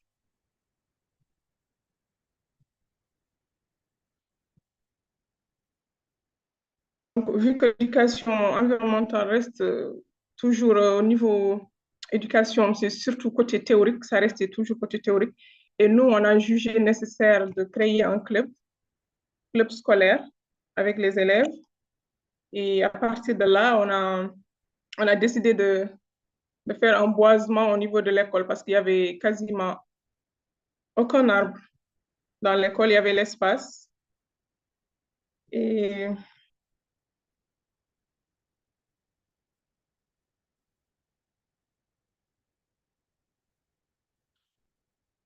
ici, l'objectif du projet, l'objectif vise à favoriser l'émergence d'une génération d'élèves conscients, responsables et engagés pour l'environnement et la société, et mettre en place, comme je disais, des clubs éco-citoyens scolaires dirigés par les élèves. Il y a un président du club qui coordonne toutes les activités qui doivent se faire, et avec aussi l'accompagnement de l'association.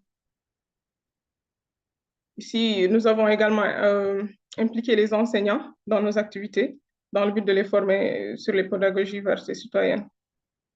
On a organisé des journées vertes scolaires où vous allez voir par la suite les photos, des journées où il y avait tout le monde pour planter des arbres au niveau de l'école.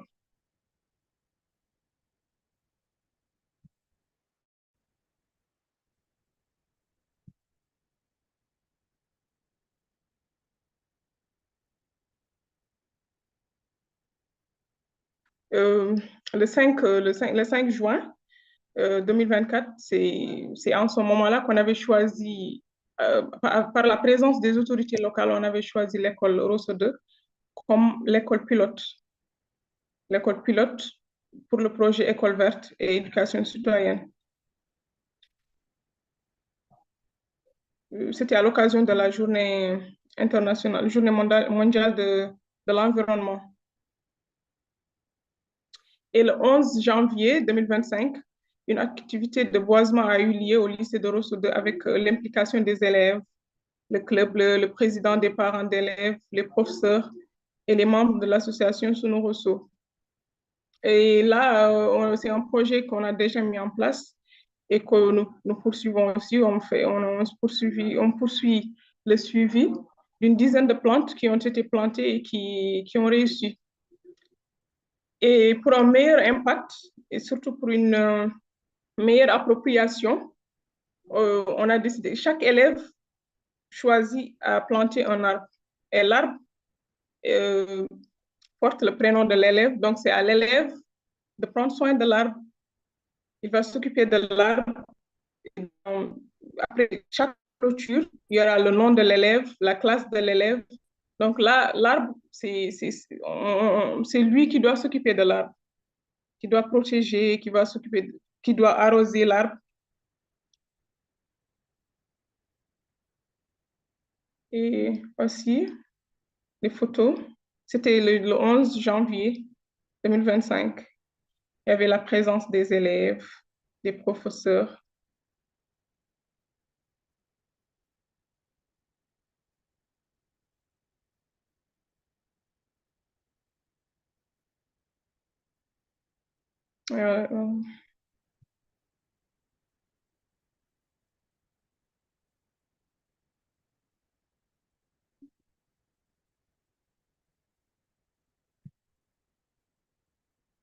Et la présentation s'arrête là si vous avez d'autres.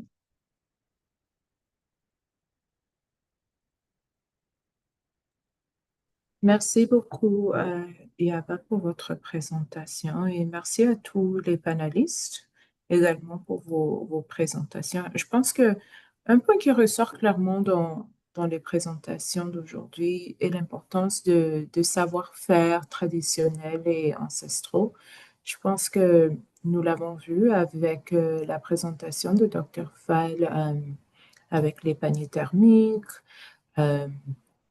C'est également souligné dans la présentation de Mahamadou sur le processus de l'agriculture hivernale.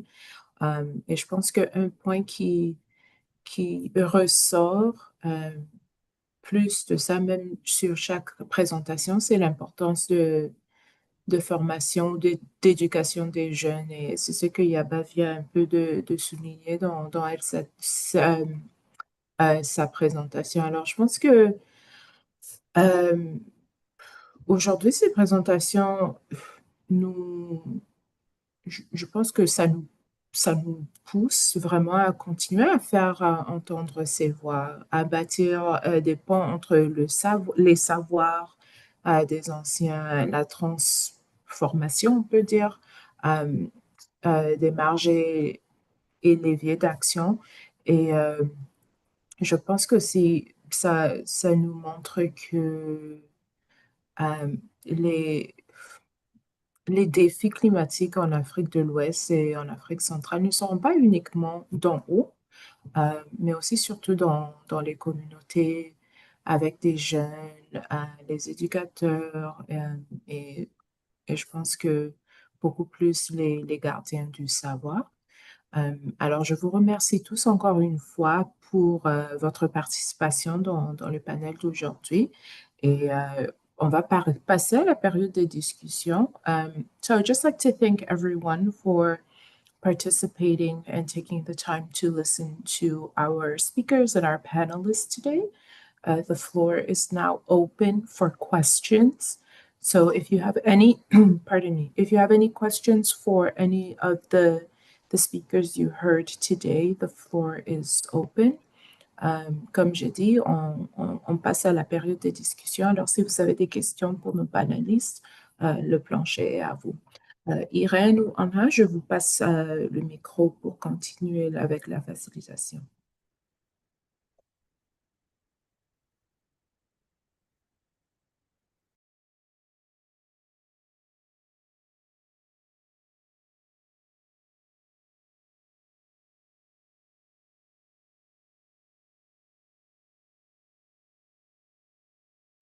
OK, j'ai une levée main de Lucky.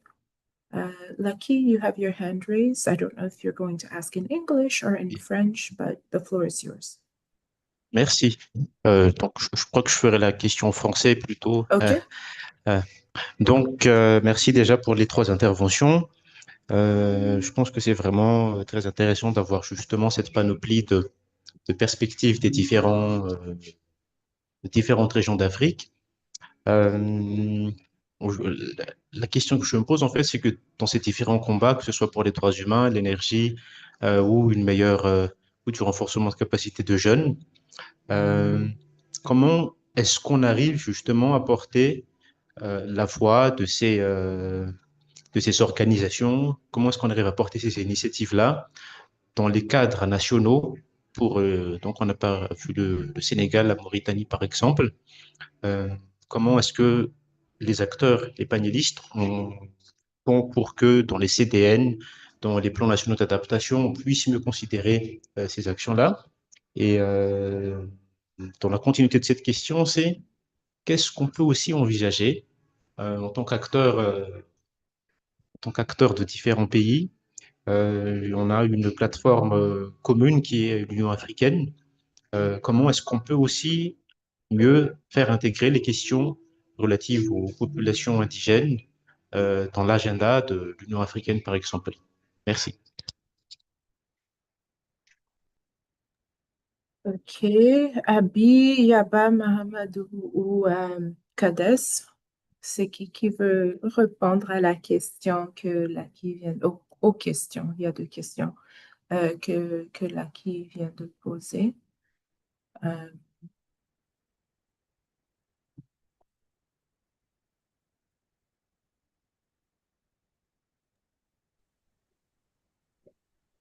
Bon, je veux choisir une personne, comme il n'y a personne qui veut répondre, mais je pense que Yaba, peut-être tu peux nous donner un peu de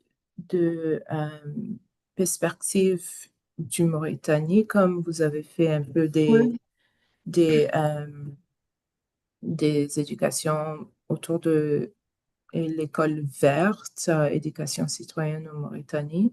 Par rapport à peut-être la première question de Laki autour de comment renforcer la capacité des jeunes et quelles stratégies qui sont en place actuellement. Si j'ai bien compris ta question, votre question, Laki, les stratégies en place pour renforcer ces capacités des jeunes-là. Oui, bon, nous, pour nous, en tout cas, dans notre association, la première chose qu'on a jugé de faire avant même de mettre en place le projet, on s'est plus rapproché surtout des autorités locales qu'on a impliquées, et d'où le choix même de prendre l'école comme une école pilote. Donc là, quand on parle d'école pilote, donc c'est un test. On va tester et voir ce que ça va donner. Et quand ça marche, sûrement, on va aller ils vont essayer de reproduire la même chose dans d'autres écoles et un peu partout, peut-être dans la Mauritanie. Je ne sais pas si c'est ça, c'est ce qu'il voulait. Laki, est-ce que ça répond bien à votre question? Alors, en fait, la question était un peu plus tournée sur comment est-ce qu'on pourrait faire mieux intégrer les combats qui sont menés par nos panélistes dans les cadres politiques existants des différents pays. Parce que les initiatives, elles sont certes très inspirantes, elles sont nécessaires pour donner l'exemple, mais je pense que pour passer à l'échelle, que ce soit sur les questions de foyer, par exemple, pour vraiment qu'il y ait une adoption générale, il faut qu'il y ait les cadres politiques aussi qui puissent suivre le ton. Donc, c'est plus en termes de travail de plaidoyer. Quel travail de plaidoyer est-ce qu'ils se font déjà parmi les organisations de nos panélistes ou peut-être dans les pays c'est plus un partage aussi là-dessus que je voulais instiguer. Merci. Merci, Laki. Kades, je vois que vous avez levé votre main. La parole est à vous.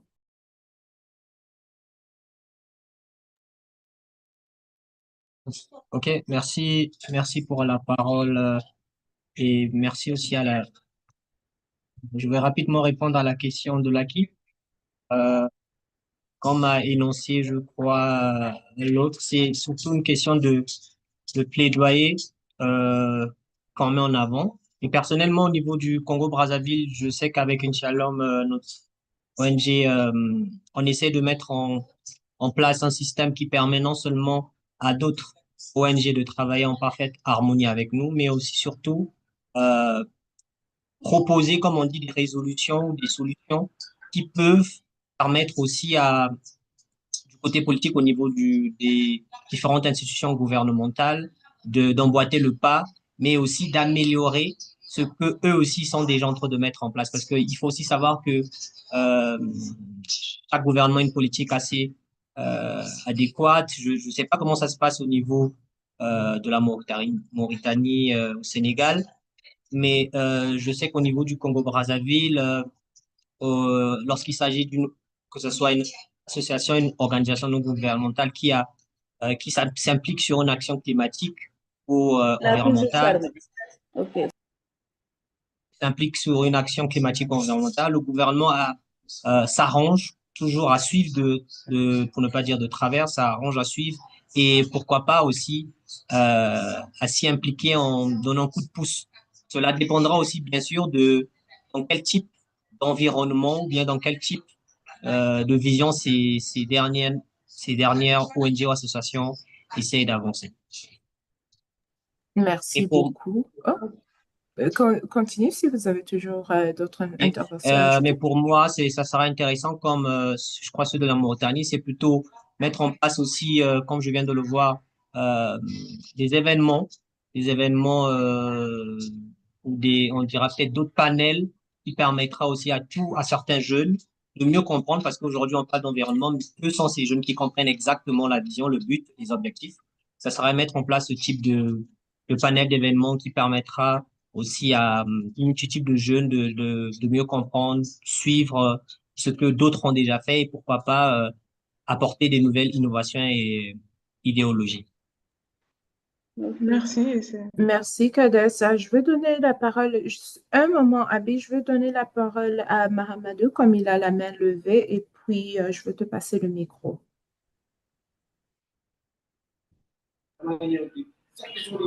Ok, alors merci bien.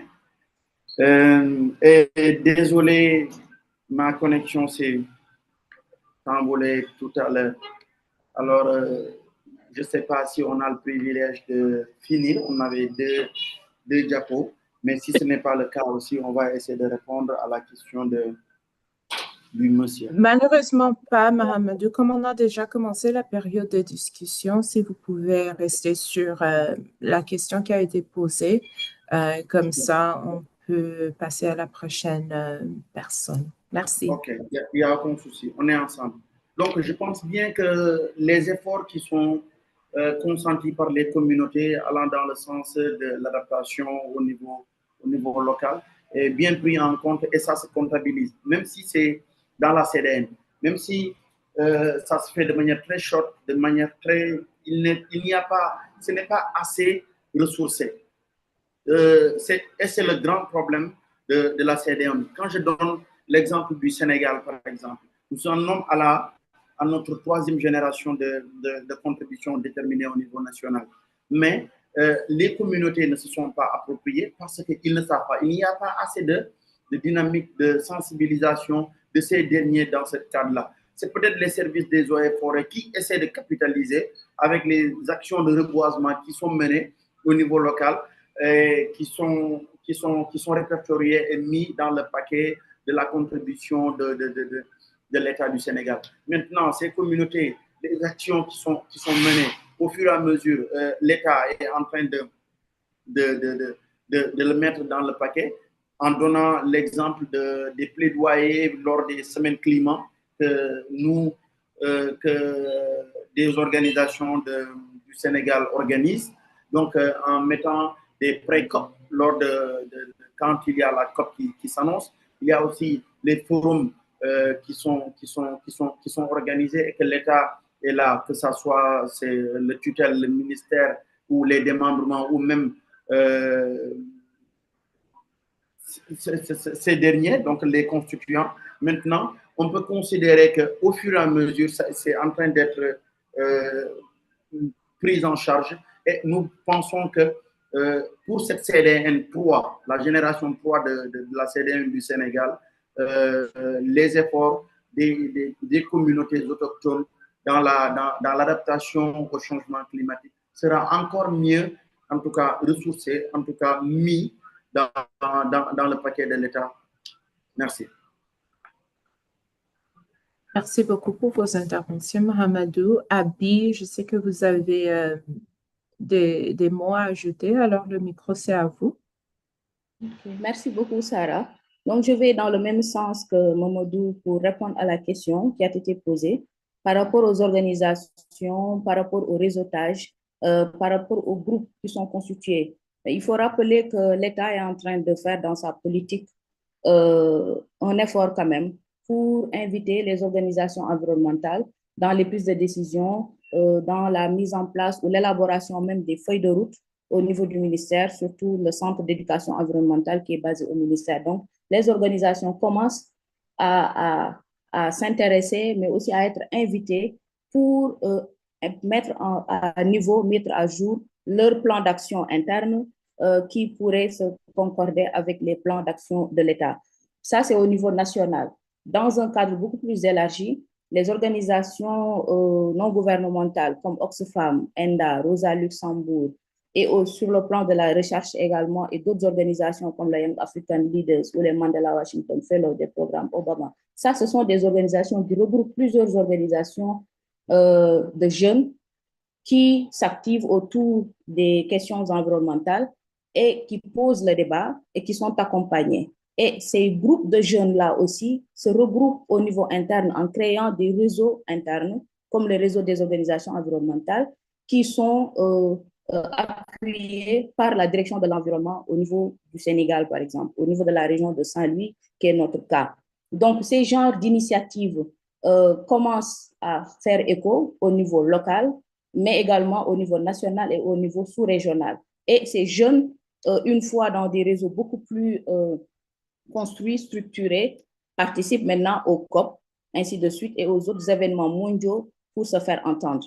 Et je pense que c'est dans cette dynamique aussi que l'Union africaine ou les autres institutions qui sont là mettent des programmes aussi pour accompagner ces jeunes. Ils sont là-bas, ils sont dans le cadre, ils s'expriment, ils sont en train de mettre leur plan d'action, ils sont en train de donner leurs mots, mais c'est de manière structurée, de manière beaucoup plus construite et de manière aussi, disons, ouverte. Voilà, donc pour répondre à la question qui a été posée sur un peu la dynamique organisationnelle, sur la structuration des organisations communautaires et aussi sur la participation dans les sphères étatiques et au niveau aussi sous-régional et mondial. Merci.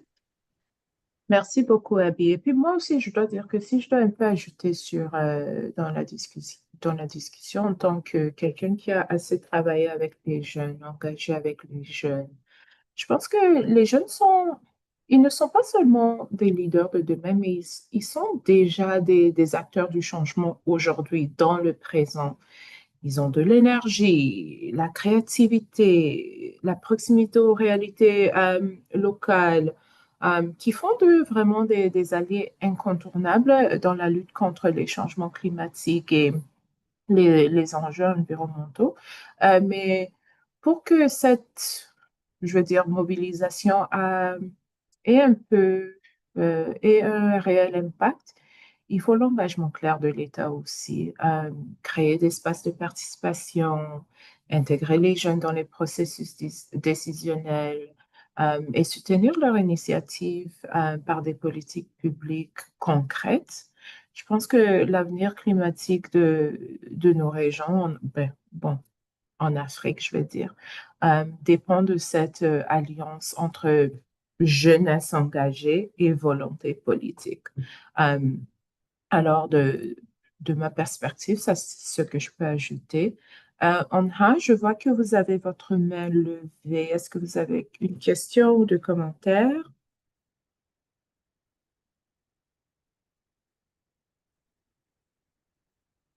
Merci beaucoup, Sarah, pour cette modération et merci beaucoup pour les panélistes de présenter tous ces efforts au niveau national et au niveau de l'Afrique. Et je trouve, Lucky, que votre question est une question de grandeur à l'échelle du continent. Je propose juste une suggestion. Donc, voilà, on peut mixer le français et l'anglais en même temps. Donc, si on propose de faire une discussion en même temps l'anglais aussi, uh, just in case some of us should have any suggestion or have some point to raise on these questions. I think it is because this question is very important and in large scale, in Africa scale. So I think having another point of view as well is very interesting. So that is my suggestion. Thank you, Sarah. Merci, Anha. Thank you, Anha.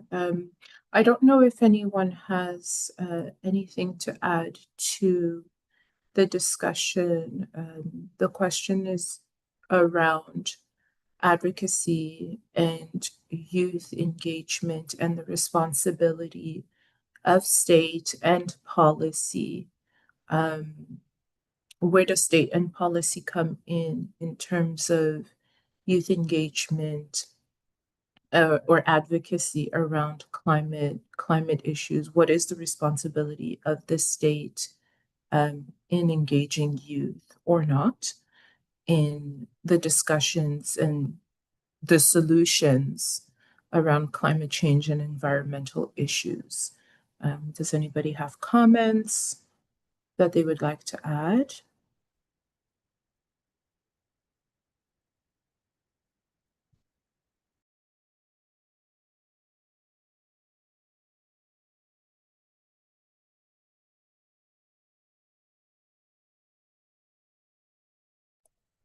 Sorry, I was muted for a second. Je ne vois plus de mains levées.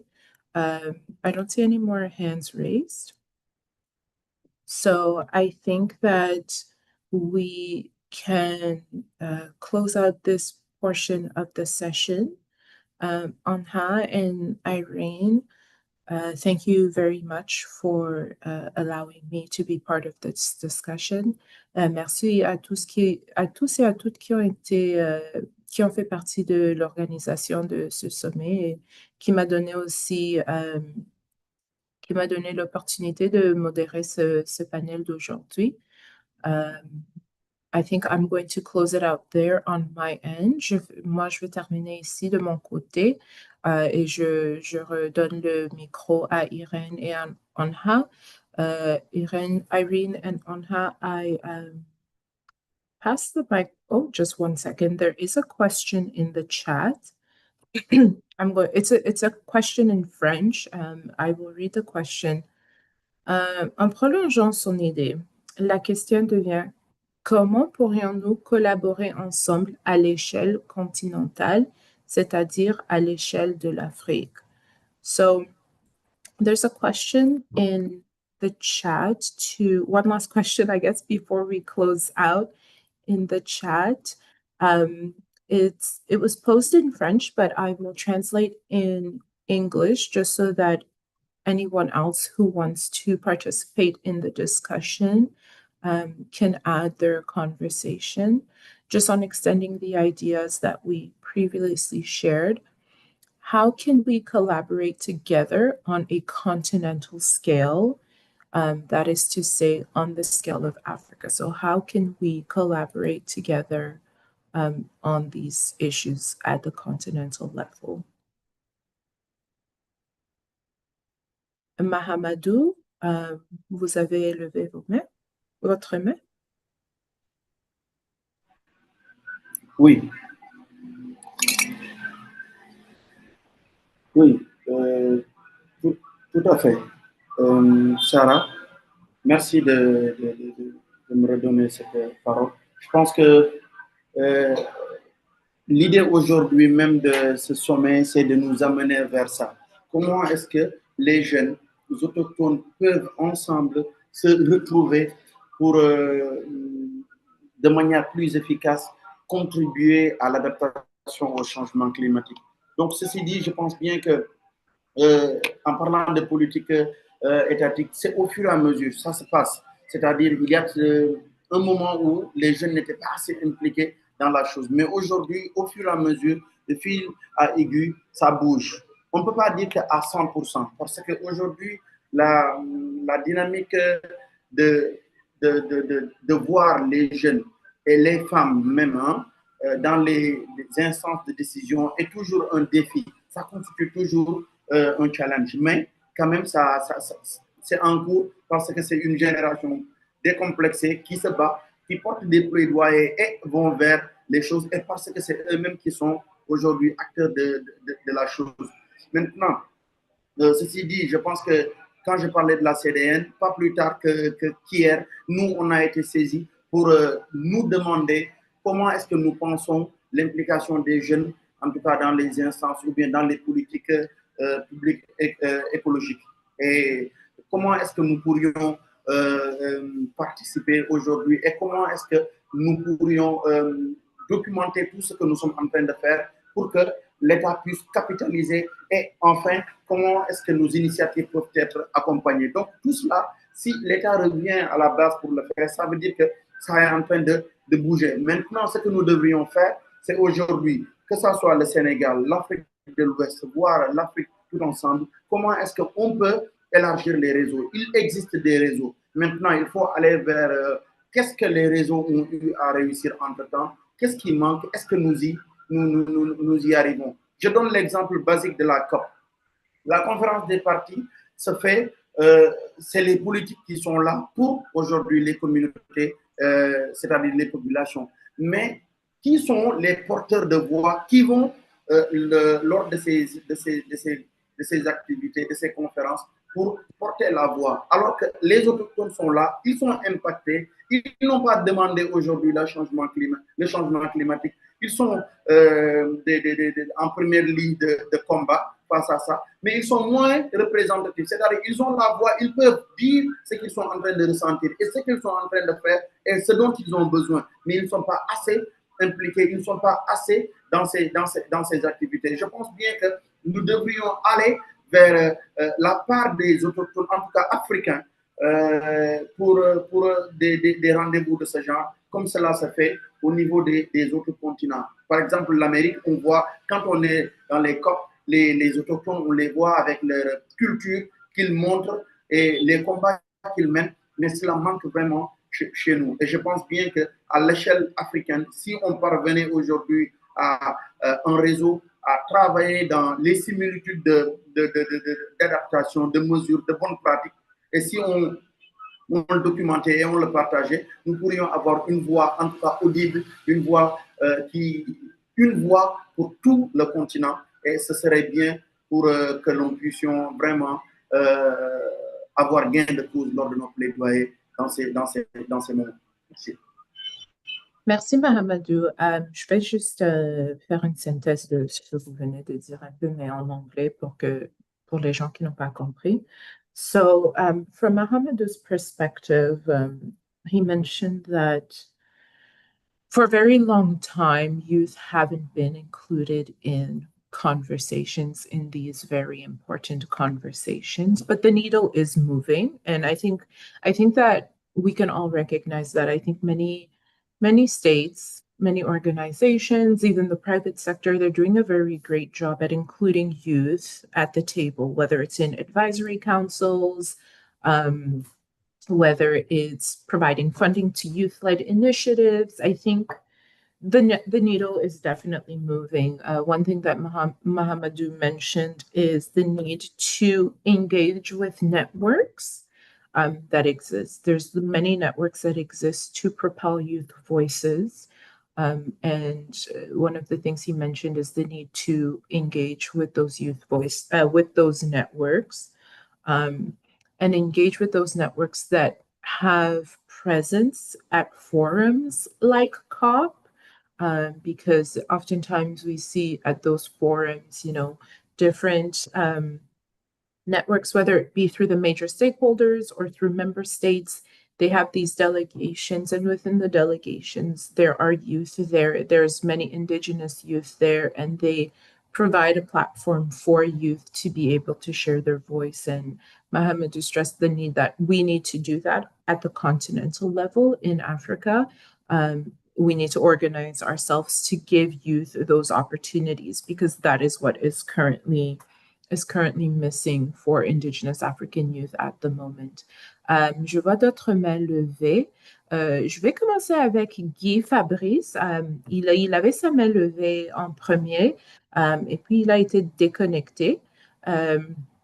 Mais Guy, le micro est à vous pour vos interventions.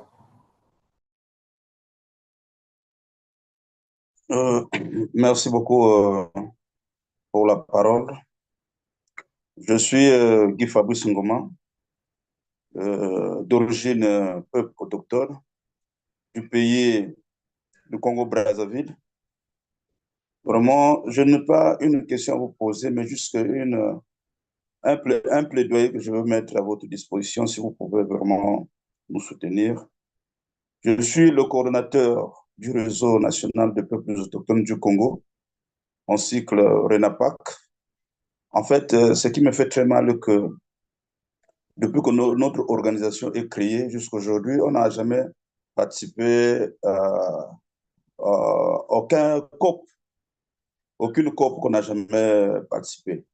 De deux, nous avons travaillé, fait le clip dans le cadre du projet d'adaptation avec l'autre là, le PAM, au milieu autochtone, dans le cadre du changement climatique depuis 2018. Et le projet a été lancé en 2022, en février 2022, c'était en février 2022. Et ce qui m'étonne jusqu'à aujourd'hui, dans d'autres pays africains, le projet tend vers la fin. Mais chez nous, jusqu'à aujourd'hui, depuis le lancement, le projet est bloqué. et ça n'avance pas. Mais le fonds d'adaptation, si j'avais les coordonnées du fonds d'adaptation, je devais interpeller le code. Parce que nous sommes les co-signataires, nous les autres. C'est nous qui ont accepté que le projet-là puisse arriver ici au niveau du pays pour soutenir nos peuples qui sont en difficulté dans les villages. Mais jusqu'à aujourd'hui, on ne comprend pas. On a beau faire les plaidoyers à notre partenaire PAM, mais qui nous donne jamais des bonnes suites sur ce projet. Et notre organisation travaille sur tout le droit des populations autochtones du Congo. Vraiment, vraiment, je soumets ce plaidoyer auprès de vous nous soutenir dans le sens pour que nous ayons la bonne suite. Merci beaucoup. Merci, Guy. Guy was just expressing frustration around the lack of movement in the projects, Indigenous projects in his area, and the projects that his organization have put forth, and is asking for support. So if you're an organization that has been able to move forward with some of your projects, please feel free to reach out to Guy in terms of some of the best practices that you have used to kind of move your projects along with, whether it be through partnerships or, you know, through your governments. That would be appreciated. Abby, je vois votre main. Le plancher est à vous. Okay, merci beaucoup, Sarah. Je pense que c'est la plateforme idéale aujourd'hui pour regrouper toutes ces organisations-là. Ce sont des leaders d'organisations qui sont aujourd'hui ici, qui mènent des groupes de 50 minimum à 100 voire 200 personnes. Rien qu'au Sénégal, les organisations que nous dirigeons ici ou bien que nous encadrons font minimum 50 voire 200. C'est le cas de notre prédécesseur qui vient de parler des peuples autochtones au niveau du Congo. C'est le même cas au niveau de la Mauritanie avec Yaba. Je pense que c'est le même cas avec Kades aussi au Congo, ainsi de suite à Madagascar avec ONHA et d'autres. Et je pense que le Future Earth serait la plateforme idéale pour inviter ces leaders autochtones ou ces leaders d'organisations environnementales à se fédérer et à regrouper les autres qui sont derrière pour pouvoir mettre cela en avant. Et c'est comme ça que nous aurons cette voix-là pour mieux nous faire entendre au niveau international et peser un poids, un vrai poids. Donc, ce qui se passe en Europe ou qui se passe aux États-Unis peut bien se passer au niveau de l'Afrique. Il suffit juste d'un petit accompagnement, que les leaders soient devant et que le Future Earth prenne en charge cela pour nous accompagner dans ce sens. Merci. Merci beaucoup, Abby. Thank you, Abby. Just to sum up a little bit of what Abby was saying, she mentioned that this Future Earth platform, I think her comment is really piggybacking off of what Mahamadou mentioned about what can we do to ensure that, you know, African youth have voices at these international forums and international conferences. And Abby was reiterating the idea that this Future Earth platform is the perfect platform for that. Many of the organizations present here have the same concerns or have the same breaks in terms of moving forward with the projects. And she mentioned that the first step is to get together, to federate, to create a group so that you hold weight at these international organizations or international conferences or international summits, so that your voice can be heard and the voices can be echoed at the international level. We are running out of time. On perd un peu le temps là. Je vois qu'il y a quelques mains qui sont encore levées. Anha, je vois que vous avez votre main levée. Alors, je vous donne la dernière question ou les derniers commentaires. Désolée, Kades, mais pour des raisons de temps, Anha va être la dernière personne qui va ajouter des commentaires.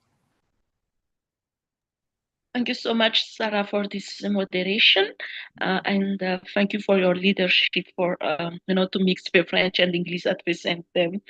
Um, I'm joined to the Abby's comments about the Future Earth and the GIYSCC platform. You can go on the GIYSCC website, and we have already a portal. And I think inside of that portal, there is a portal for region 1, 2, and 3. And I think we can go into the action from now. And the objectives of this summit is not only having a summit, but also going in hand after the summit and making an action together. So I think we can discuss all everything on that portal, and we can make a project on what we think a real a project and the opportunity to showcase our our thinking, and as well making our voices into the action. So we have this portal, so feel free to join on that. And I think we can through the discussion and through discussion inside of that portal, we can make a real action on what we have discussed for today. Yeah, this is my suggestions. If there is any another suggestions to make this hope into action, it is time as well to share to share this opportunity for all of us. Yeah, this is what I wish to you know to ask for now. Thank you so much, Sarah. Merci, Anha. Thank you, Anha. Anha parlait d'une plateforme qu'elle peut partager. Anha, if you can please share the link to the portal in the chat. Je pense que les gens qui sont intéressés à s'inscrire au portail, là, il pourra avoir plus d'informations par rapport au lien que Anha pourra partager. That is the end of this section of the session on climate challenges and environmental issues in Africa, in West Africa and Central Africa. So I will give the mic back to the next, or not give the mic, but share the mic to the next moderator. There's supposed to be a break for the next 5 minutes. So if you need to get up, stretch, drink some water, use the toilet, this is the time. Please come back in 5 minutes for the next session. Thank you so much, everyone, and have a good weekend. Thank you, Sarah.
Nairobi. This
Good afternoon, everyone. It's afternoon here in East Africa.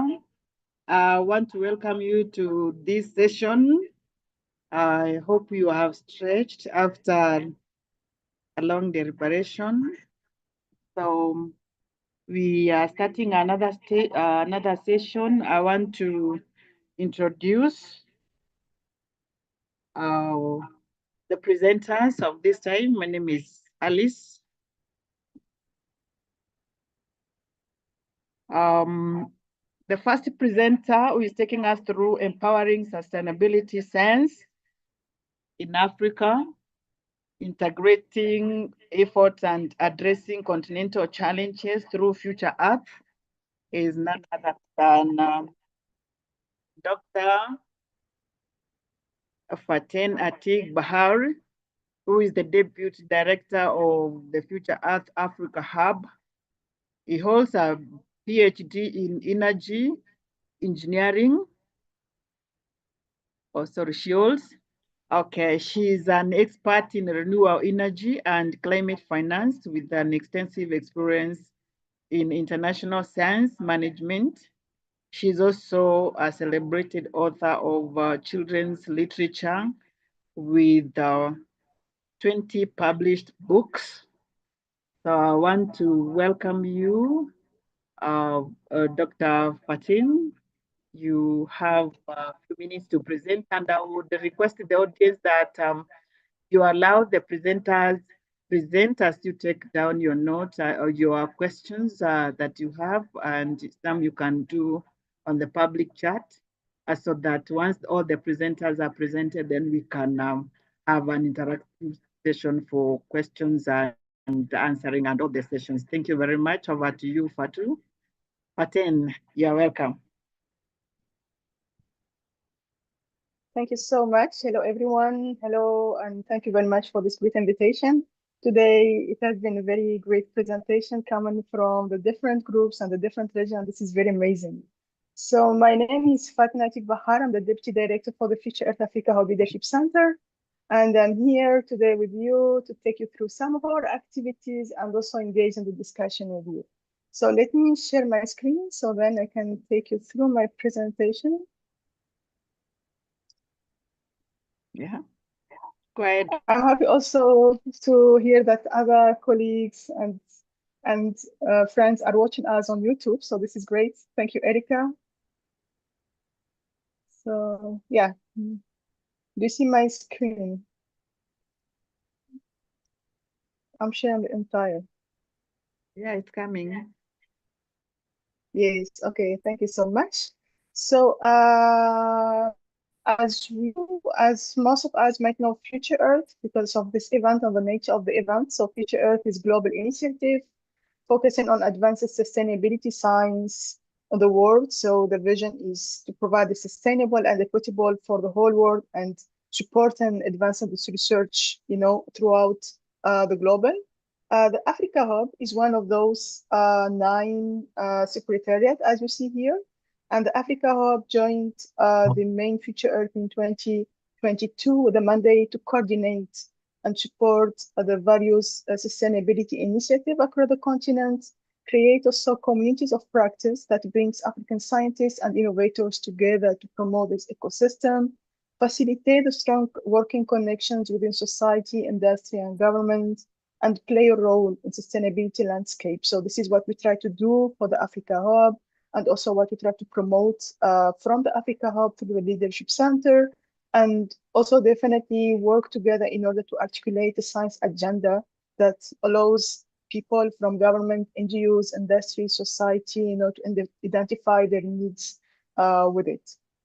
And also one of our main mandate is to support young scientists and researchers and innovators for sustainability. In order to implement the Africa Hub mandate, and because of the Africa Hub is hosted at the National Research Foundation in South Africa, which is a funding agency, they were in need to bring in the science actor and the science institution. That's why the Africa Hub launched and support the launching of the Africa Hub Leadership Center to be there and to bring in and coordinate the science input into this into this African initiative and activities. So for this, the implementing partners that implemented the Africa Hub Leadership Center were 2 universities based in South Africa, the University of Ross and the University of Pretoria, through a number of institutions, like the Institute for Social and Economic Research, the Environment Learning Research Center, and the Institute of Water Research. This is from Roadside, and Future Africa from Pretoria side. And this is working together with a consortium partner of other universities, the University of Frontier, the University of Limpopo, and the University of Wits. Here's a visual of the key activities and key configurations on how we operate together with the Africa Hub and the Leadership Center. So the Africa Hub is part of the Director Council, so all the discussion at global level and so on are happening there, and is also working very close with the Leadership Center in order that all the details and information and also decisions are kind of communicated together. So, and for the Leadership Center, we are having a steering committee, and this steering committee is kind of representing all the consortium member together with the NRF. And recently we have the original nodes who joined it there. And this is the main operation implementation team who is supporting the implementation of all activities at Roach University and Pretoria University. In addition to the Leadership Center, we are having 5 regional nodes based in the 5 regions of Africa. So we have 1 regional node based in Egypt, 1 regional node based, actually for West Africa, we have 2, because we want to be inclusive enough to have the French-speaking countries together with the English-speaking countries. So we have Togo and we have Ghana. We have Central Africa, Congo DRC, and we have Southern Africa, Malawi. But the office in Malawi is coordinating more than other 7 partners coming from different countries. And we are having the East Africa, which is based in Kenya. So as part of the activities and the program that we try to drive from the Leadership Center and the Hub, the scoping study, and this is a study that will allow us to identify our strategic directions and also help them on identifying the focus area where we need to have more support and more activities to close the gaps across the continent, capacity development programs. And for that, I will take you through some of those activities and programs that we implemented over the last 2 years, and also what we aim to do for the next period as well. the science policy interface, and we do have several activities where we try to bridge this gap and also create this interface between science to society, science to policy, and science to community. Also, we do have the sustainability science clusters, and we take you through the different science clusters, the aim, the focus, and also the nature of this networks. The monitor evaluation and learning, because it's very important that we monitor ourselves and also we see our progress and we make sure that what we do is also aligning with our focus areas. So we developed also our monitoring, evaluation, and learning framework based on our theory of change. In all our activity, we try to support the early career scientists. So we promote postdoc fellows and programs within our structures and our programs. And also we support innovation publications. And we have the aim, to build after all this, what we call an African Sustainability Science Association, where we bring all this partner, we can have all these inputs, and also we can help in shaping the narratives, across the African continent. So here just some details on our scoping studies. So our scoping studies, that was an effort that we're driving from the Leadership Center since 2 years. And the idea is to examine all this sustainability science input and research through systematic literature review, through the bibliometric studies from the institutional scoping. And this will help, as I mentioned, to identify our strategic direction and also identify the gaps and where the focus area should be, in addition to what we do also as consultations and as support from other platforms, So this is the scope and study. In terms of the sustainability science clusters, so those are networks of science that we created in the Leadership Center in order to close gaps with some of the research area. So for us, the sustainability science cluster are our intellectual engine for the Leadership Center. They are semi-autonomous. I'm saying this because the groups and the groups and the science cluster, they drive, the science, and they support their activities, and we are providing them some seed funding to support, their sustainability and their work. Also, the objectives of those science clusters is to strengthen and deepen the African multi, and transdisciplinary science connections, leadership, also by providing scholarships, mobilities, and support. So also we intend to have them spread in the whole continent. So I will take you through the map so you can see, like, in many of them. So we do have, for example, one lead who is sitting in South Africa, one co-lead who is sitting outside of South Africa and other countries such as Ghana, Kenya, and these were very great examples to see how, this science can communicate between the different regions of the continent, and also the scientists can work and innovate together. And also now with the presence of the regional nodes, because the regional nodes, we launched them in 2024. We appointed them in 2024, and and we launched them in 2023.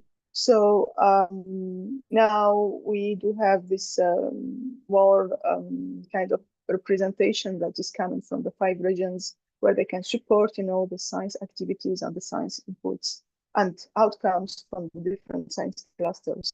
So here, just if I take you through the thematic area on what we have now. So we do have some transversal clusters, talking to leadership, transformative science, politics of sustainability, African youth, degrowth and climate justice, So those are transversal clusters and thematic, cross-cutting, in a way, and they're trying to fit all many gaps, across the science landscape in Africa. And there are also thematic themes such as water, biodiversity, land investment, and water management. I would like also to announce that we are also in the process of establishing 2 more clusters. One is on One Health, and the other one will be on energy.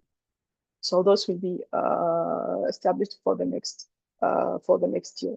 So here, in terms of how are spread those clusters in the different regions within Africa and also international. So we do have Southern Africa represented by Zimbabwe, Mauritius, Malawi, Lesotho, Botswana, East Africa, Kenya, Tanzania, Ethiopia, Uganda, West Africa, Nigeria, Ghana, Senegal, Cote d'Ivoire, Central Africa, DRC, Northern Africa, Tunisia, Algeria, Egypt, international. So also there are several international connections, but I would like to highlight main partners who are Netherlands, US, UK, Germany, and Spain. As just mentioned, there are some missing themes and countries, and this is what we are trying to do.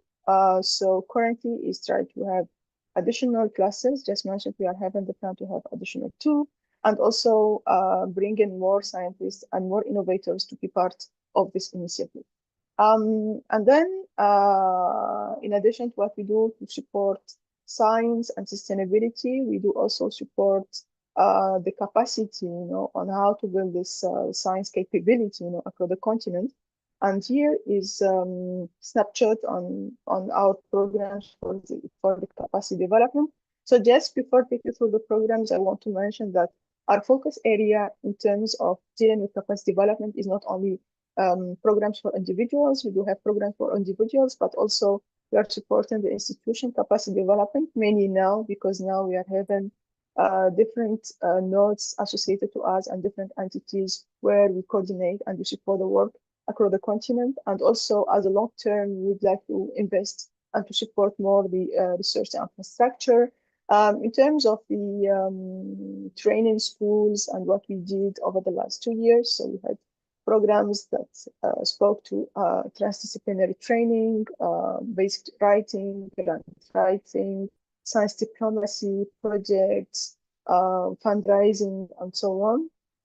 And here some of the activities we did. So we have this very nice partnership with UNESCO GIYSCC, and this is a partnership that go beyond capacity development, because this came in the framework of building global South partnership, and one of the pillars we have capacity development. So we did have 2 training schools in TD. One we hosted this in South Africa. The second one we hosted it just last June in Kenya, and now we are also working on planning the third one on science diplomacy in South Africa. We have also the AXA, NRF, and Future Earth Africa Leadership Center Research Fund, and this is to support early career scientists to be integrated into the structure. So then those who receive the funding, they will work very close to the regional nodes to support them and also to be part of the activity that we do within the Africa Hub. Also, we support the capacity development program for the Belmont Forum, and this is for the Africa Regional Call, and this from the information sessions to the training, and also to also observing the process and supporting the process. This year also we continued with those activities. So we continued, as I mentioned, with our UNESCO GIYSCC colleagues. We also supported the Africa Call for the Belmont Forum. We also had many training activities for early career scientists during the Sustainability Innovation Research and Innovation Congress. And also we are in the process of establishing a capacity development working group. We look into the different areas and try to provide inputs, on also how to deal with the gaps, how to close the gaps, how to build better the programs, and so on. Also, in addition to our capacity development program, so the Africa Hub is also hosting the SRI Africa Supply Demand, and we started hosting this in 2023. So those are like few numbers from the last 2 years. So we had for 2024 441 attendees. For 2025 last June we had 401. So in terms of plenaries and sessions, so we kept the same number of plenaries for the 2 years, but this year the sessions increased to 52 compared to 48 last year. And we had also several networking sessions, poster competitions, and also an early career scientist corner where we brought them together and we try to promote them with activities, training, and support. Yeah, and finally, we do have the evaluation, the monitoring, evaluation, and learning framework. And as just mentioned, this is for us a way to monitor ourselves and also identify where are the improvement area, how to support more programs, and so on. So for that, we established a working group, worked on that for almost 7 months. And then the working group, with the support of the secretariat, developed the theory of change and the main framework. And this main framework was launched during the SRI 2025. And now we are, now we are moving to the next phase of implementing this theory of change and monitoring, evaluation, and learning. So with this, I came to the end of my presentation. Thank you very much, and I'm happy to respond to your question. Thank you. Thank you very much, Dr. Faten. You've taken your slightly above your 50 minutes, and as I said earlier, those with questions, you preserve them. We have the second presenter who is, you forgive me for the pronunciation, Dr. Zolisi Yaba. Dr. Zolisi Yaba is, or Zaba, is a creative cultural industries practitioner serving in various gaming industry roles for the following purpose, for the purposes of guiding stakeholders through the complexities of the African gaming landscape, ensuring they have the tools, information, and resources to make decisions and thrive.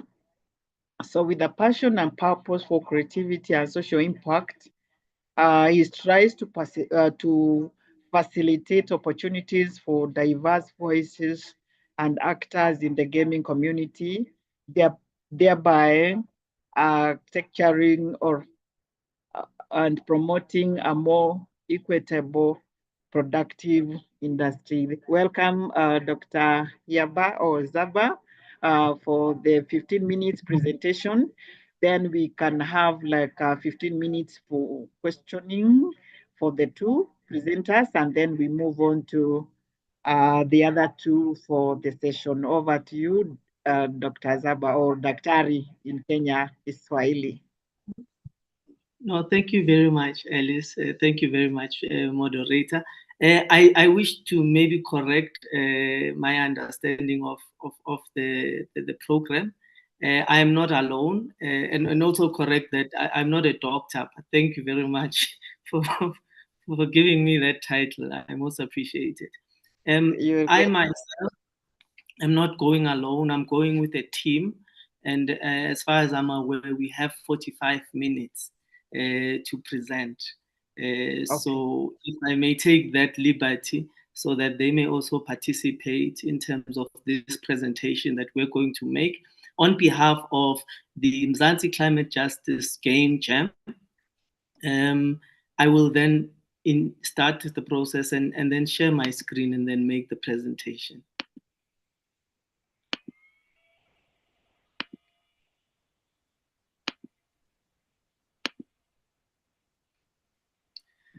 Greetings, colleagues.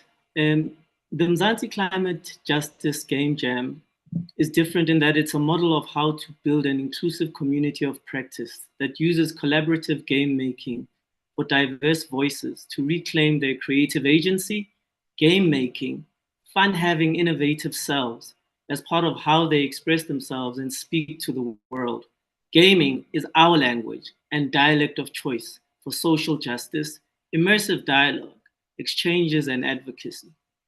In so saying, we believe we're aligned with the objectives of the Global Indigenous Youth Summit on Climate Change and its theme of virtual dialogue by, for, and among Indigenous youth with global inclusion. And we appreciate the opportunity to be included and engage in our way and our method for advocating for climate change. a project by the Internet, supported by the Creative Industries Fund of the Netherlands. The Climate Justice Game Jam is a makeup of 24 change makers who in teams engaged with the subject of climate change through a critically reflective lens that informed the shift in subject matter focus, and the thematic focus being that of climate justice. This meant reflecting on the game design development process and practice towards imagining alternative, utopian or dystopian climate futures. We are Over not seeing your screen. You're not seeing my screen? Are you sharing the screen? No, it is not. It is not there. Share the screen kindly. It indicates shared.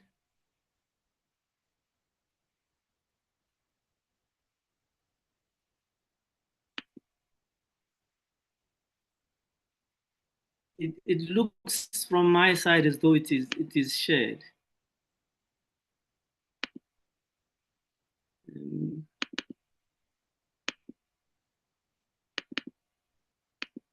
Okay, can you see it now? Not yet. Not yet. Okay.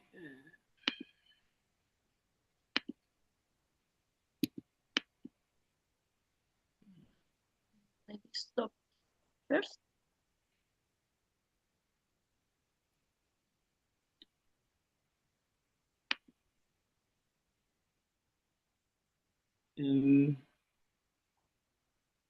Are you seeing the screen yet? Not yet.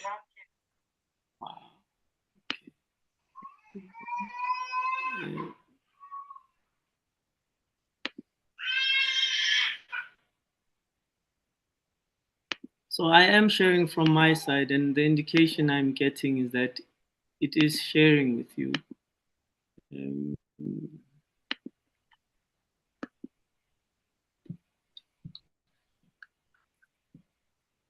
Okay, it is coming now. It's okay. Now it is showing. Okay. Go on. Thank you very much. A project by the Internet Teapot, supported by the Creative Industries Fund of the Netherlands, the Mzansi Climate Justice Game Jam is a makeup of 24 change makers who in teams engaged in the subject of climate change through a critically reflective lens that informed the shift in subject matter focus, and the thematic focus being that of climate justice.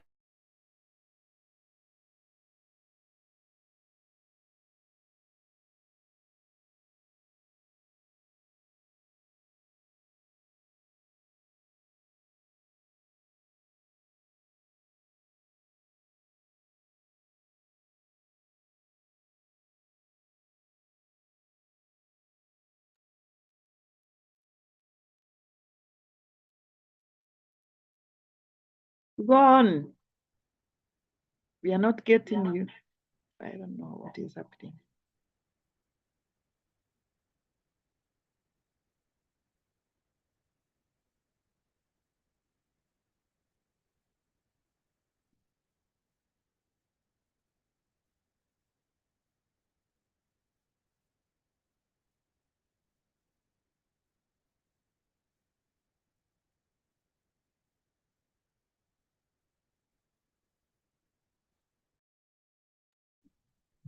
Hello, we lost you.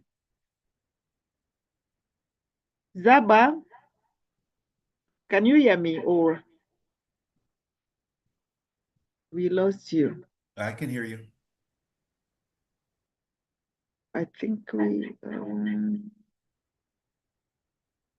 the screen went away, or we can't hear you, or maybe you are experiencing technical challenges.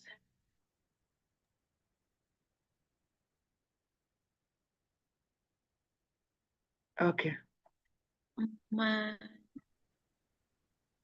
Yes, Soja? Yeah, I can suggest. He said that he is with another collaborators. If we give the floor to the other collaborators first. So if you are among the collaborators of DABA, please feel free to raise your hand.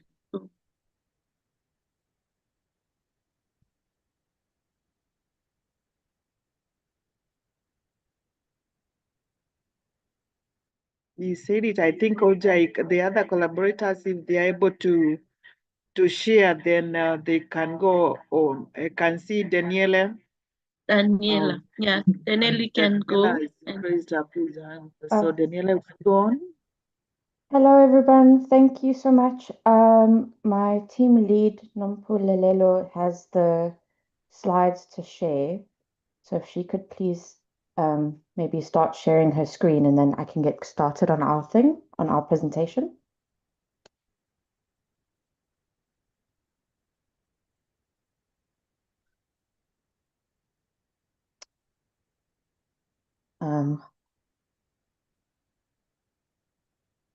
So yes, once that comes up, I'll get going.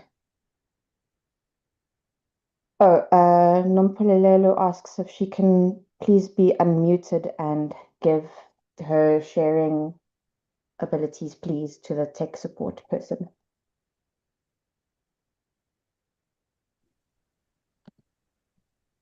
Hi, and thank you. This is Nompumelelo speaking. If I may please have permission to share.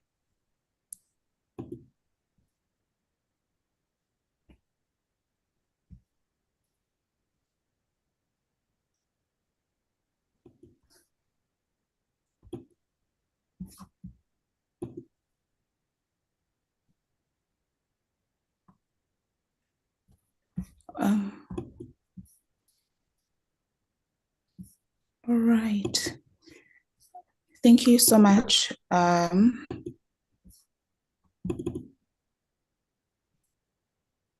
Please let me know if you're able to see my screen. Just a thumbs up to confirm. Awesome. Yes, Thank you. yes, it's there. Great. Okay. Yes, we can see it. Go ahead. Thank you so much. Cool. Thank you so much. Yes, so we were part of the Mzansi Climate Jam, Mzansi Climate Justice Game Jam. So we're just going to be presenting our project that we contributed towards that. So this is Pula and Roots.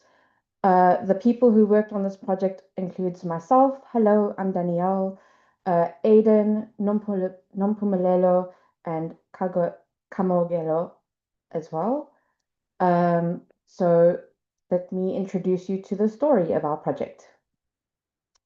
So our main character is Pula.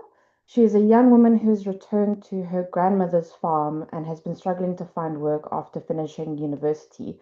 She has very fond memories of the green and lush farm that she spent with her grandmother in her childhood. But when she returns, she sees that the land has changed and things aren't looking very good. The rains have shifted and changed, and so too must the way of farming. So our main character, Pula, her name means rain because she was born just before the first spring rains. And with her birth, her family planted an umtiza tree, as is the local custom. So this is where a family will bury the placenta after birth and then plant a tree over it. This tree grows with the child and reminds her of her roots and also roots her to that farm. So Pula decides throughout the game that she would like to help revitalize the farm in whatever way she can, but she doesn't know very much about farming. But the whole point of the game is to show that a little bit of collective and traditional knowledge can go a long way. So our team decided to focus on the rural farming communities of South Africa, as the smallholdings farmers are the people who will feel the effects of climate change the most.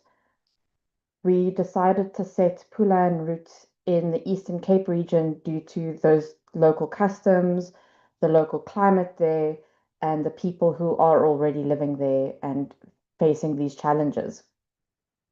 We learned various things throughout the game jam, including the indigenous practice of planting birth trees, and decided to incorporate this as a story element to help tie in the connection between nature and home within the game.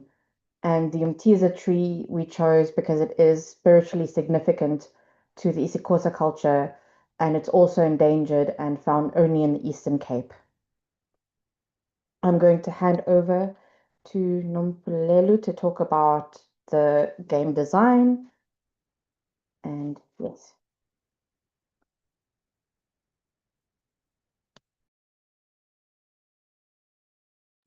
Great. Okay, so I'm going to talk us through the game design, basically how the game works and the artistic journey. We decided to build our game on a game engine called Twine. Twine is a text-based interactive fiction game engine. This essentially just means that it is a game. It is a story that is gamified through branching narratives, and these branching narratives present choices to the player, and these choices lead the player down different narrative paths, and these paths have varying outcomes. They can be good, bad, very bad. And we wanted to make sure that our game was open source for accessibility. This means that the game can be played on your browser, via your laptop, and also on your phone. This was quite important to us as it was quite on theme for the Climate Justice Game Jam, which is about justice. So everyone should be able to access the game. And the central game mechanic in our game revolves around the theme of convenience versus consequence. So at different points of these narrative parts, our character, our player, is confronted with situations where they have to make choices about which farming practices to apply. Will they make choices that have grave consequences, or will they make choices that are just convenient but not sustainable? And so this is where we find our story. In our game, Pula is the main protagonist, and Pula and the player find themselves in the same boat in that neither of them have much experience or knowledge on how to farm. So essentially, when you come into the game as the player, you embody the character of Pula, and then you journey along with her. And from the get-go, Pula is orientated by her granny, who takes her to different places where she gets to see the land, and then granny shares information about how the land has been affected by the changing weather. And once she has knowledge about that, she then is sent out by her granny to go and gather resources and skills from the neighbors about how to farm. All right, so the important thing to note here is that when Pula arrives back to Granny's place, Granny has actually been sick for a while, right? So she had been farming, and she's aware of the climate change challenges, but she didn't farm right through them. She didn't farm long enough to discover ways that she can resolve some of these challenges. However, these neighbors that she sends Pula to, they are farming within the climate change narratives, climate change challenges, and along the way, they have started picking up hacks and things and little tricks that they can use to help mitigate the situation. So with that, Pula has a couple of choices, decisions that she gets to make, right? So like I said, initially, she is invited by her granny. Granny says, come with me, child, I need to show you something. And here we've got a range of options, right? So granny is taking Pula to the hill, to the field, to the tree. And Pula can decide that she wants to go to the hill. She can decide she doesn't want to. But that means that when she moves along in the game, she is going to be in situations where she has to make decisions, but not have the knowledge to make, to be like fully informed to make the decision. So Pula can say, yes, granny, let's go to the field, let's go to the tree, let's go to the hill. Or Pula can say, actually, I've seen everything, when she hasn't, and she can just move along to going to see the neighbors. Right, and these are the different neighbors. We've got Mr. Gabriel, who offers information about how to irrigate the land. We've got Nosy, gives information about how to prepare the soil to plant. And then Gognandi gives information about which seeds to plant in which season. And we have Lerato here, who will tell her how to fertilize the soil. Once again, Pula can go, actually, I don't feel like going to Mr. Gabriel or any of these guys. I'm just going to move along and stop planting. But then what happens is, she'll arrive here where now she's presented with options. She has to start planting, but she won't know which seed to plant to produce which crop. Like, she won't know if she should plant a particular crop in a particular season, and she needs to plant according to season. So these are the challenges that she finds along the way, is that she's presented with the choices, and she can only make decisions based on the knowledge that she does, or knowledge that she doesn't have. And this actually it resembles a bit of what can happen in farming when someone arrives and doesn't firstly ask the relevant questions or do the research about how to take care of the land, find out indigenous knowledge that has preserved agriculture within a space. If you just rush in and you decide, I'm going to do my own thing, these are some of the situations that can arise. So Pula can decide to do that, or Pula can, for example, I've got a good outcome here, where Pula actually did go, here she did go to Lorato, and then it lands her here. Right, and Lorato gives her information about how to fertilize the soil using manure, etc. And so I'm just going to read a snippet. She scoops some fertilizer with a spade and uses the hoe to mix it together with the soil, like Lorato suggested. The soil starts to take on the color of the fertilizer as she mixes and breaks up the hardened bits of earth. And then Bula says, oh, this is looking better already. And the smell is less too. So depending on the decisions that she makes, she either has good outcomes or not so great outcomes. And this was quite important for us because the story really reflects the advantages, the benefits of knowledge sharing. It really highlights the importance of community and community building, because Granny lives with these neighbors. The people that she sends Paula to go and have a chat with are people who are actually within her vicinity. So in a way, they share a home, a communal home, but they're also a part of her farming community. And as they knowledge share and they share resources, they're able to assist each other in order to have a great produce. And so we recognize that community and community building is one of the key ways in which we can counter climate change challenges and also foster climate resilience. And now I'm just going to play a little snippet of the game demo just to give you a sense of the look and feel of the game.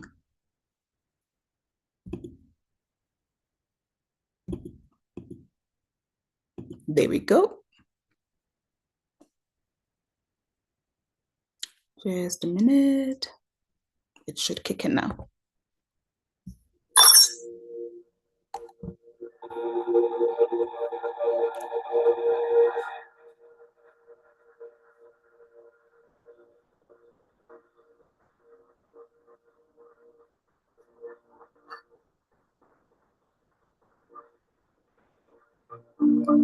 Where's the volume?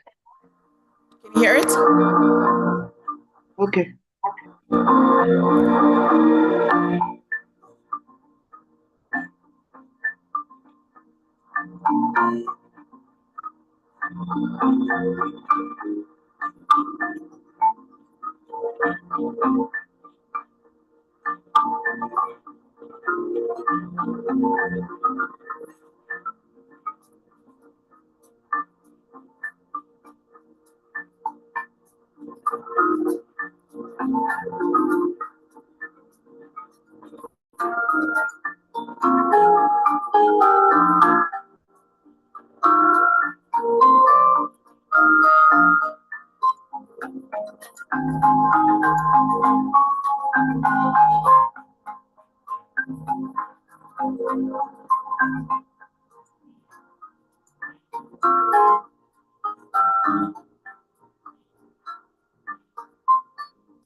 All right, so I'm just going to pause it there. It was just to give you a little nugget of how it goes.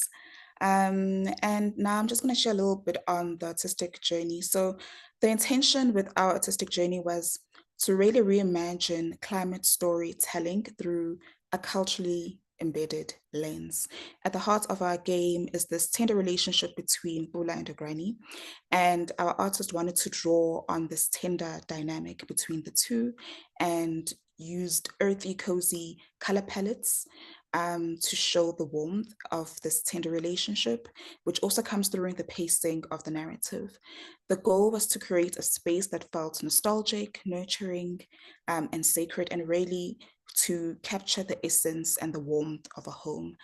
We wanted to localize the narrative, and so the illustrator portrayed visuals that are actually inspired by the real rural South African landscapes. So in the game, the images that you see, the maize fields, the cattle paths, the water wells, all of these things come together to gently unfold the green hills of the Eastern Cape, which is where our game is based. And as you just heard now in the game demo, the sound that was playing, that is marimba music. It's one of the key defining artistic elements that we chose for the game. Marimba is a traditional percussive instrument, which is deeply rooted within South African music. It's warm, it's inviting, and it really adds a rich emotional texture to the story. And now Danielle's just going to take you through about how the characters were also localized into the narrative. Thank you so much. I'll be a bit quick with this. So South Africa is a culturally diverse nation, and each region is home to very particular ways of expressing that. So for our game, our artist Aiden decided to have the characters reflect some of that diverse richness of the South African communities within the rural Eastern Cape. So he drew on inspiration from his visual elements drew inspiration from hairstyles, attire, gesture, and other such things that you would find in those in those rural farming communities. And we wanted to have that reflect the local setting in combination with the color palette that is cozy as well as the painted textures. We use the Mtiza tree as a character in its own way in the game. So as the player progresses along specific story paths, the appearance of the tree reflects what kinds of decisions they made. So wiser decisions would reflect in the tree, with the tree looking healthier, a bit more green, some more leaves. Or if the player chose one of the paths that is perhaps not so wise, not so sustainable, the tree would look a little bit more just disheveled, a little bit more wilted, and other such things like that. So that is how we've kind of incorporated the character design. That is the end of our presentation. I see that we're doing Q&A at the end, so we'll be able to come back for that. And I am posting a link in the chat for anyone who's interested in checking the game out for themselves. Thank you so much.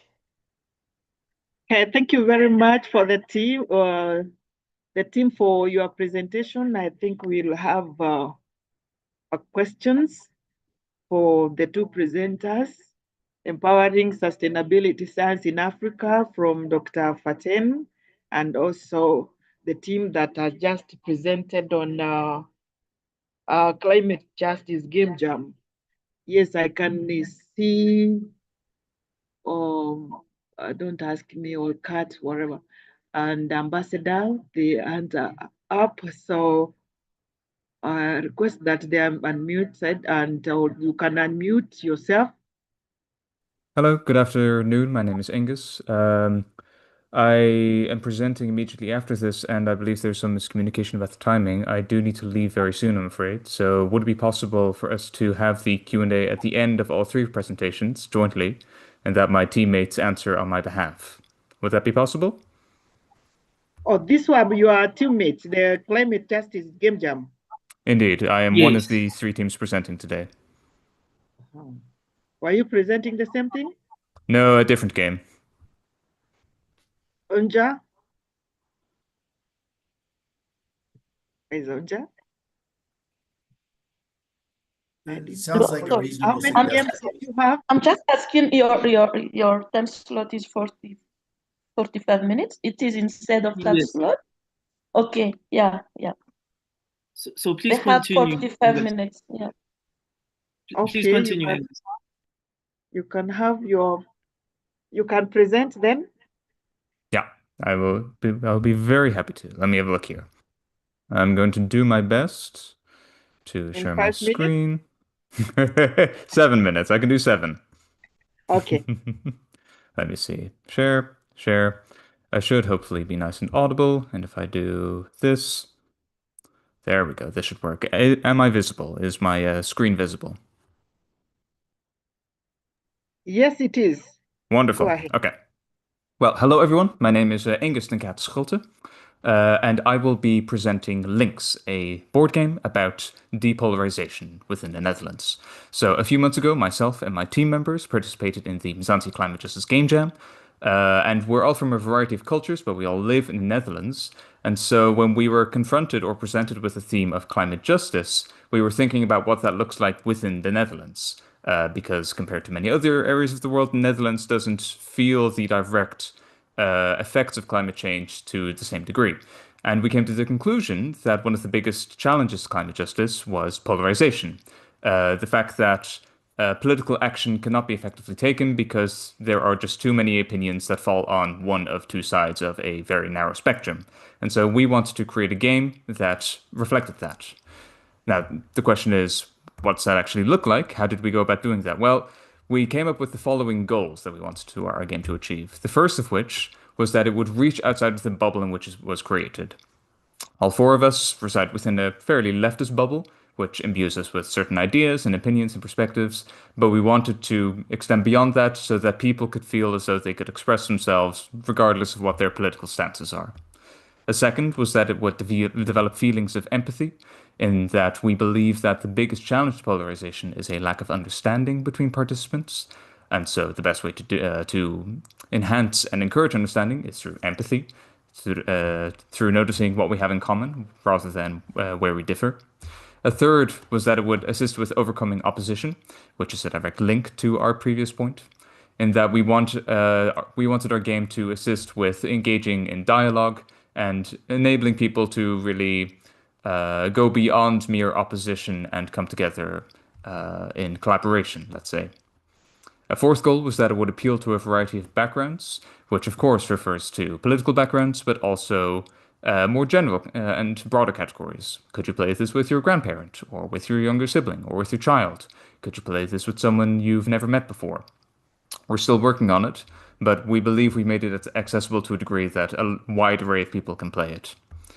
And the fifth goal was that it would act as an entrance to dialogue, which we found very important. We wanted the game to not simply be a game in itself, but also to be a tool, in some degrees, that would enable people to actively make a change and make a difference in their own lives. Not simply a nice memory, but a step into the future, let's say. That's all very well and good, but the question is, how do we actually go about doing that?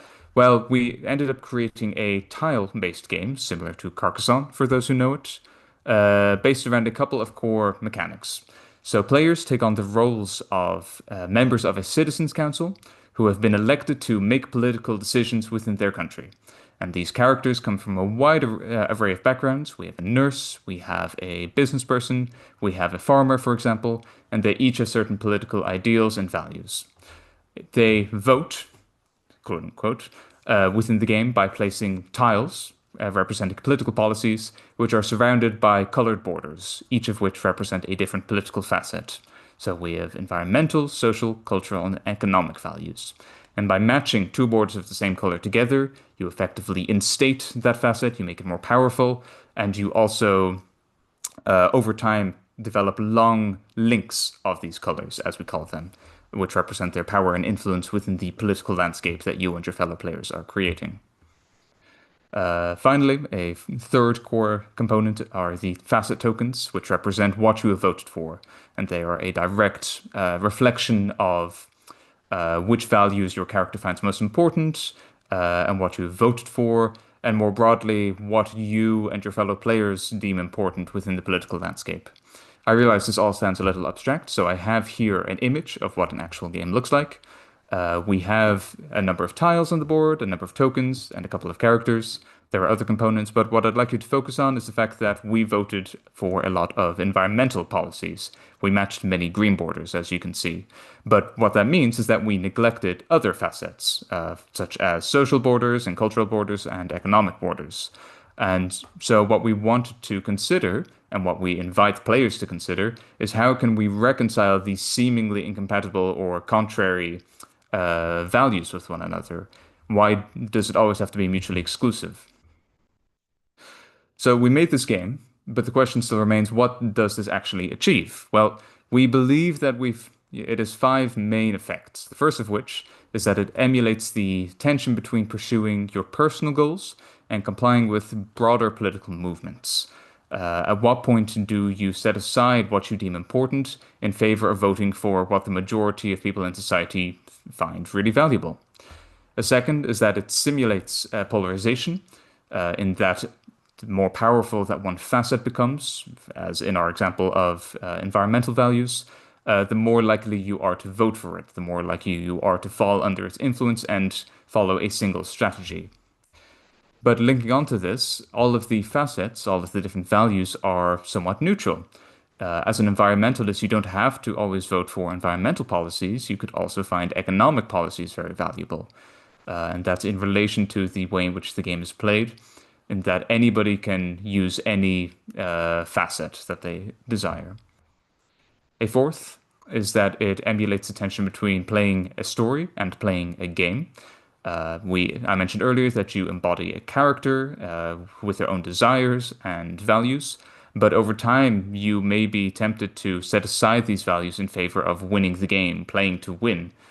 So where does that come from? And more broadly, is it right to treat politics as a game that you can win, that you play for your own personal gain? Or should it be treated as something much more sacred than it currently is? And finally, in relation to the ending of the game, we initially lead people into believing that they can win by collecting tokens, but in reality, by the end of the game, we ask them to reflect on the future that they've collaboratively created, the political landscape and the various policies that they voted for. We voted for a lot of environmental policies, but does that mean that there's a lot of social injustice, a lot of poverty, a lot of inequality, let's say? What does our political landscape lead to within the future? And with that being said, I would like to thank you for listening to this very brief introduction to Lynx. We would really appreciate it if you could play it for yourself and invite a wide variety of people to play it with you. We're still working on the game, and so any feedback whatsoever is greatly appreciated. So thank you very much. As I said earlier, I'm afraid I do need to leave now, but I invite my three teammates to answer on my behalf later on. They're all wonderful. So yeah, I hope that it engenders a good discussion. Thank you very much. Thank you very much, Angus and the team. Is there any other person? Any teammate? Yes, there's one more team. One. Yes, one more by team. Okay, go ahead. So Melu, please take over. Okay. Hello, can you hear me? Loud and clear. Okay. So Yes. I am here, part of another team from the Game Jam. We call ourselves For the Culture, and I'm here to present our game Biome Evolver. So our team consisted of 4 people, and only 2 of us are available today. And I will take us through, and my partner will finish off the presentation. So what is our game? What is Biome Evolver? It's a climate justice strategy game whereby 2 to 6 players restore South African biomes using traditional knowledge and Ubuntu principles. Ubuntu principles is something that is rooted in African culture about how I am, so you are. And no one wins alone in this game. And you can only win by balancing health and social equity and economic sustainability for the whole biome so players can succeed. The game takes 90 minutes and sees 2 to 6 players. Each turn involves drawing cards, building projects, and responding to events. Traditional knowledge isn't just a theme in the game, it's a functional game mechanic. Players learn actual indigenous practices while playing. Players lead communities in 7 authentic South African biomes, from the fire-adapted Fynbos to the drought-resistant Karoo. You restore ecosystems using recipe cards based on traditional knowledge, which is from actual research. And for example, like controlled burns and community harvesting, which is a traditional knowledge that is used within Southern Africa. When climate events hit, floods, droughts, players choose whether to help each other or share resources during crisis, and that earns them strategic bonuses mirroring real climate justice.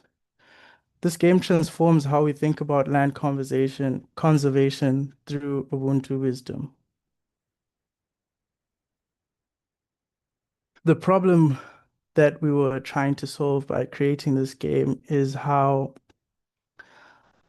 a lot of environmental games ignore cultural wisdom and the narratives of the global south. We have cultural wisdom that is beneficial for the climate crisis, yet it is never used. And a lot of these games treat climate change as purely technical, either a problem caused by the West and big corporations and not an individual responsibility, or no, a few basic individual narratives like how to recycle. So people don't really think about how their role in the whole climate justice and climate change situation. And it leaves people feeling helpless, feeling alone as an individual and unable to contribute. Whereas community can actually play a part in this and influence the change that can be made together. Our solution to this problem was having an Ubuntu-centered climate action game. Traditional knowledge is as sophisticated as any technology we have now. In response to these problems, our game does the opposite of ignoring the southern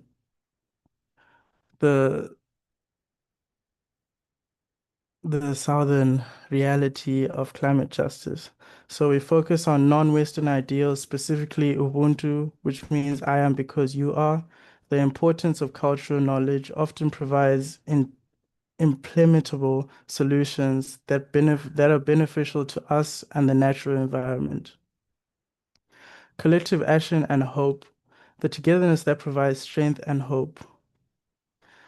Using environmental plus social equity is interconnected and help one and help all. Understanding that helping yourself helps others is core value of Ubuntu. The change that benefits the individual, the community, and the environment. And through this, community resilience comes through the collaboration. How the game works. Players restore biomes by completing recipes from recipe cards which are specific to their biomes. On their turn, a player rolls a dice or spin the wheel. There's an option to use either or, which decides whether they pick from the resource card pile or special cards pile, which consists of events, trump cards, and recipes. Players must respond to events by dealing with necessary step backs and penalties. Sometimes they get bonuses from the events. Through all this, they must balance their equity, economy, and ecology tokens, which represent the three pillars crucial to sustainable land conservation and climate justice. They also have the option to trade with other players or force trades with the trump card. The key innovation in our game had to be the event cards. Event cards are climate events that affect different biomes in different ways, like droughts hitting savanna and grassland players differently from how Finboss players are affected. Those are the different kinds of biomes. The resource distribution cards show that scarcity and abundance of different resources and different biomes is a reality that we face. So different biomes have a different amount of either wood, plastic, or compost, depending on the environment that biome is in. Our game is also equity focused through the equity cards.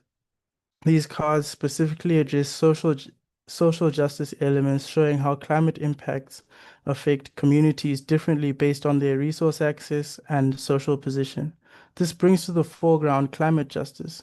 Events don't affect all players equally. Resource scarcity, different biomes have different resource availability patterns, and the Ubuntu philosophy of the interconnectedness that requires players to work together across biomes. Winning requires thoughtful strategy focused on sustainable development principles rather than just racing to complete a recipe first because you believe that's how you could win the game. We focus on cultural knowledge systems, respectful representation. We really went local with the South African environments and traditions from the people, plants, and land, based on what we can see and know. So all our information is from research from around us and where we are. Like how certain plants such as cankerbos have been used as traditional medicine for generations by different cultural groups. We didn't invent any traditions, only documented practices looked into different areas and found stories, ideas, and the corresponding ideas and correspond to mechanics and narrative of our game. The recipe cards are biome specific and are all based on cultural principles and environmental collaboration, including info about the benefits of each recipe. Our journey. Okay. So we have a video here of just a short clip of people playing the game. You don't have to play the recipe for a recipe. No. And during our design journey, we found that at first we had too much information for the game and it led to people not actually taking in any of the knowledge. So we had to summarize some of the stuff, but still keep in the key points. And we also decided that winning would be decided through not just building and getting your biome built first, but balancing the pillars of economy, ecology, and equity within their biome. And this led to the transformation of the game and how people are thinking by the end of the game.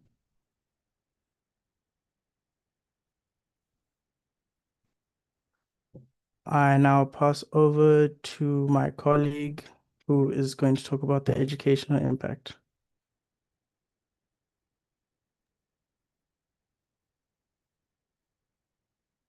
Good afternoon, everybody.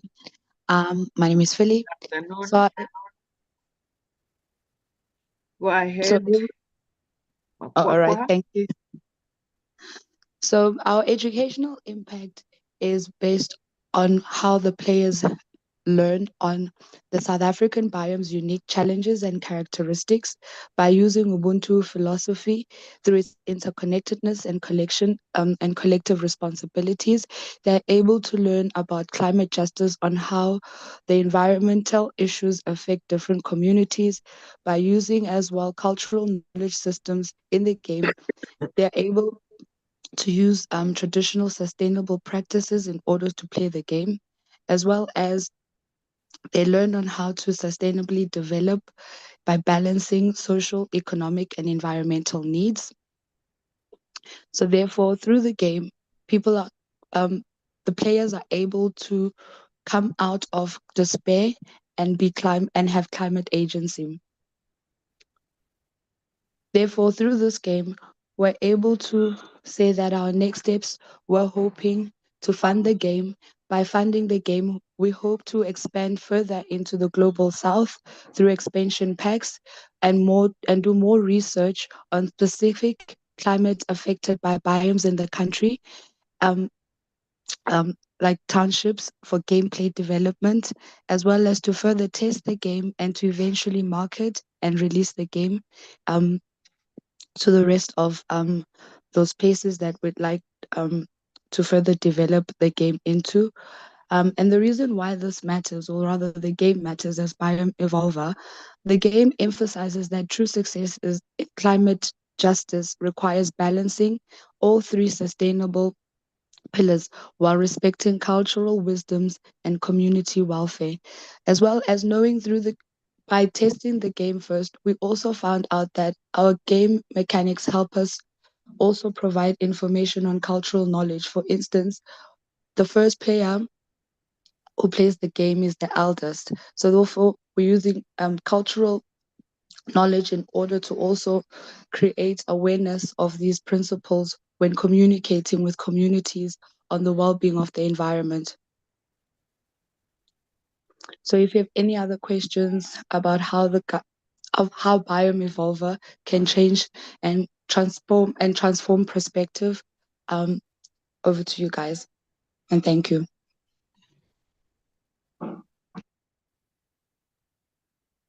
Wow.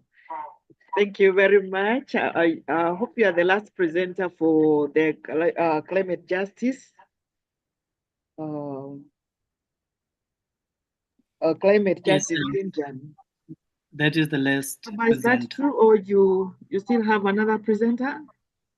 No, we can close if you so wish, just to conclude. Give me a minute and I can do that if you so wish. Okay. But otherwise, we have no other presenter. Okay. Yeah, you can conclude. Okay.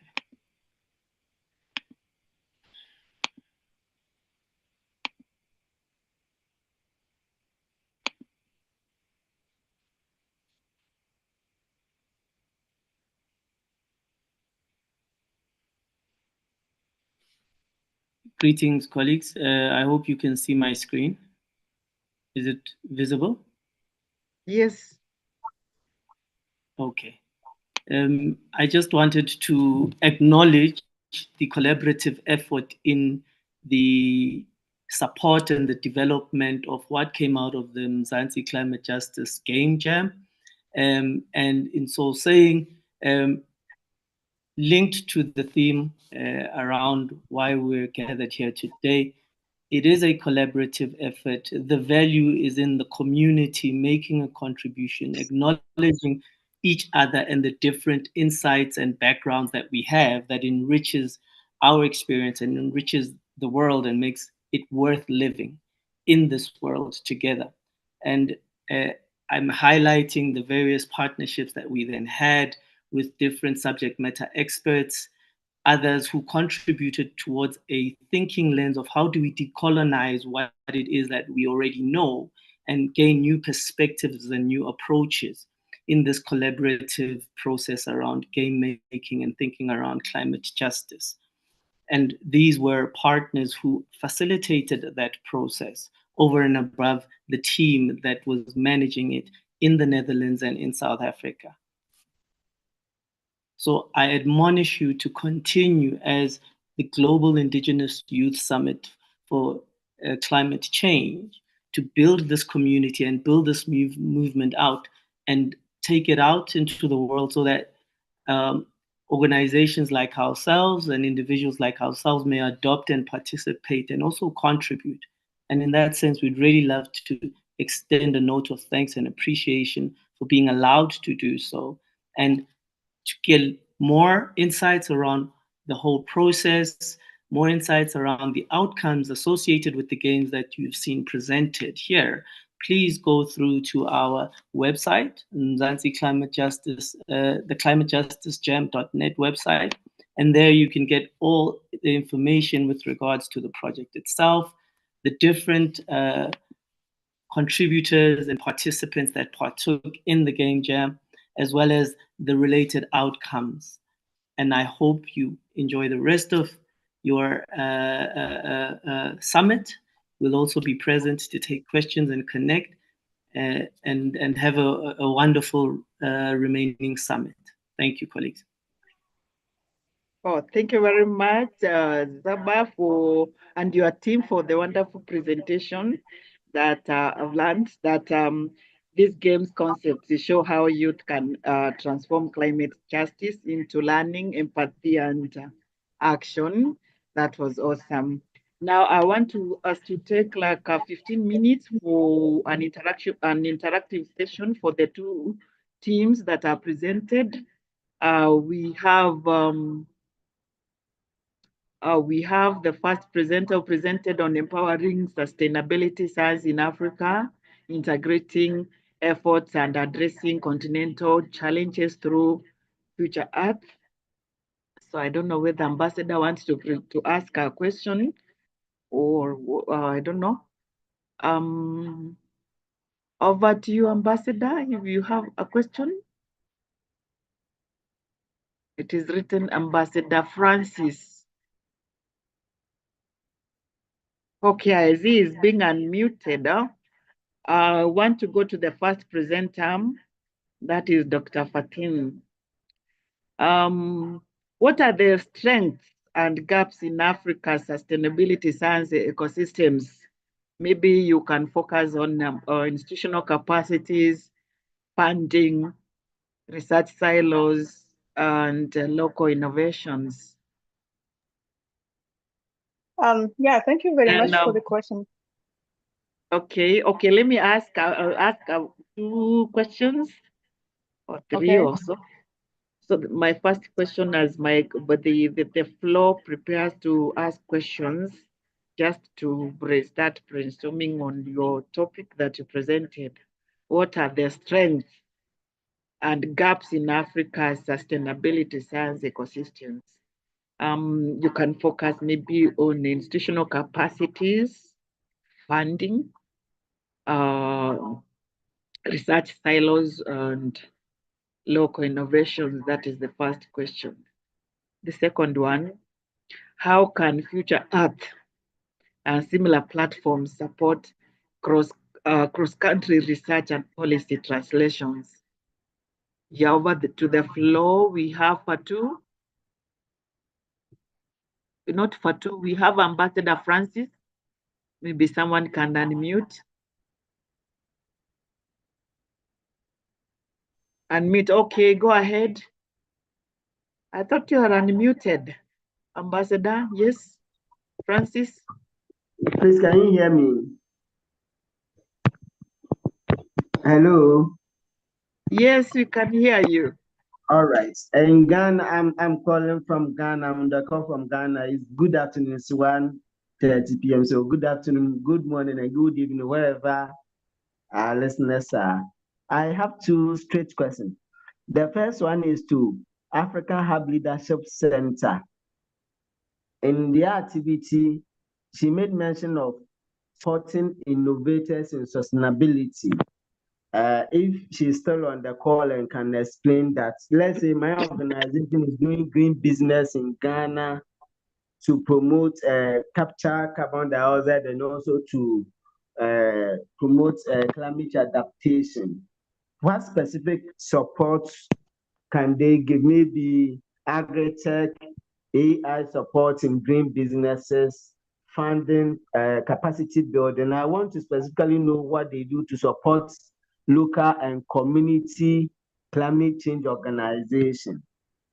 Then to the game team, I am in Ghana, West Africa.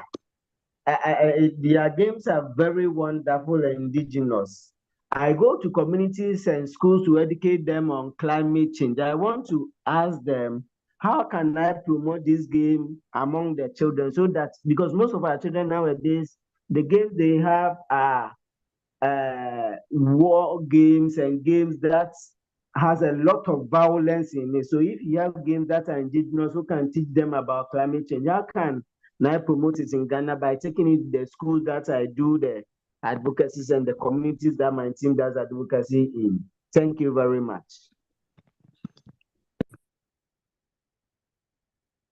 Any other question, or you can respond to that?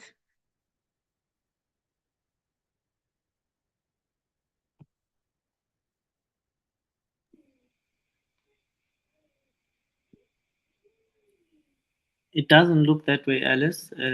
Should I give the response just to the second question from the gentleman from Ghana?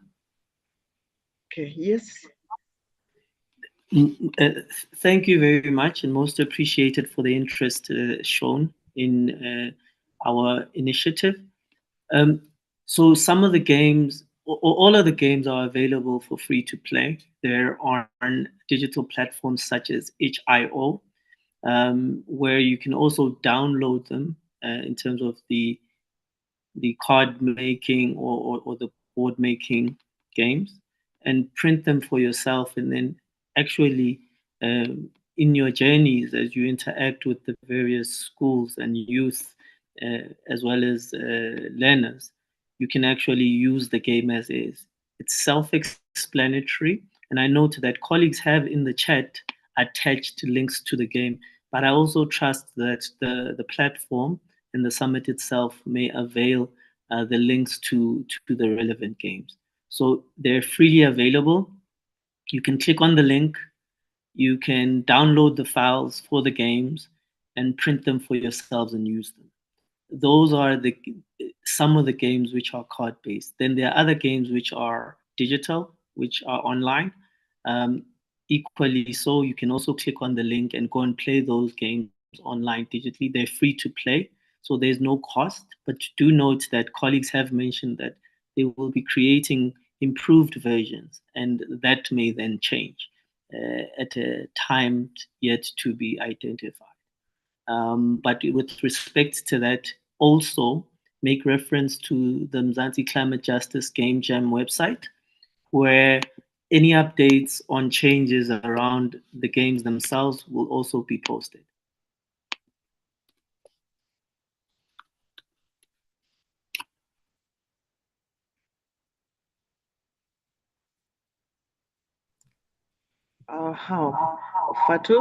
Faten, sorry. Faten, maybe you can answer the question. Yeah, thank you very much. Actually, yeah, for the first question, which is like, it came in two questions, and I think this is a very robust one. It's about the strength and the gaps of Africa's sustainability science ecosystem, funding, research silos, and institution capacity. So let me talk first maybe to the strength, because I think it also reflects on what we do within Future Earth and where we try to build on the strength existing there in terms of finding the strategic collaborations, because we are working with different institutions, and we are now working with different also entities who are leading sustainability science in terms of the science clusters. And also they have their own networks, and their own connections and so on. So building the strategic partnerships, and collaboration, and bring them together in order to respond to those questions. So that was something, that we could put in place, and that was something that I can consider as one of the strengths that we do have within networks of Future Earth, the way that we brought together all these science clusters and also connected them to the regional needs coming from the regional offices, and provide them with a platform, where they can showcase. For example, this year when hosting the SRI Africa Satellite event, we hosted more than 9 sessions only for to showcase, from the science innovation and sustainability science within the African continent, coming from the different entities that we do have within the science clusters and the nodes. And I believe that there were a lot of things to show and a lot of things to support. In terms also of funding, I know like for Africa, we still lack that funding mechanism to support sustainability science and transdisciplinary and so on. But there is also some efforts that were kind of try to support this kind of thinking, For example, for the first time this year, we hosted an Africa call from the Benmont Forum, and this one was supporting the TD and the sustainability science through different thematic area only with an African leg. And I think this happened for the first time for the Benmont Forum, calls. So I think this is also one of the opportunity that we are trying to build. And this came, I know like this kind of thing, they need some time, that we need time to develop this kind of things, and we need, support and so on. But I believe that we are progressing, that we are progressing there. In terms of the research, the institutional system, I do agree. We are still have a lot of this emerging institution, but we still we need to support them. We need to create those mechanisms to support them and to have more capacity development at the level of institutional level. And this is needs to touch, governance, the way that they are sustain their funds, and the way that they can run with their project and programs and so on. Within the Future Earth, we do also the way that we are having capacity development for individuals and the program that I just mentioned for the next phase that we are starting in 2026. Now we are building a stronger program, and this will be only for the support of the institution or the related entities that we do have within the hub and the leadership center. And here I'm talking about the regional offices, or what we call the regional nodes, and we do have 6 of them.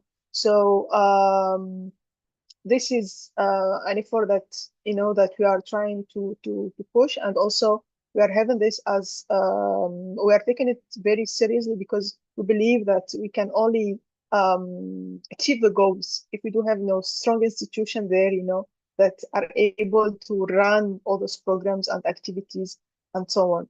So this is for the first question. And also there were a question on the cross-cutting activities. So yeah, we we promote and we support cross-cutting activities and initiatives. And we do have the Sustainability and Innovation Congress Africa satellite event with this our SRI satellite event.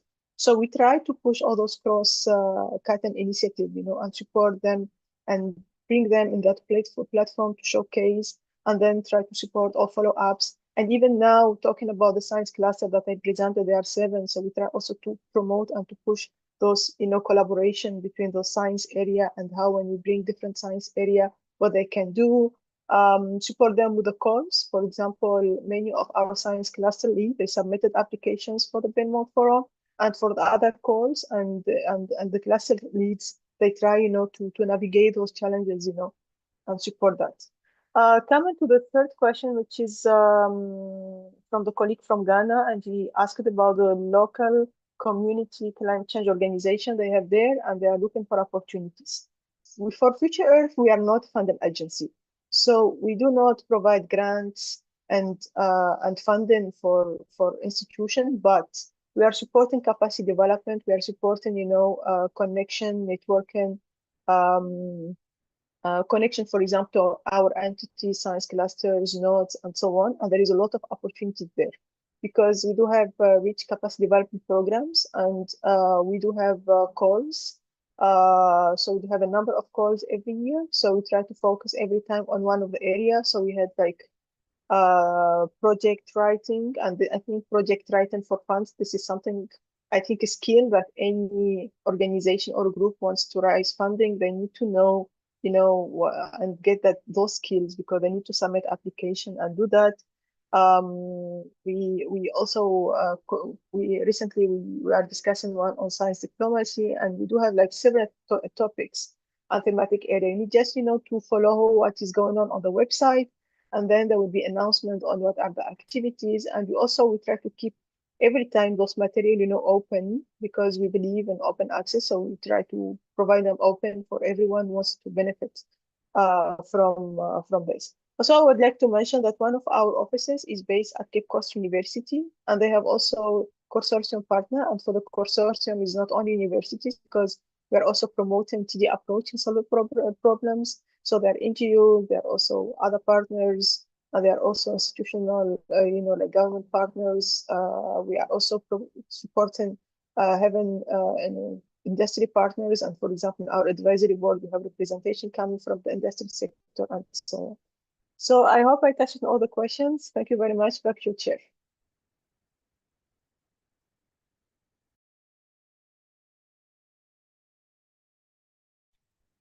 Thank you very much. Maybe any other question? We want to move on to the other presenters.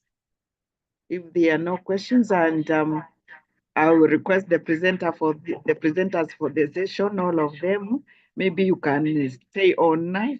Maybe someone has a question to ask later as the presentations go on. So, any question for the two presenters? Oja? Sorry, I just give some points about we are run on the time. So maybe the question will be put in on the chat, and the speakers will answer it accordingly. Thank you. Okay, thank you very much for that guidance. Now we go on to the next presenter, who is presenting on Art-Based Showcase, Indigenous Youth, Water and Climate Justice, Visual Voices and Creative Resistance. That is none other than Professor Asikopo Nyambe, who is an assistant professor at the Global Station for Indigenous Studies and Cultural Diversity at Hokkaido University in Japan, and a science officer for the Future Earth Global Secretariat Japan Hub. She's also the managing editor of the Indigenous Studies and Cultural Diversity Journal, which is hosting the special issue linked to our GIYSCC Summit. with over a decade of experience in participatory action research, Scopo has recently transitioned to her work towards co-creation and co-design approaches.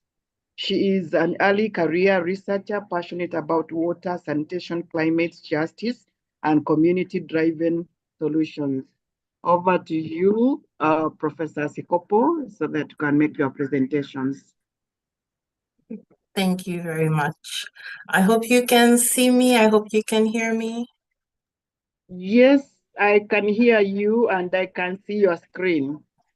Great. Thank you very much. So greetings, everyone, and welcome to this special workshop session of the Global Indigenous Youth Summit on Climate Change 2025. I've already been well introduced, but I should say that while I live and work in Japan, I am a Canadian citizen by birth and a Zambian of Lozi and Bemba descent. So I am also from the continent. And today I'll be somewhat moderating or guiding us through this workshop, which has been titled Indigenous Youth, Water, and Climate Justice, Visual Voices, Creative Resistance. It will be an interactive workshop, so your participation is very important. I should note though, of course, we don't have so much time, so I will try to run through things quickly, and I hope you will join me in moving along quickly with this. So on the screen, you'll see a QR code that links to our Google Slide document for the activity we'll be doing. I've also placed the link. Let me just do that actually. So I've placed the link there in the chat. So you can join using either method. And before we really get into it, I just want to ask the question, why, or at least to answer the question, why art? I need to say that art is a universal language crossing barriers of literacy and geography. And so as a researcher, I work with children and youth in underrepresented communities through a club I co-founded 8 years ago called Zikolanga. Zikolanga means my world or my community in the Nyanja language spoken in Zambia. Tugulizane, which is the slogan, means to work together. And we have been using participatory approaches like photo voice and art to co-research with our young people and learn about their lives and experiences regarding water, sanitation, and hygiene. And through my work with our young ones, I've seen the power of art to speak to power and offer a voice, to engage, to express deep meaning. And strikingly, our images show how climate change is impacting their daily lives in areas of health, education, agriculture, and so on. All the pictures and drawings that I'm showing you right now are actually done by children or taken by youth in the informal settlements of Lusaka, Zambia. And all of them have personal stories attached to them. And so for this workshop period, we will have just 10 minutes. I will put a timer on the screen so that we stick to time. And there are 2 steps. Firstly, I would like us all to think about water and climate justice in our various communities and cultures. You may consider things like, what is my community's relationship with water and climate change? Or how do we sustain the good things within this relationship? How can we adapt? We can think towards perhaps the next 50 years. And what messages would I like to share with the world? Or what would I like to highlight? And then in the next step, please access the Google Slide document. Again, the link is in the chat, or you can scan the QR code on the screen. And it should take you to a page that looks like this. And in the Google Doc, you can pick an empty slide and add your name or initials, your community name and country. There are empty submission slides from 4 up to 20 about. and you are free to add more if needed. On the slide, show us an image that represents your experiences or ideas based on the directives in step 1. So you can draw directly into the Google slide, or you can upload a photo or artwork you've created, or snap a picture right now and add it. You're also very welcome to draw from images on the web, but please cite the source. And then you would be good to include a short caption or narrative to explain your image. Okay, so that being said, I'm going to very quickly just put a short timer on the screen, and then we can start said activity. Give me a moment.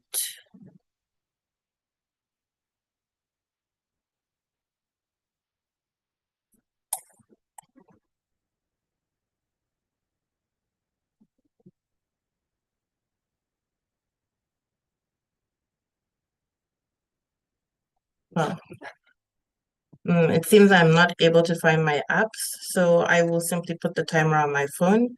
And of course, feel free to start. And if you have any questions or any difficulties, I'll be there to support you in the chat. All right, I will resend the link in the chat. I've seen that comment. I hope you have seen it.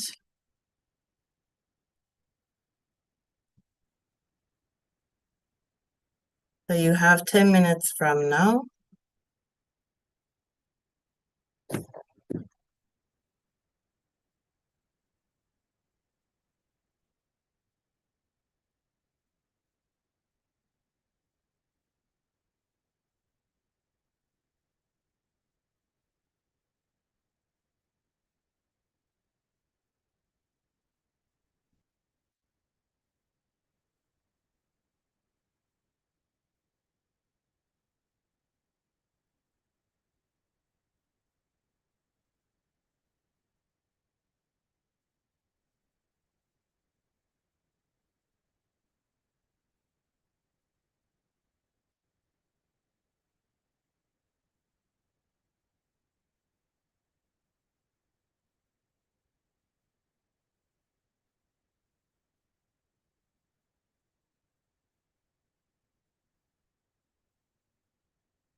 Okay, we have some people in there. That's nice.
Ah, okay. So I see from Erica in the chat, She's trying to see how to control the pen. Let me see if I can help or showcase that. Oh, Paul has shared something in the chat. We'll take a look at that too. Okay, so I'm going to find a blank slide. I hope you can see my screen of what's actually happening. So I think there's nobody here, so I've taken up number 7.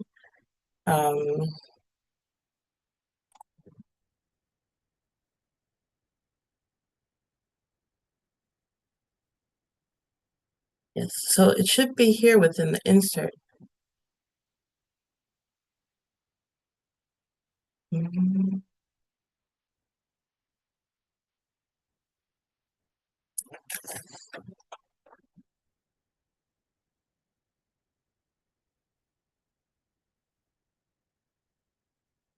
Interestingly, I am also not, well, I guess here within line scribble.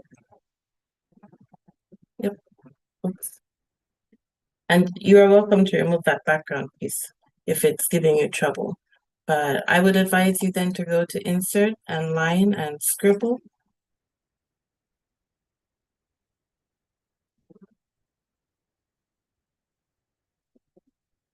And you should be able to draw.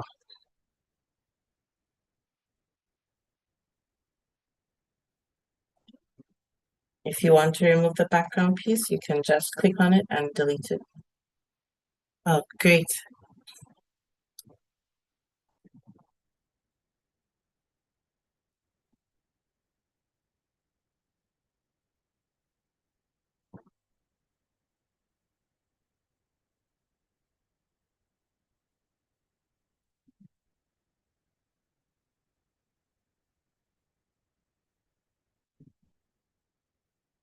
You have 5 more minutes.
So I have received an image from Paul, which I'm going to add to the slide for him.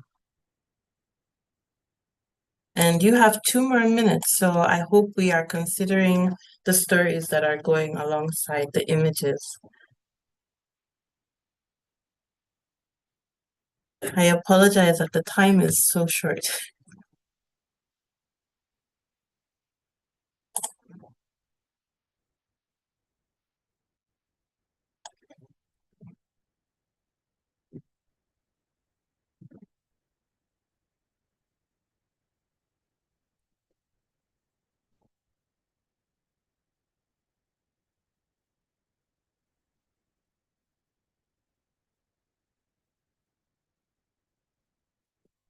I guess Paul will be able to tell me a little bit more about this image, in terms of what should be added in terms of the community, and the country that this image is coming from.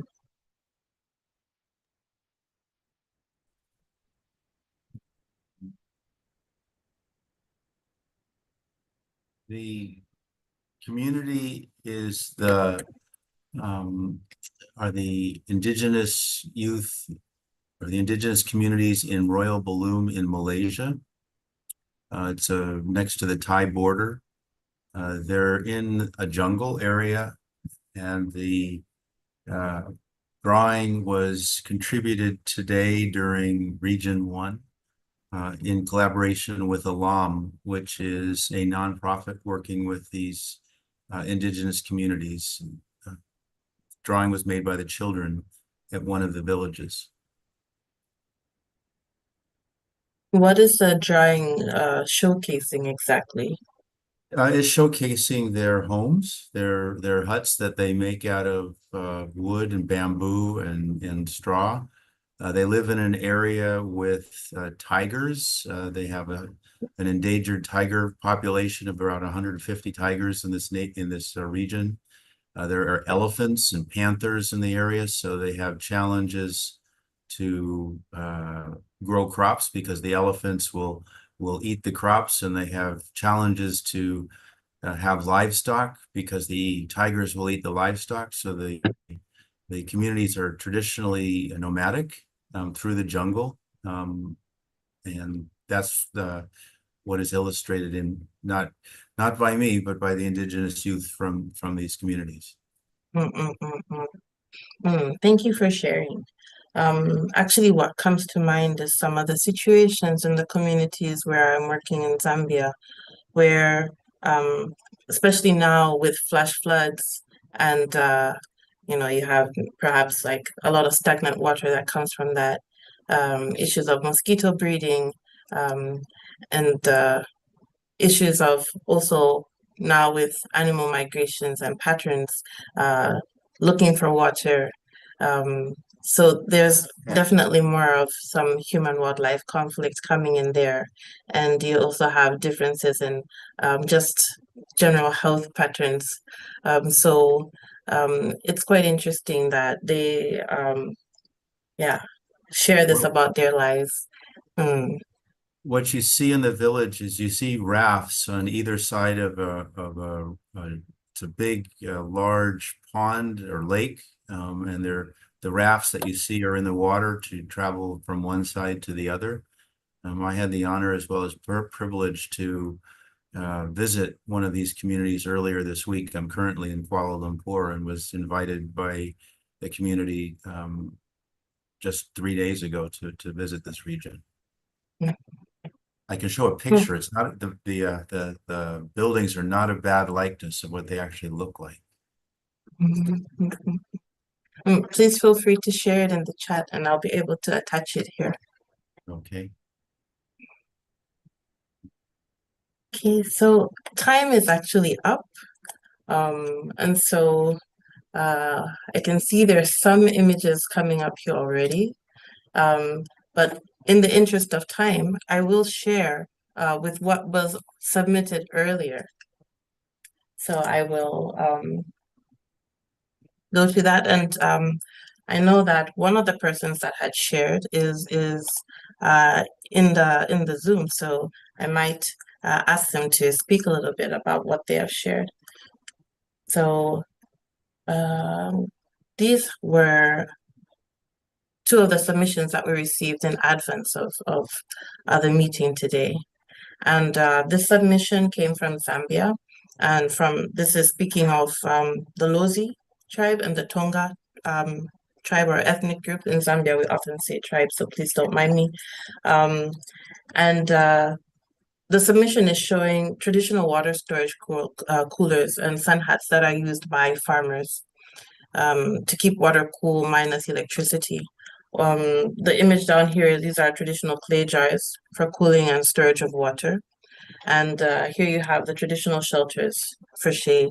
And of course, these have been used long before we've been talking about climate change in today's world to manage heat and to manage as they worked out in the field.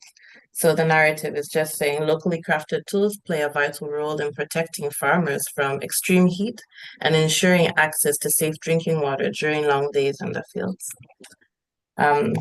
Then I will share the submission from Palestine by Dalia. And I know Dalia is on, so I will just briefly share, and if Dalia wants to comment very briefly on it, she can. So I believe, Dalia, you will make a presentation next, isn't it? So I hope, yeah, you'll be able maybe to share a little bit more at that time, maybe.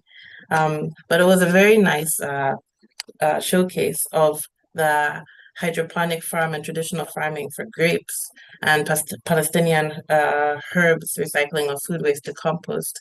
And she shared a video, and let me see if I can get that playing. And the text which is on the screen is what is within the video.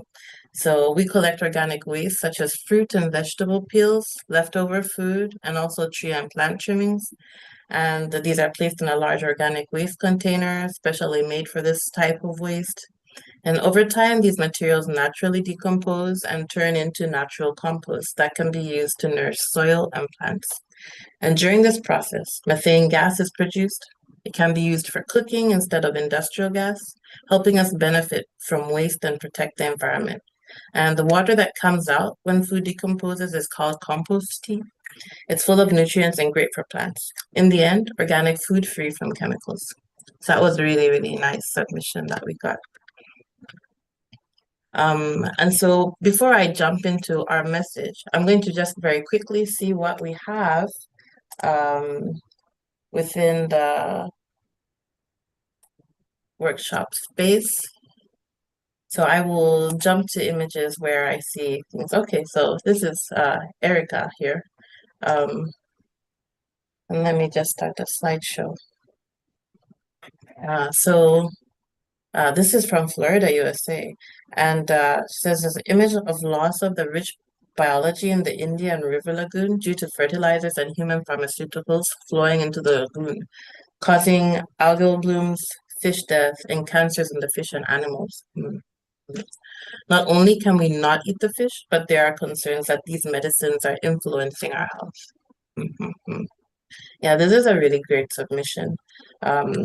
I might give more examples on the Zambian side, but recently we had a mine spill in the river. And so there's been a lot of concern about that, including issues of the biodiversity. And I think that's one of the key things when we think of, our climate change, but also in terms of how we manage our earth and our environment, how we protect other things that are living around us.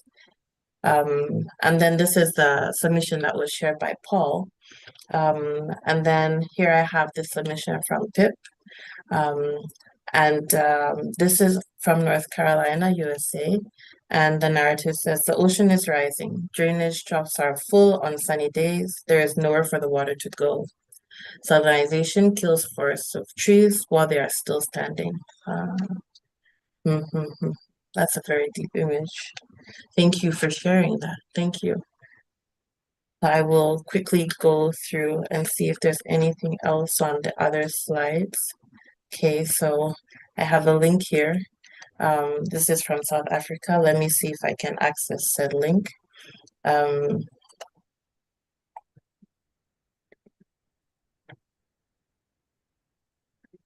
Madam Alice, how good are we on time? I think our time is quite limited, isn't it? Yes, yes. Our time is very limited. I feel like we should be wrapping summarize up. our presentations so that we can also give our colleagues an opportunity to present also. Right. All right. So I've got the image from this one, and the narrative was saying pet bottles, the juxtaposition of need for water, but we simultaneously are destroying and polluting nature, which is the resource that safeguards the water source and keeps it fit for purpose and human consumption. Okay. And then we have the ones that I have shared. Okay. So then, how this is supposed to work, usually, is that everybody would be able to share their own story of what they are experiencing. They would be able to share their own priority. And based on that, then we have the discussion of what exactly are we finding as similarities or as priorities from these narratives. We don't have so much time, but I would like, if you have any kind of thought-provoking things that have come up just from seeing the images or from seeing the narrations of others, even in the chat, you can put out what is the message that we want to share. When we're thinking of the next 50 years, what exactly is it that we are hoping for and what we are working towards? If I pick up on some of the keywords that we've seen here, of course, we're looking at our biodiversity, our nature, our rivers, our plants, that they should be alive, hopefully in the future, that we should still be able to access them, and that we should be able to leave something behind for other young generations that are coming. And so we have to think smarter about how we are managing this natural resource that we were given.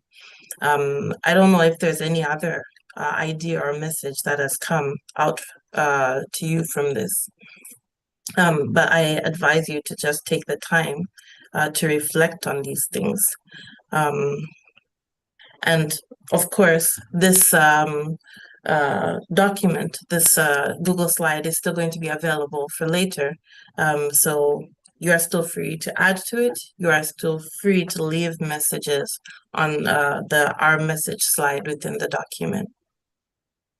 So perhaps at this point, I'll thank you all for being part of this conversation and for using your art to express what sometimes words alone cannot capture. And just to say that, yeah, we plan to submit at least, even if it's just an abstract summarizing the contributions of this workshop. So if it's okay to use your images, please feel free just to put your email address on the slide, or you can let me know. Otherwise, we will just send a blank abstract. And for your information, that the Indigenous Studies and Cultural Diversity Journal is doing a special issue for the summit. So you are very welcome to leave any of your work other than what we have discussed here. You can submit it. The deadline is September 9th. So thank you very, very much for your time and effort. Thank you. Thank you very much, Professor, for that wonderful presentation. I believe art is activism, as some say. So we, in this space, we have listened with respect, humility, and cultural grounding, and each piece that you've shared, we have listened with the heart and a lot of humility. So thank you for trusting us with your stories. Let's carry on with this creative resistance forward in how we design, speak, and act. So I will usher in the next presenter, who is Deliyat Alkamar, to take us through on eco farm. We know climate change affects how we grow, eat, and sustain our communities. So today's eco farm session grounds us in solutions rooted to land, labor, and even local knowledge. So I know he's around, or she's around, I don't know. Sorry for that. So over to you. You can start your presentation.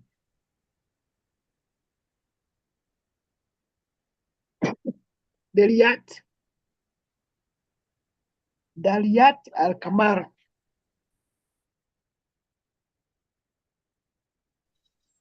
Yes, hello, I am here. Yes, hello. Yes, we Hello. can hear you. Yes. Yes, Dalia, you can go ahead and make your presentations. For the interest of time, I believe you are going to summarize so that we can Okay. give our. Okay. Hello to everyone. I will start now or not? I start the presentation now. Yes, go ahead. Okay. Okay. So I am Dalia and I am from Palestine. And okay, I will share.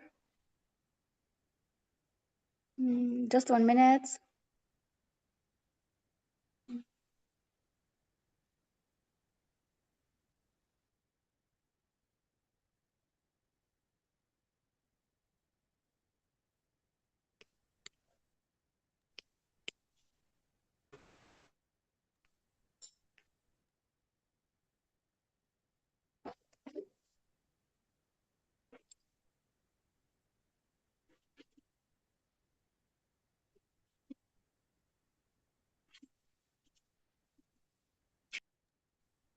Dalia, we cannot see your screen.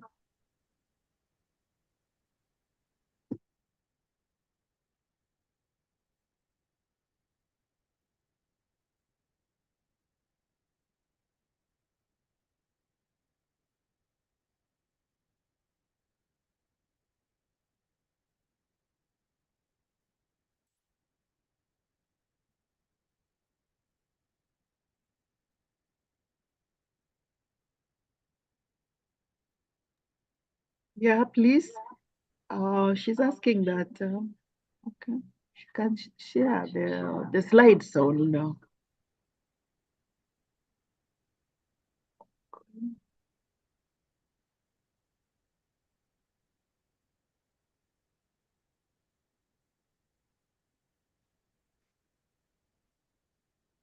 Maybe Stefan, can you help us?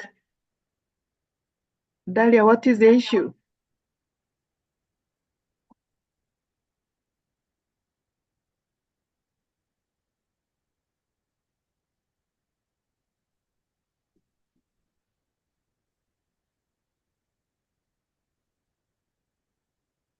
Yeah, you got it. Can you share now, Dalia?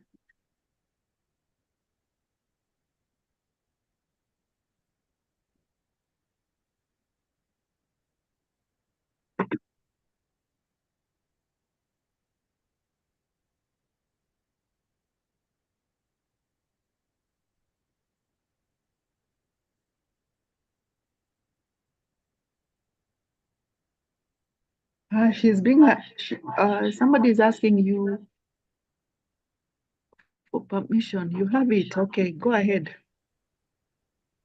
For this, okay, I'm Dalia. I'm from Palestine, and I represent Adaliyat Al Karmel Farm as an eco and educational farm, and that combines between the traditional agriculture with modern practices like hydroponic, and we recycle the food waste and empower women and youth and build a community. This farm is located in Nablus, and it is combined with traditional and hydroponic farm. Our vision is to create a model eco farm that combines traditional and sustainability, innovation, and community engagement. Our mission is to empower youth and women, preserve heritage, and advance food security through the sustainable practice. And Why was the eco farm established? The eco farm was established to produce a healthy and safe food for the local community while reducing the environmental impact of farming. The idea is emerged as a response to climate challenge and the growing demand for natural product, with commitment to preserving the water and natural resources for the future generation.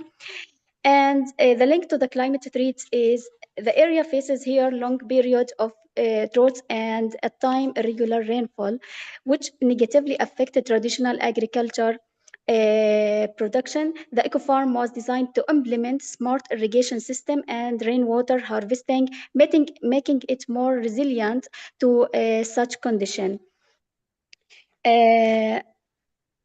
Component of the eco farm is traditional farming, grapes and olive, and hydroponic farming for leafy greens like basil, like lettuce, and Dutch bucket system. And we have zero waste model biogas composting. So every day we can recycle 15 kilogram of the food waste we can recycle them to 25 liter for the liquid fertilizer and 6-hour biogas. And we have food processing unit. So, and the farm focus in the ecotourism and education. So we talk about the farm tours, school visits, and the workshop. The traditional agricultural practice, we can talk about the knowledge passed down through the generation and the drying and the preserving method and the rooted in the local culture. And we talk about the herbs that's supporting biodiversity. We talk about the hydroponic innovation. We can make a recirculating of the nutrient system. We have Dutch bucket system for the tomato and peppers, and we have the hydroponic system NFT tubes for basil, lettuce, and use of the smart sensors for pH and EC control. Sustainability features, we can talk about the sustainable water management. So we can we have rainwater harvesting for irrigation, and the solar energy system is in development, and we have smart irrigation and fertigation system. And talking about the composter and the composting, we can use the organic fertilizer. We can having from the kitchen and from the restaurant. So we can use 15 kilogram per day from the food waste and recycling them per day. We can have 25 liter from the liquid fertilizer and the biogas, and integration of the pollination friendly plants. About the future development plans, we can think about the greenhouse heating with the eco boiler, because, and we can talking about the eco packaging and the branding enhancement, international collaboration and the product export, and launch of women in green food forum. Here about the key takeaway, model of circular economy and innovation, sustainable, inclusive, and rooted in heritage, scalable and replicable in other regions. And here about the and the farm Dalit Al Karmel, it's organic and environmental and touristic, and it's educational farm. Here some picture from other farm. It's the first farm in our region, and we use the organic fertilizer in our product. Here some product plant different kinds of vegetable and herbs. And here about I want to talk about the competitive advantage. We have healthy product. We use organic fertilizer, and we focus about recycling and the eco packaging, eco-friendly. I want to talk here about the innovation approach. We have seedless grapes farm, so we focus about the traditional farm. In the same time, on the other hand, we have the hydroponic farm for leafy like basil, like lettuce, and we have the Dutch bucket system and honey and bee farm.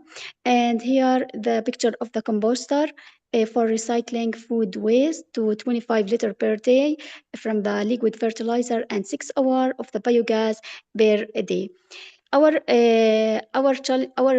future outlook to have, for example, aquaponic, and to have the solar panel for pumps and instruments. We can lower the cost of the electricity, and to having a microgreen and edible flower, and to use the computerized system for the second hydroponic farm. Here some picture from the farm. And here the Lulu Rosso and Lulu Bayonda, this is type of the lettuce. This is the milestone.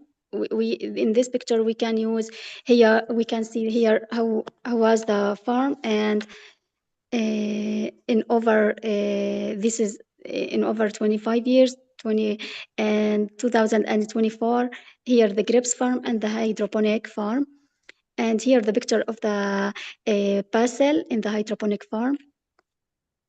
And here our the meet our expert team. I am Dalia. I am the founder of the Dalia Al Kalmer farm. I am chemical engineer, and I had my master degree from Italy in food science and technology. And I am interested about the climate change, circular economy, green economy, and all this field. Our project is focused on the SDGs, and we focus on we have environmental impact for recycling, for educational, for having fresh food, organic food.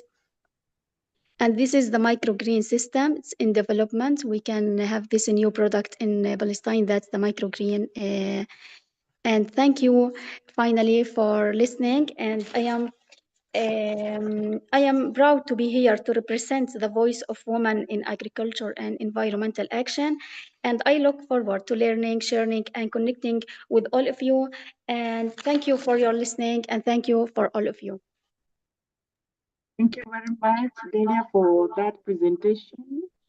I think from the call I get, what I get from you is we support the indigenous eco farms by funding or local buying and protecting seeds sovereignty. That is my conclusion.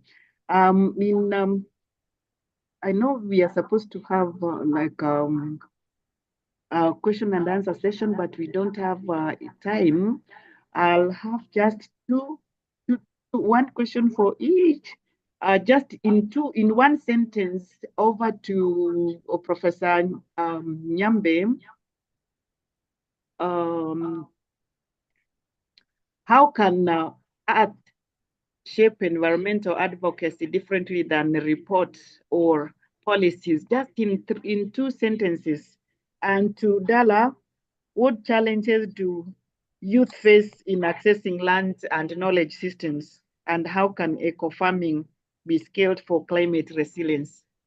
Just two sentences each so that we can give our synthesis and conclude to give the other presenters an opportunity to present.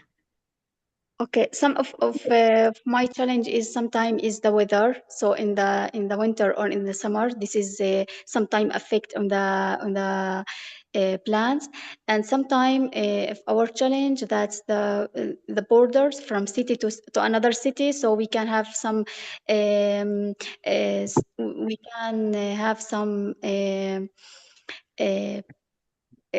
plans for example for the restaurant, for the people, so we can take it from city to another city. So this is sometime if the border is closed or something, this is sometime affect, for example the basil or sometime the leafy products. Yes, and the weather, and sometimes the weather, for example in the winter when the temperature is lower than, so sometimes the leafies affect. Yes. For example, about the water challenge, here in the Palestine. So yes, is sometimes it's difficult, but you know that we are entrepreneur, and we have a solution for this. So I have this solution for collecting the rainwater. So yes, I make a big well for collecting rainwater, and for this is for the sustainability. Thank you very much. Over to Professor Nyambe. Thank you. Could you quickly repeat the question? I don't think I heard you very well. Oh, you didn't get my question? I said, how can art shape environmental advocacy differently than reports or policy? Thank you very much. That's a very good question. And generally, one of the main reasons that I use art is for the fact that, particularly with the communities I work with, it is easy for them to do. And it doesn't have to be that they use a camera. It doesn't have to be that they use a paper and pencil. They could use clay, they could use wire. whichever way they represent art in their community.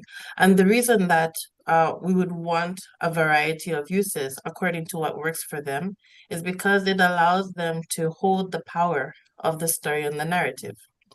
So I'm not coming as an expert to tell them how to do art.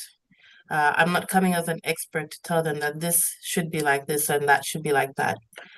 So it gives them the room to speak from a place of their own knowledge, their own understanding, their own power. And that I think is very, very important. And so we've had, thankfully, nice opportunities to go with our children and youth, for example, in Zikolanga, to conferences and to meetings where they get to actually sit down with policymakers, decision makers, and they get to speak based on what they are actually experiencing in their communities. And we find that sometimes they don't always agree with the statistics. They don't always agree with the reports because they know what they're experiencing and going through. And so that's probably one of the key reasons that I would advocate for the use of art and why I would encourage it. I hope that answers the question. Okay, thank you very much. Yeah, it does. Thank you very much. Now we have come to the end of the presentation, and from what I've gathered from all the 4 presentations is that across all the sessions of science, art, games, and land, the message is very clear that Indigenous and African youth are not just stakeholders, but solution creators in climate justice and sustainability. Now, the key cut-crossing takeaways from the presentations that we have had this afternoon is that 1, empowering youth knowledge systems, whereby sustainability science must integrate local and traditional knowledge alongside academic research. Platforms like Future Earth should prioritize African-led networks, not just Western partnerships. 2, creative and cultural resistance. Through games and art, youth communicate justice, identity, and resilience in powerful, accessible ways. Art humanizes data and gives visibility to open, erased experiences. So 3, grounded climate solutions, eco-farming and land-based practices show how adaptation is already happening at the grassroots. Supporting local food systems is both an environmental and a justice act. Finally, youth-centered innovation. Youth are using technology, storytelling, and ancestral memory to design climate futures. What they need is platforms, funding, protection of knowledge, and decision-making power. So I want end this session to make a call for action for the entire summit that to create a justice future, we must weave together science, creativity, culture, and land. Let us move beyond consultation to co-creation with Indigenous and African youth in labs, on farms, in galleries, and in game designing studios. The future is not tomorrow. It is just what we are building together today. Thank you very much, everyone. Thank you for the presenters, and thank you for the opportunity, Onja, to be a moderator for the session. And we believe that the journey has just started. We are going to move on from here and go to greater heights in terms of empowering Indigenous education and our youth. So we are going to have a break of 5 minutes, and then the next presenter will be ushered in. Thank you very much, everyone, and enjoy the International World Indigenous People. Yeah, thank you.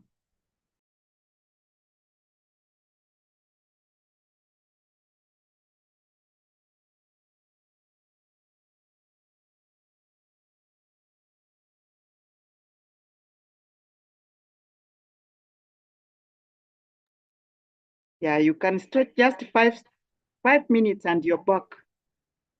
Stand, stretch, wherever, and then you're back. I will continue to the with the next session.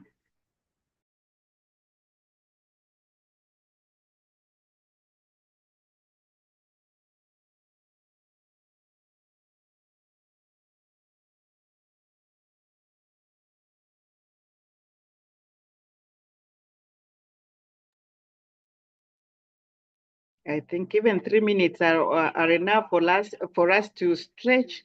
Then we come back because of the interest of time. Kindly, thank you very much.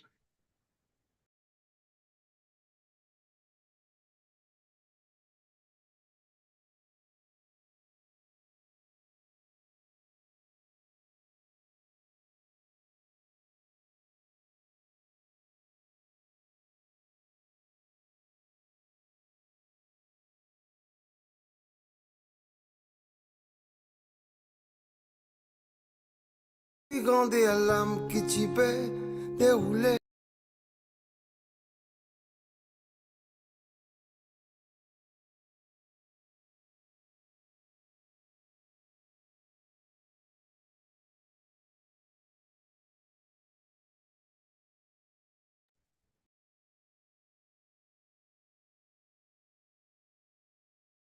Quand tu trouves solution, nous l'esprit trop plané.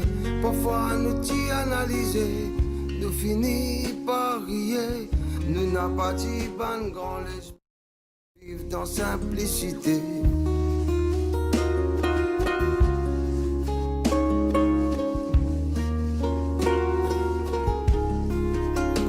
Pourtant, beaucoup les temps viennent passer.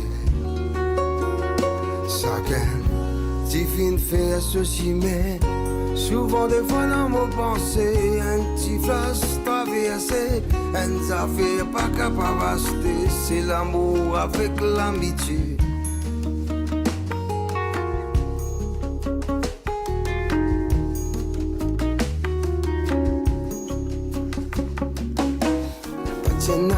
Beaucoup matériel, mais tiens, solidité. Souvent des fois tu peux causer les noms de tes King Bob Marley. Nous tiens beaucoup respect, je ici après bon Dieu. Les temps te trappe de la guitare, me trappe mon plume, mon papier.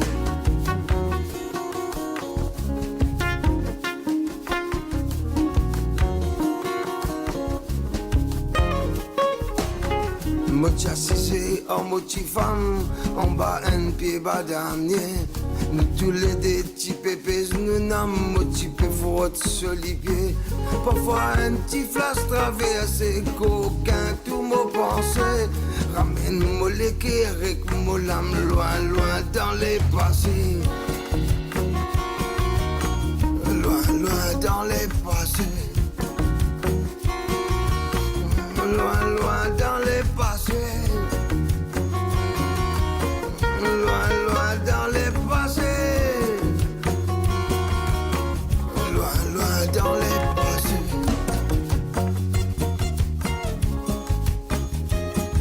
Da, da, da, da, da. Da, da. Da, da, da, da, da. Da, da.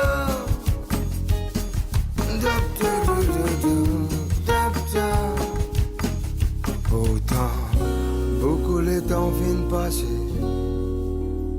Chacun, tu viens faire ceci, mais pourtant, beaucoup les temps viennent passer. Chacun, tu viens faire ceci, mais.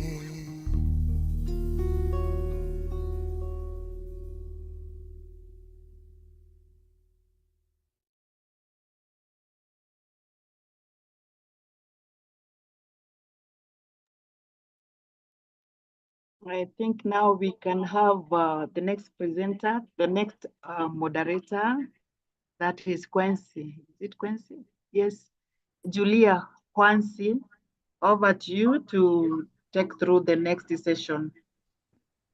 Okay, thank you so much, Dr. Alice, and a very good afternoon to us all.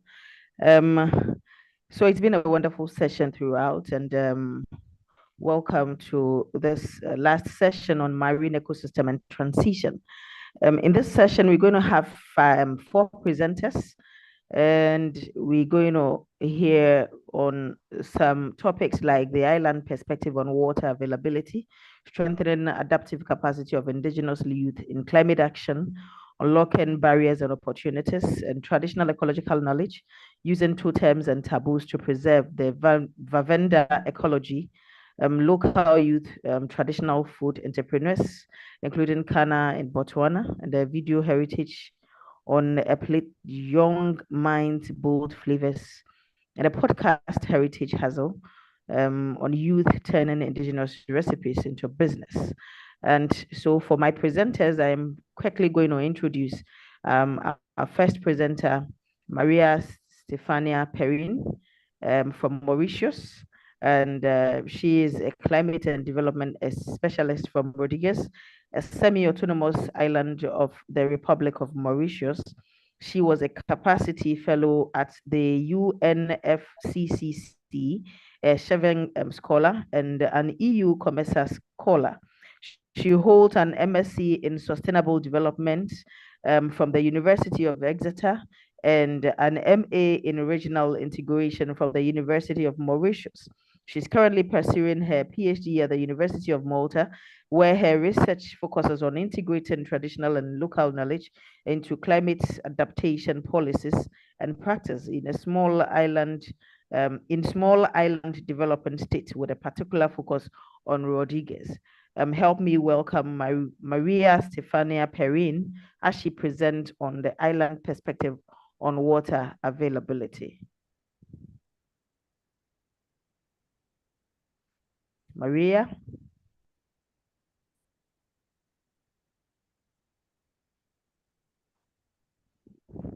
Hello, Maria? Okay, if she sent me a recorded version of hers, so let me try and then play that. I think, okay.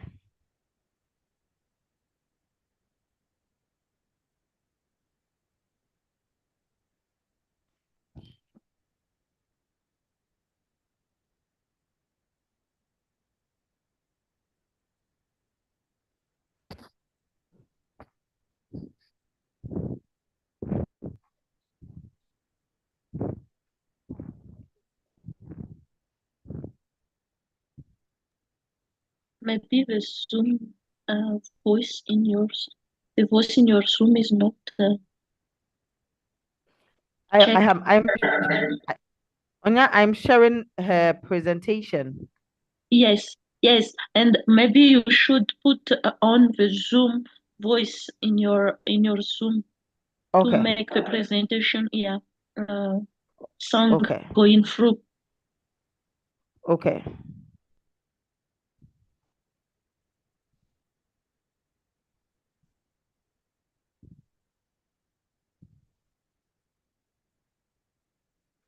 Is it visible? It is visible. Only the song is not going through. Oh, okay. Okay.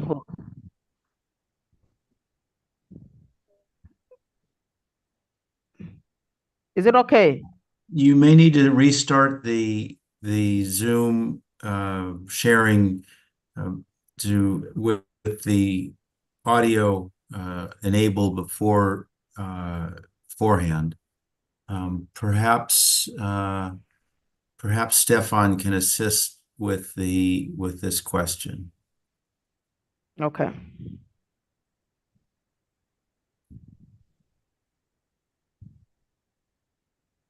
So if you stop the Zoom and then sharing, and then stop the Zoom sharing, and then before you enable the PowerPoint, there's a box or a little checkbox on the right side that says enable sound or something of that flavor. Okay.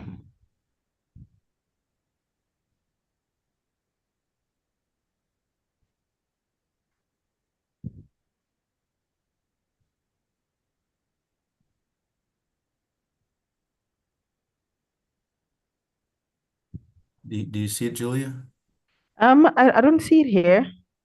Okay, if you put the PowerPoint in the In the chat, chat? Okay, let me just do that I'll right start it away. from my computer. Okay.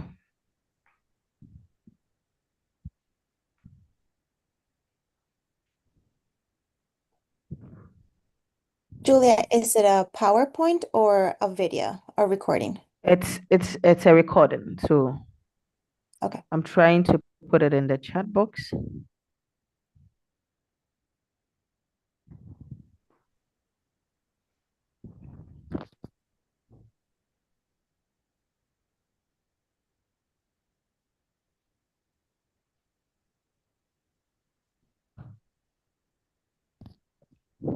I think it is loading now. Okay. Mhm.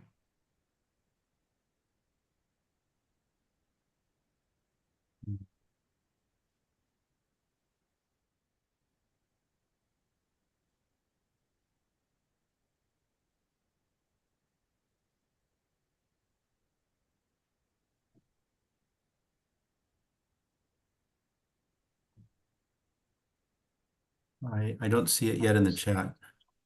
Mm.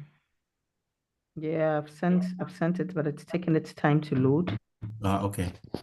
Yeah. Julia, do you want to try one more time sharing it to see if maybe because it wasn't playing at all, I don't think. Oh, okay. Mhm. So I go to the share. Yeah. Yeah. Okay. Stefan, you please assist. Yes, so you go to share and then you should see the three tabs on the top that says screens, document, and advanced. You can, if you have the video file open, you can do advanced and then click Okay. video file. Okay. And then in a panel to the right, at least for me, it shows to the right, you should see share sound. And then just make sure, Share sound, yes. make sure that you click The play. share sound is ticked. So I It's should just go ahead. Yes, okay, that's fine. Let me just do that.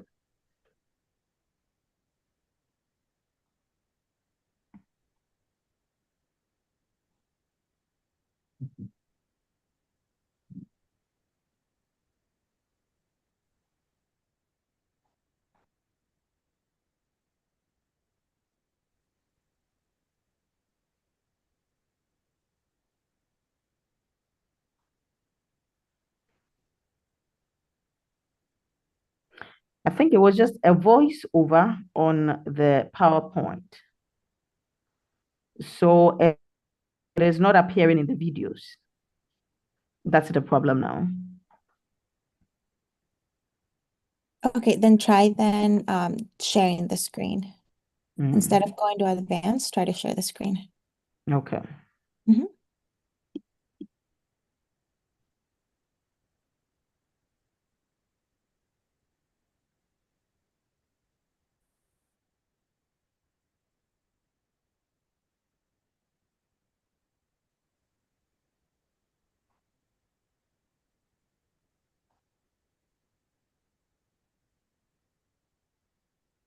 Can you see? I've shared it now. It's loading. Okay. Mhm.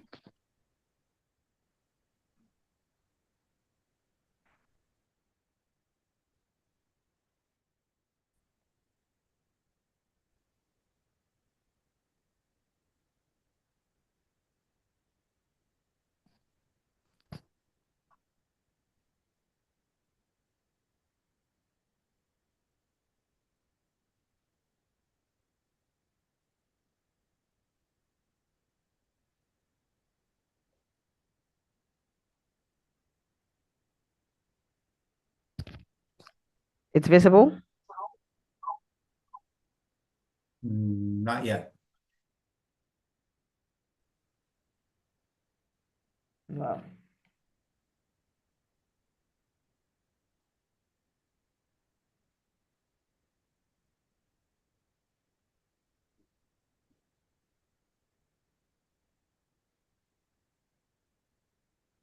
Okay, we see your screen, but not the presentation.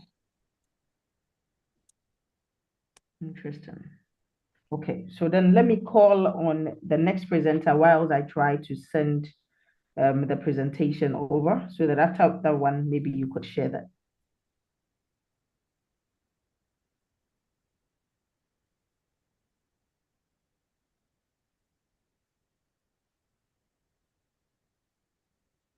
Is it shared now? Yes. Okay.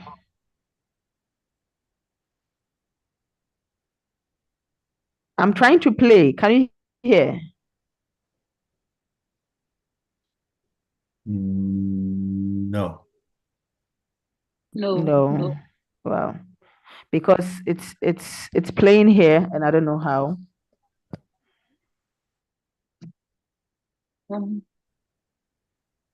How about going to the next presenters first, and then we will see how to handle on this one. What do you think? Okay. So then let me invite my next presenter, Rosemary Owiga. Presents on the strengthening adaptive capacity of indigenous youth in climate change, in climate action, unlocking barriers and opportunities.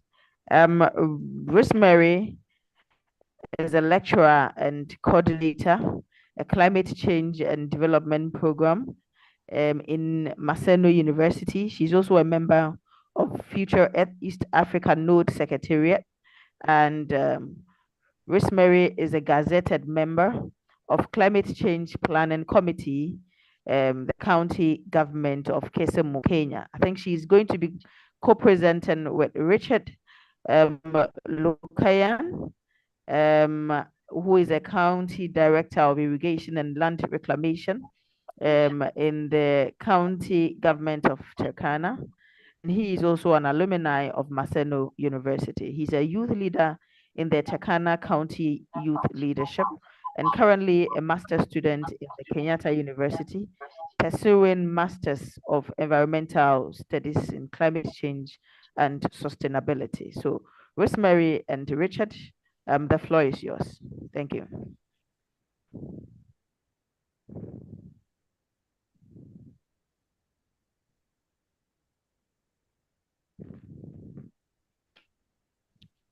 Rosemary?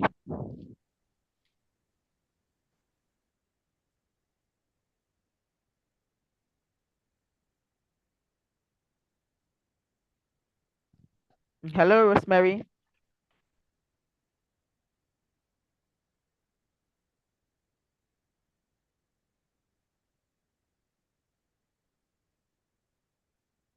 Richard and Rosemary, the floor is yours, please, if you can hear me.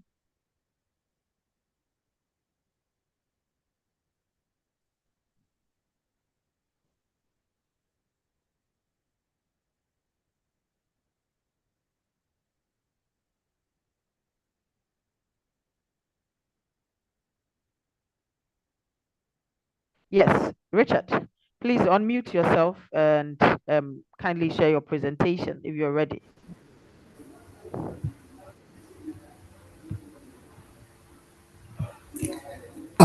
Thank you so much. Are you able to hear me? Yes, we can hear you. Yes, I think Madam Rosemary was to start, then I take over after her.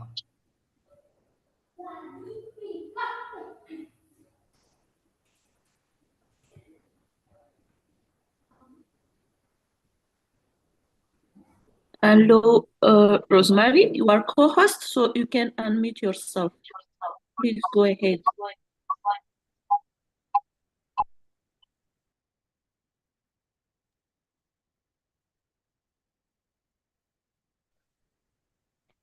Hello, Richard. Are you able to prompt Madam Rosemary?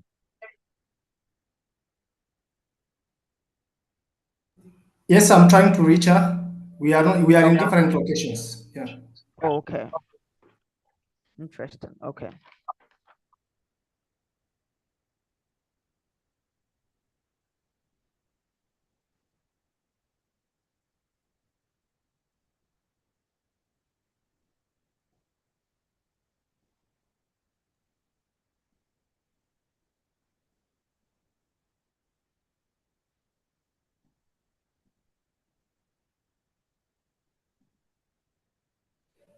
Yes, Madam Rosemary is not able to unmute herself. Maybe you can do that for her. Oh, Stefan, are you able to help, please?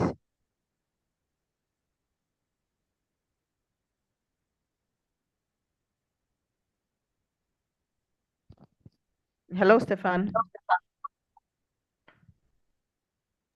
Yes.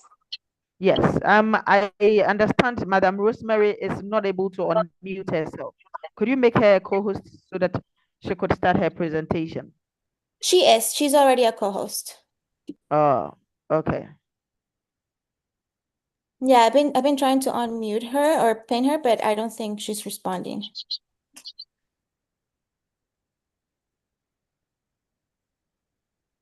Hello, Madam Rosemary.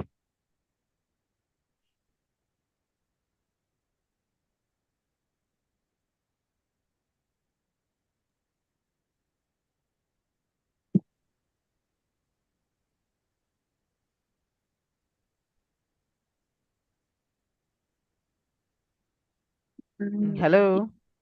There is a technical issue. Challenge? Because she can't, yeah, she can't unmute herself.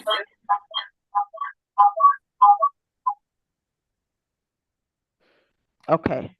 Then let me try and see if I could get next speaker again whilst we sort some of these things out.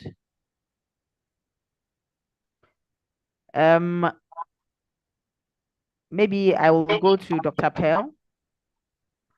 Hello, Dr. Pearl. Good afternoon, everyone. Yes, good afternoon. Okay.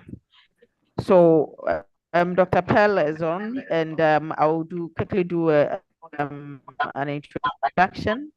And she's a senior lecturer and researcher at the University of Botswana and holds a doctorate in consumer science from the University of Pretoria. She is a DAD fellow and the Botswana Science Leadership Program alumni. She is the coordinator in the Towards Enhancing Sustainable and Innovative Environmental Change Solutions Consortium, a project designed to capacitate individuals to be environmental thought leaders.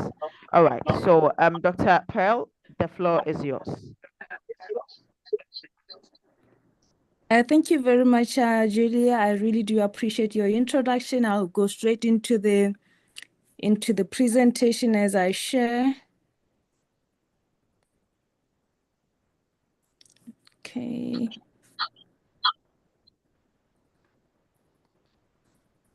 I hope I'm not gonna have the same technical issues.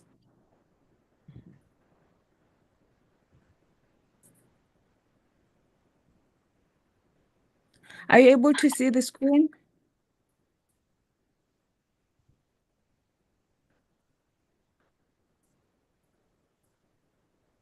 No. It's loading now, but I'm not able to see it now. That's very strange. And on my side, it's showing that there's someone who is also who's sharing.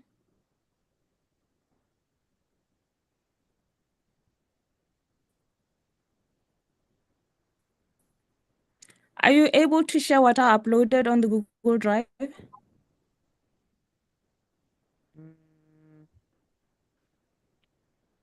I don't have that. I don't know if Dr. Onja has that.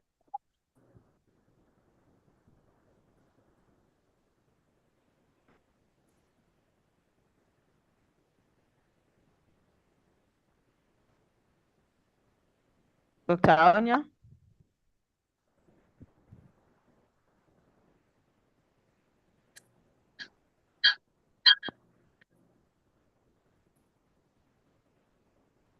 Onja, may you kindly share from the Google Drive?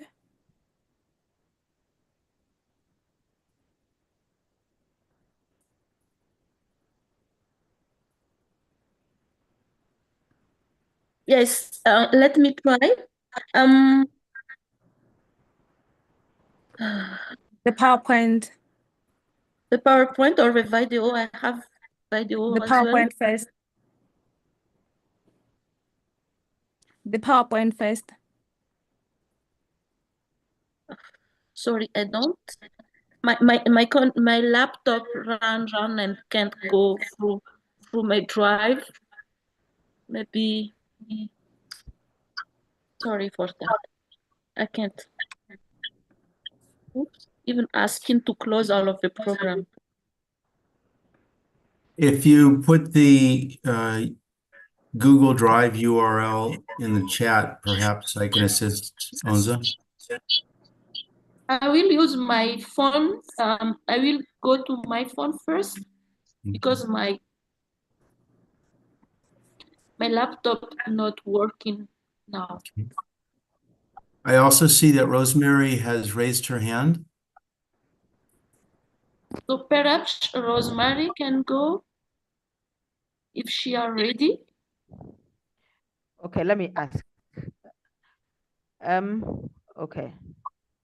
Madam Rosemary, are you able to unmute now?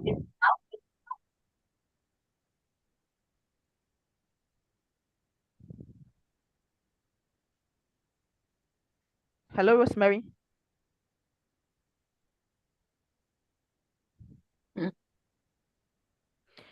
Professor Paul, I think Pearl has shared her Google Drive. I don't know if you could try from your end. Yes. Okay. All right. Region 2.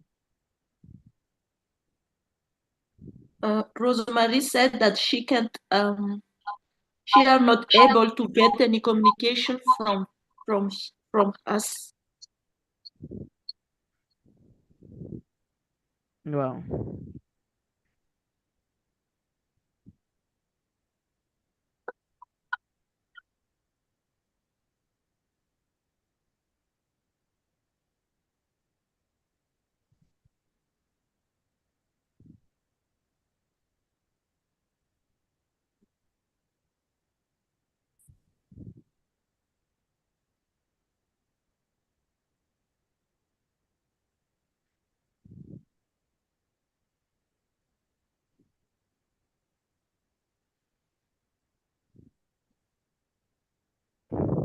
I also have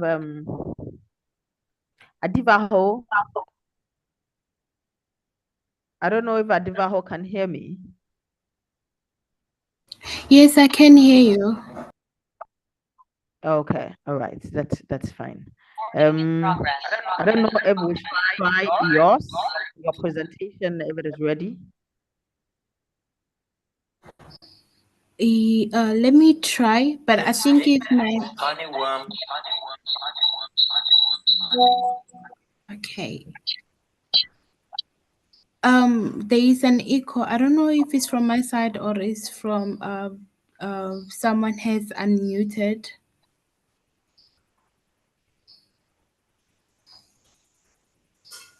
Can you hear me? Yeah, I can hear you. Could you try sharing your screen to let's see if it's a general technical issue or. So my device is not allowing me to share. I think I don't have permission to share. Okay.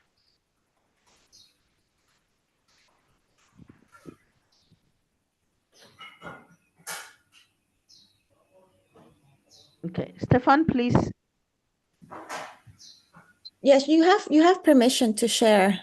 So you should be able to, you're a co-host. You should be able to share.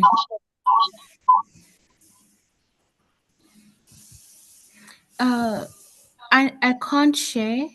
I don't know because I'm trying. Oh, I'm trying and I can't. Can you see my screen? No.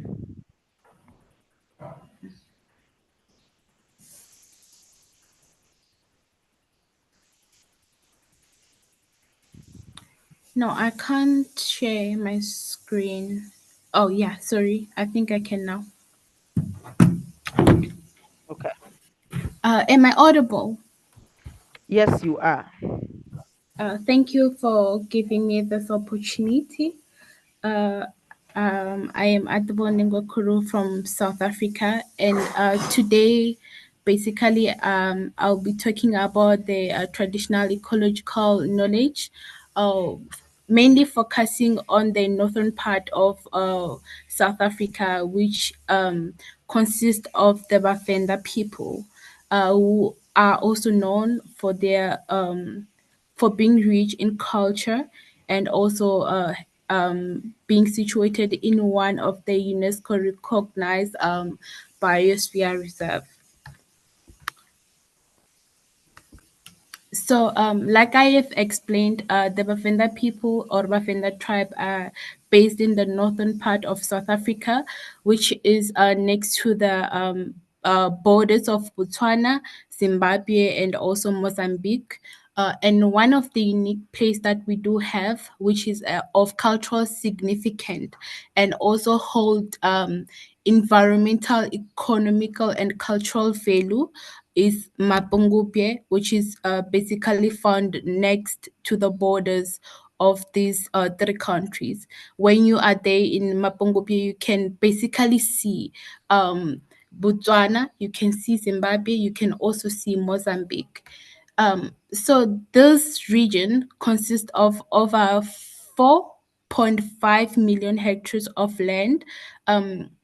Also, it consists of people with actually distinct cultural backgrounds and religions, with their basic connection with the environment, as people, Bavenda people basically rely on nature for some of their basic livelihood needs, such as medication, and also indigenous fruits, and also the sources of water, as some people in most far rural communities still collect water from the springs and the rivers.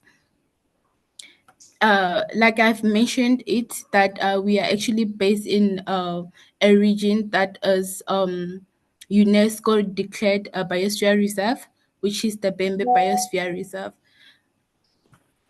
And one of the things that makes people, the Venda people, uh, unique is their cultural practices, which is actually basically one thing that hold us as a community, through promoting the One Health.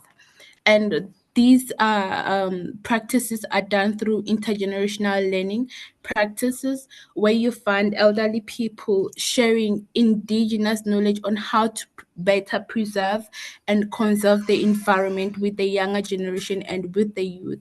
And this is very important, as some of the cultural and some of the traditional conservation methods are actually dying out, are fading out because of lack of transmitting of the knowledge or preservation of the indigenous preservative methods. So this is one of the practices that makes it very important for people in this region to come together and co-create the methodologies on how to better tackle the climate issues.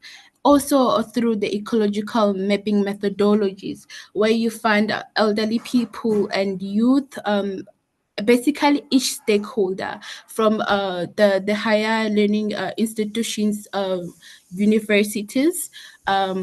We have UNISA, University of South Africa, and also University of Venda, coming together with stakeholders who are traditional leaders, who mobilize community members within a particular community, where they come to map their ecological systems and how they actually imagine the future of their communities, through going back to reflect on how the world was back in the days and how it is now, with the littering and the pollution and the illegal minings that are actually happening, that are damaging the ecology, and how we can envision the future of our land as the Bavenda people, how we can actually mitigate and integrate the AI and some of the innovative and smart smart solutions to actually tackle the environmental and ecological issues. So as you can see here in the picture, the top one, you can see a lot of boy children. They're presenting their ecological map where they were talking about the hunting season. As we all know nowadays, everyone, as long as you have a permission to hunt, you can actually go and hunt any animal that you find. But culturally, we have seasons in which people were allowed to go and hunt, and this knowledge is very important to share with the younger generation so that they know better on how to actually advocate for our wildlife, and also for our environment and ecology. So one of the main significance of ecological mapping, besides just a knowledge and skills exchange, is to also empower the community members with the knowledge and skills related to land resources and management. Not saying that they don't have, because it's already what they're doing within the grassroots level, but also making sure that they are aware that the work that they do within the grassroots, when they advocate for the environmental justice and also for wildlife, they're actually aligning with some of the SDGs that are recognized by the United Nations, and also to actually bring back the sense of belonging when bringing together the community stakeholders within the higher learning institutions, for them to actually know how relevant and how important is it for them to continue advocating for the ecology. Some of the aspects that we can also reflect on are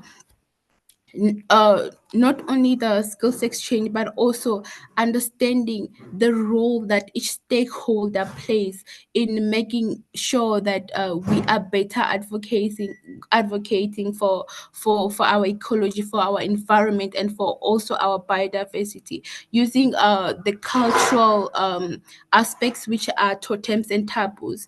So according to Bavenda, if ever I am born within a family that they call they are an elephant totemed, for example, it means that culturally I'm not allowed, I am obligated to preserve and protect and advocate for each and every elephant that is out there, meaning that I can never be found eating meat from that particular animal, which is one of the cultural practices that better teach us how to preserve better, because I can relate myself with that elephant.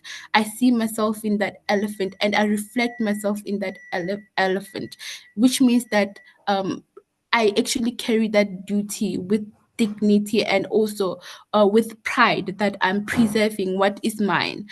Also, it makes not only community people, but people within different disciplines, from policymakers, from research to researchers, community stakeholders, and also funders, different stakeholders and industry partners, to come together to think and reflect and co-create on methodologies that they can better use to tackle some of the challenges that are found within the communities that are mostly affected by the degradation of the culture of their cultural indigenous knowledge systems, more basically focusing on ways to tackle the environmental and ecological challenges.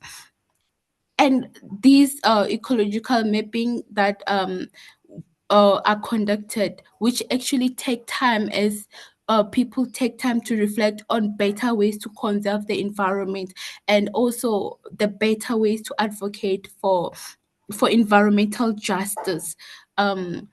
So stakeholders and also students and also researchers come together to fund different ways to actually preserve the water sources. As we all know that like it's more likely to like we are more likely in an era where we experiencing extreme weather conditions due to climate change, and it's also affecting the water systems. So if you can see the bottom picture here, it's one of the areas where this area was covered in water back from 20 back from the early days up to 2014, and now it's actually empty. There's no water that is found there, but you can only find the spring water, which is actually reflecting the issues of climate change and how it's affecting the water sources. And some of the issues that are actually causing these challenges are illegal mining, and also the digging of wetlands, which people go around and dig the wetlands, knowing very well that it actually affects the water sources.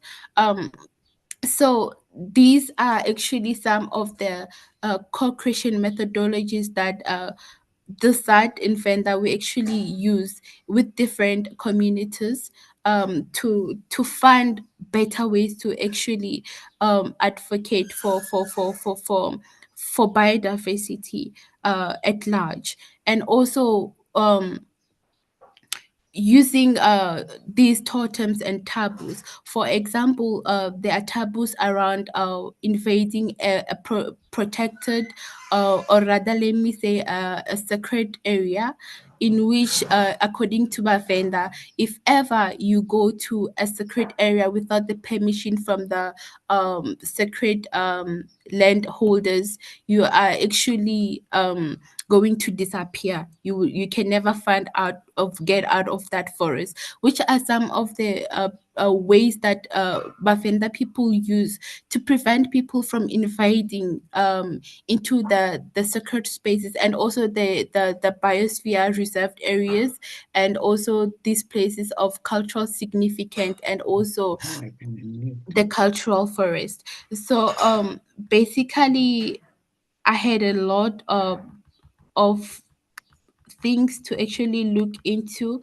but because of interest of time, my concluding statement would be, together we can actually tackle these challenges that we do face, but also reflecting on how each stakeholder can come together and work into addressing this challenge, from children.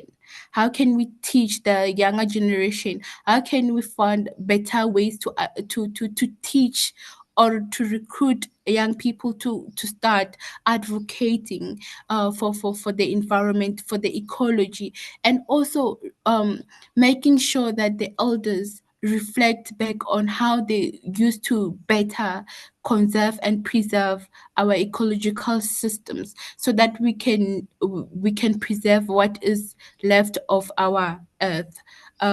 With that, I am concluding. Thank you. Thank you very much for this insightful presentation, Ativaho. We're going to leave questions to the end of the session, so please stand by as we try and let the other speakers have their turn. At this juncture, let me invite Pearl to do her presentation if she can hear me. Pearl? Yes, I can hear you. Thank you very much. Let me try to Okay. share again. All right.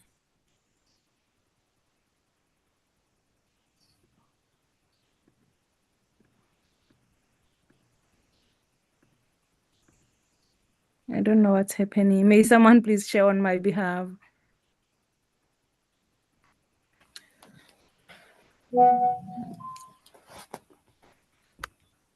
Paul, are you able to share?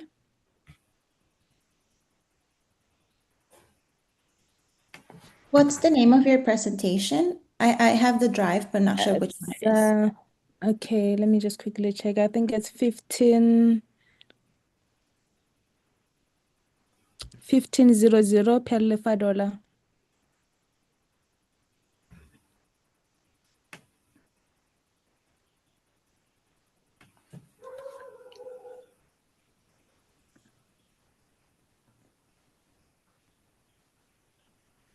Hello, it's lovely to meet you. If there's Oopsie. anything you need, please It's don't at the video. The video is gonna be the second one, is the PowerPoint presentation.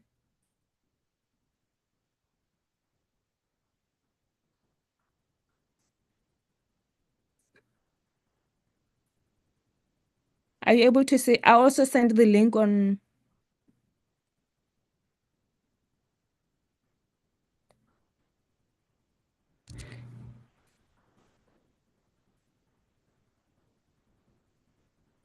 Which one is it? I'm not sure why it's not showing there. Strengthening, I can see strengthening. No, it's not that one. Let me try again. Okay. Sorry about that.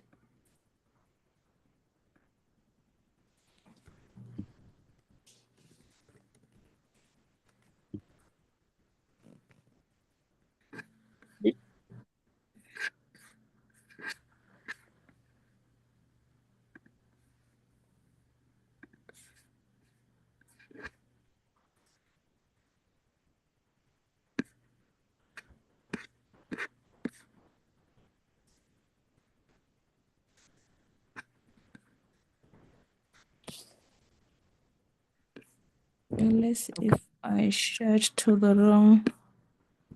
Let me try and see if Rosemary could share her screen as you. Okay, please. Thank you. Yes, please do. Yes. Rosemary, could you share your screen if you can hear me now? Yes, I can hear you. Can you hear me? Yes, I can hear you. Try sharing your screen for me, please. Okay, let me ask Richard to share my screen. Richard? Richard, kindly share our screen.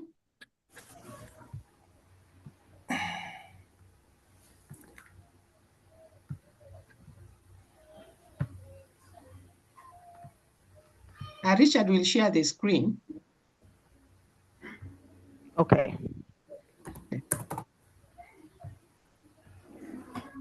Julia, if you want, in the meantime, I have Mary's slides ready to go, if we want to go with those first.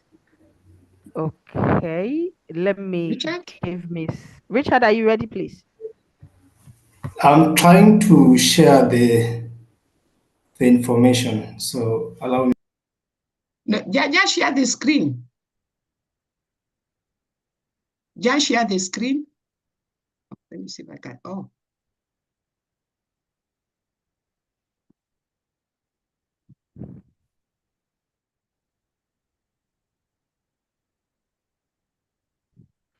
Okay, so okay. Rosemary, okay, that's fine.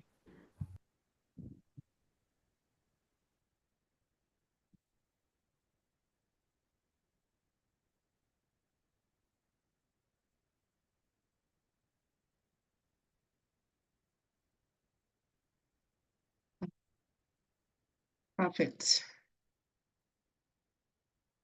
So are you able to hear me? Yes, I can hear you. Oh, thank you very much. Sorry for all the inconveniences, but I am glad it has now worked.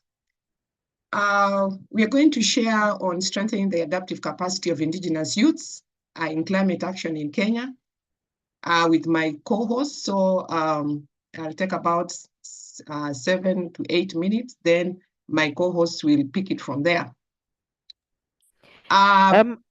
Excuse me, please. It's we're seeing a lot of documents on the desktop, but the actual PowerPoint is not yet shared.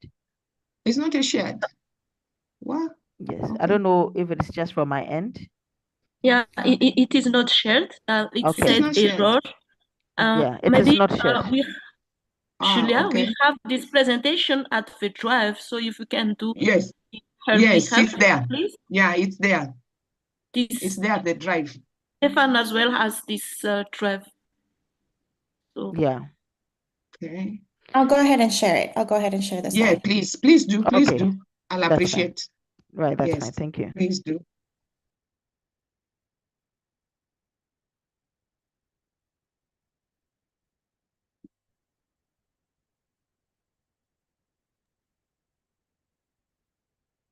Okay. Thank you very much, the tech team. So we're going to present on strengthening the adaptive capacity of indigenous youths in climate action in Kenya. And I have a co-presenter who will take after me. It is important that we empower the youth so that they can actively engage in climate action. Next screen.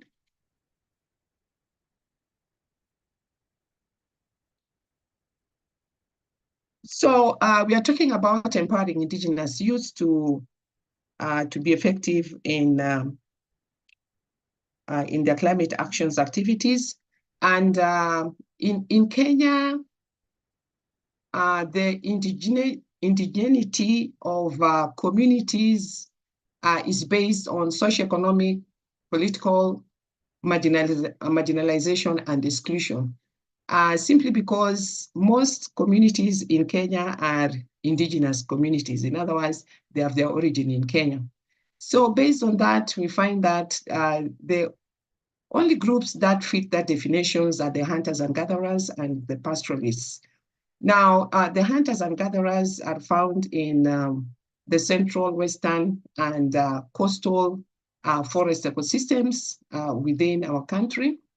Whereas the pastoralists are found in the vast semi-arid and arid lands of Kenya, which constitute almost three quarters of our territorial land.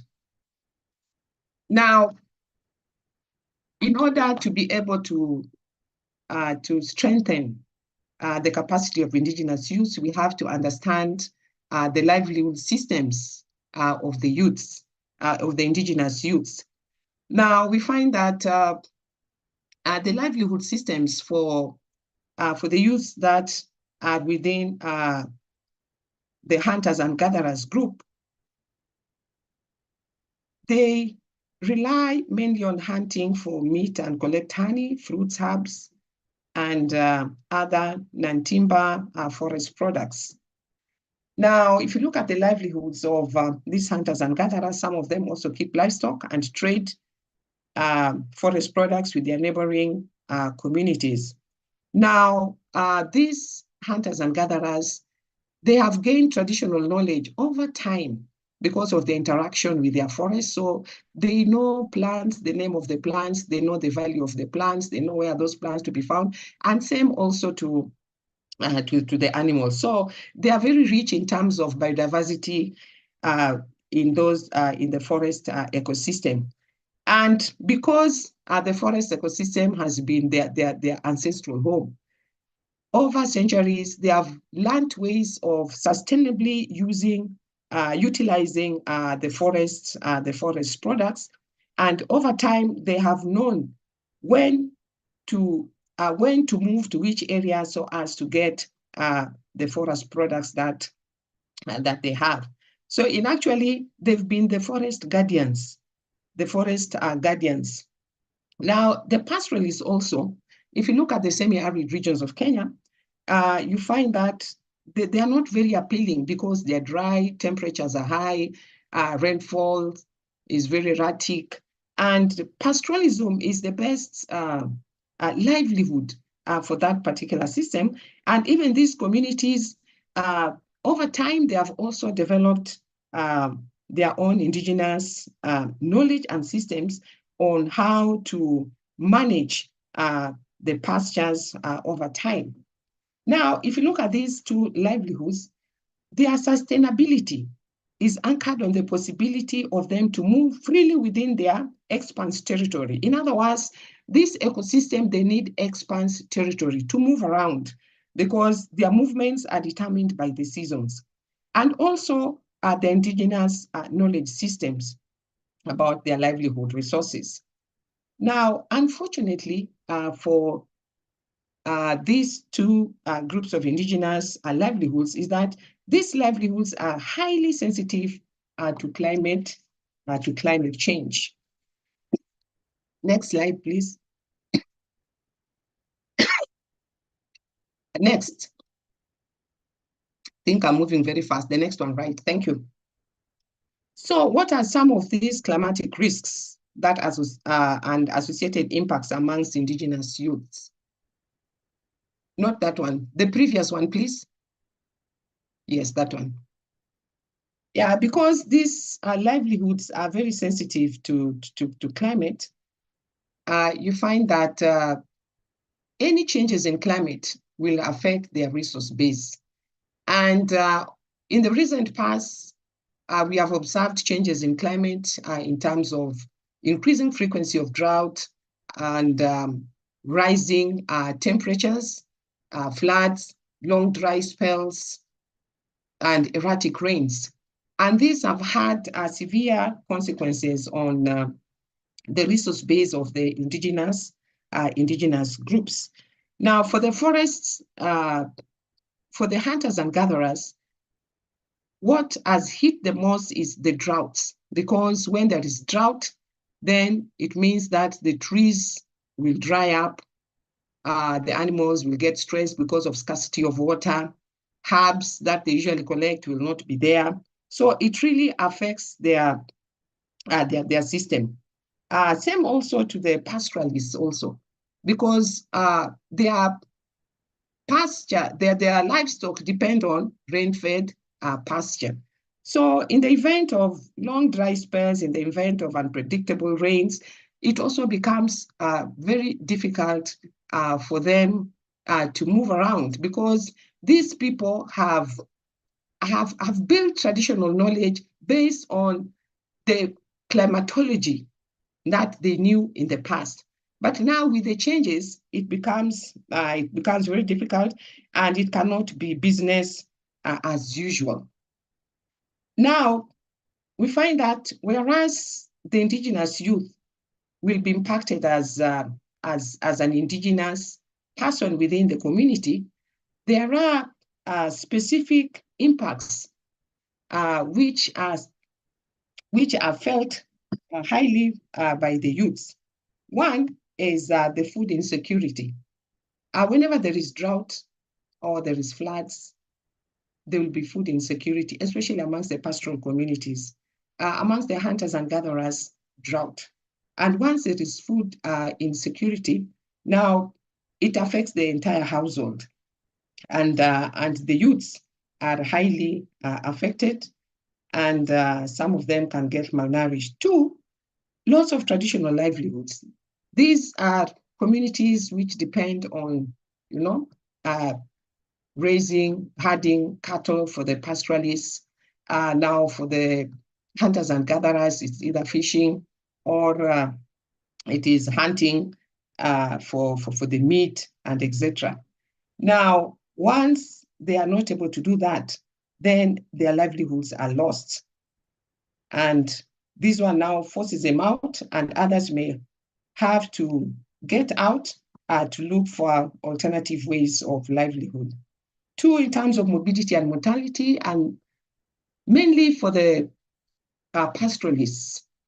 Now, in the event of severe droughts, which are becoming more common, you find that the youths, because according to their culture, the youths are the ones who are charged with the responsibility of herding animals. So they have to walk long distances in search of pasture and water. So that means that they have to stay out long there.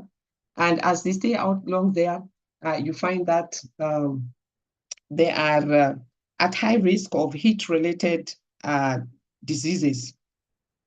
Stress also is another health problem that the youth also experience, because now they are moved from their comfort zone. They have to go and take their herds to other areas. And as they go, they don't even know when they will come back. And as they even go, they are also exposed to insecurity and conflicts. And you find that when there's usually severe droughts, even the education system, their education is disrupted, because you find that some families migrate. They migrate either to nearby places where they can get pasture and water. And sometimes they have to migrate even to neighboring countries like Ethiopia or Sudan or Uganda or even Tanzania. And on their way, they are exposed, as they move there, learning is going on. So the education system, their learning is disrupted. And sometimes also you find that some now opt to drop out of school when life becomes very unbearable, so that they may venture into other livelihoods to get food and other basic needs. So migration and displacement characterizes the lives of the youth. Now, next, please.